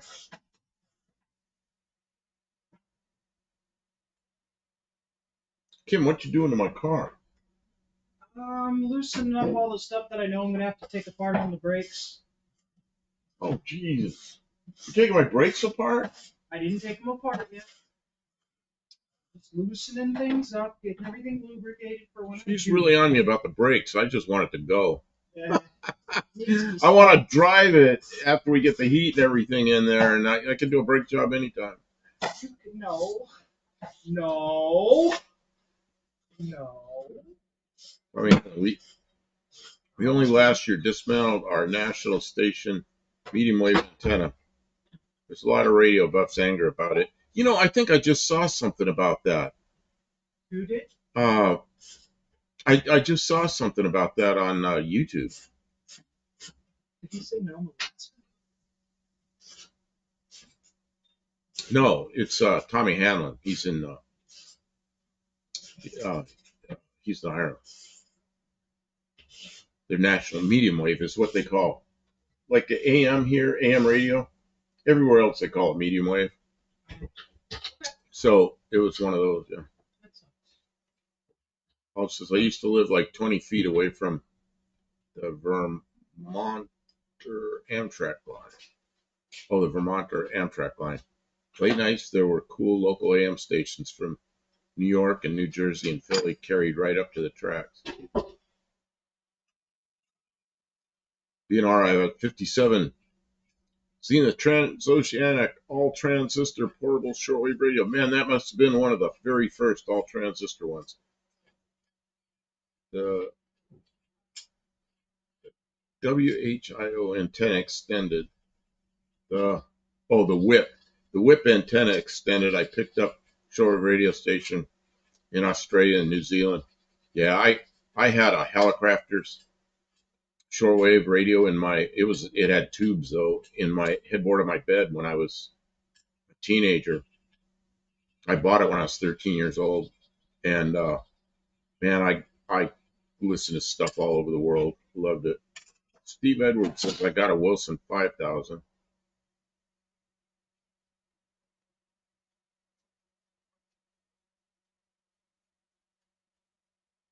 Bernard says whip antenna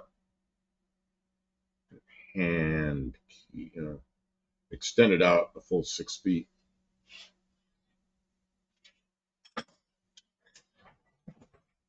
Yeah, in the late 60s and early 70s, shortwave was really something. It was really interesting. Our old radios work so well. Yeah, you know what's wrong with old radios? A lot of times the capacitors start to go bad, and a lot of times you got to recap them. Steve Edwards, I bought a radio from him, a CB radio, recently, and he recapped it and tested it and tuned it and everything. So I haven't run it yet, but it's going to go in this car.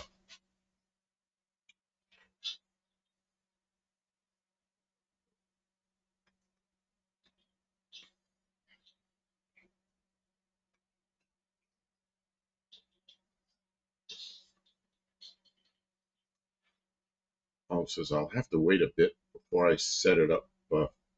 Sent me emails a lot about how. Oh yeah, she's got this really cool receiver.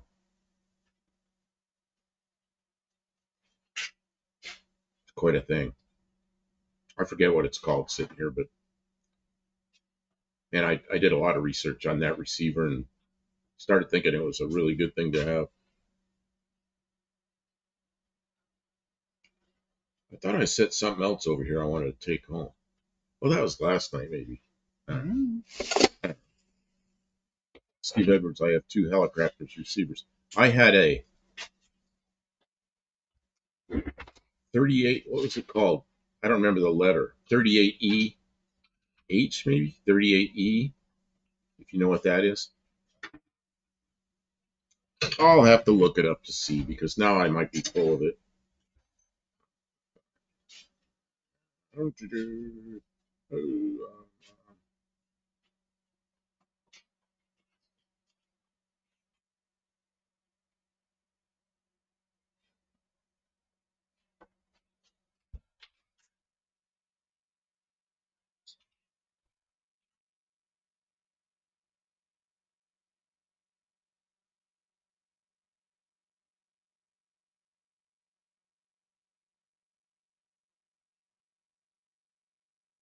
Yeah, S38E. Yeah, if you look that up, you'll know what it is.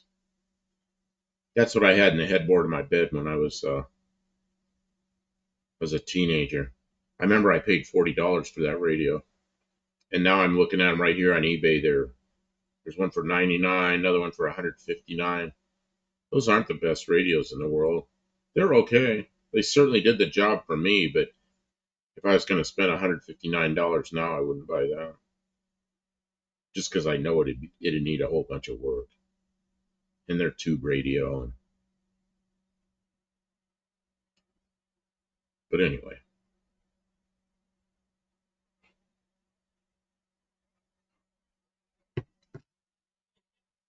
Yeah, Steve, you know, S38. Yeah, there was the S38, and then there was the B and the C and the D and the E, and the face looked different on all of them. I had the E.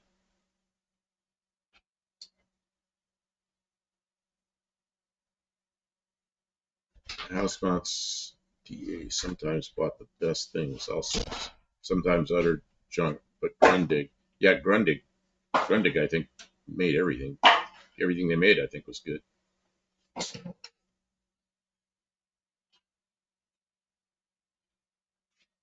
Yeah, Steve, so you know what an S38 is.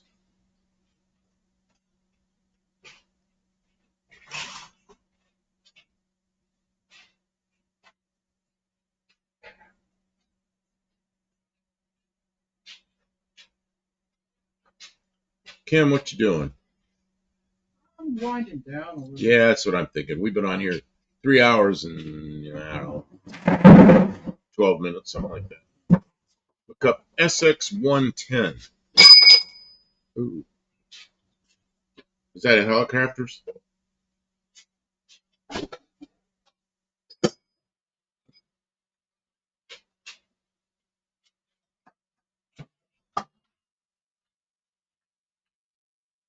Found that white hammer you were looking for. Remember you were looking for this thing? Yeah. I found it. Going back in the hammer drawer. Good place. Thank you.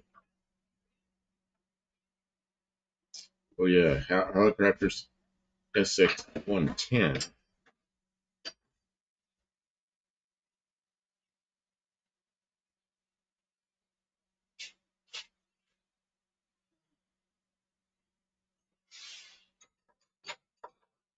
Oh, man. Yeah, that'd be a nice radio to have.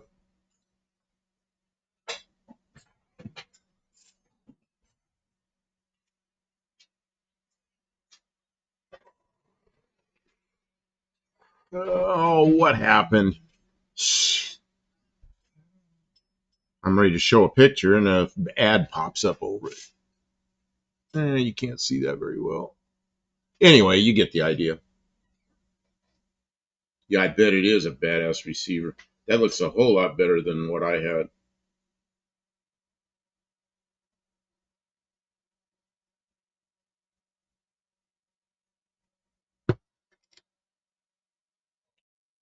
There's lots of Grundig TV chassis rebadged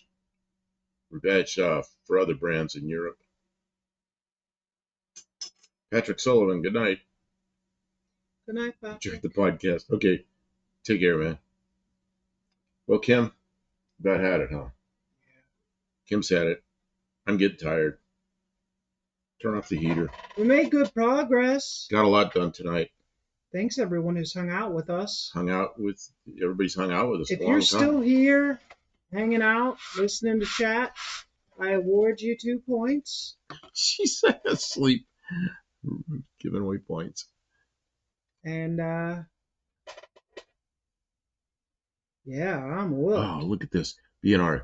I think the shortwave transoceanic all transistor was $400.57. That would have been like $4,000, $5,000 today. Wow. See, I had friends who were they sold Zenith TVs and radios and stuff, and I remember going in their shop in the early, well, in the mid '60s when I was looking for a shortwave radio, and they had those transoceanics in there. Then they were newer than that. They were, like 10 years newer than that, but they were too expensive for me, and that's when I bought that used Helicopters for $40. What time are you in now? It's 6:15 Sunday there. It is 15 minutes after midnight on Sunday here. So we're in a central time zone in the U.S. Okay, I think we're done. And we'll be back. I don't know if we'll be back tomorrow night. We'll certainly be here Tuesday night. And maybe once more before then. I don't know. We'll see how it goes. But take care, everybody. Thanks everybody. We appreciate you so much. We'll see you again soon.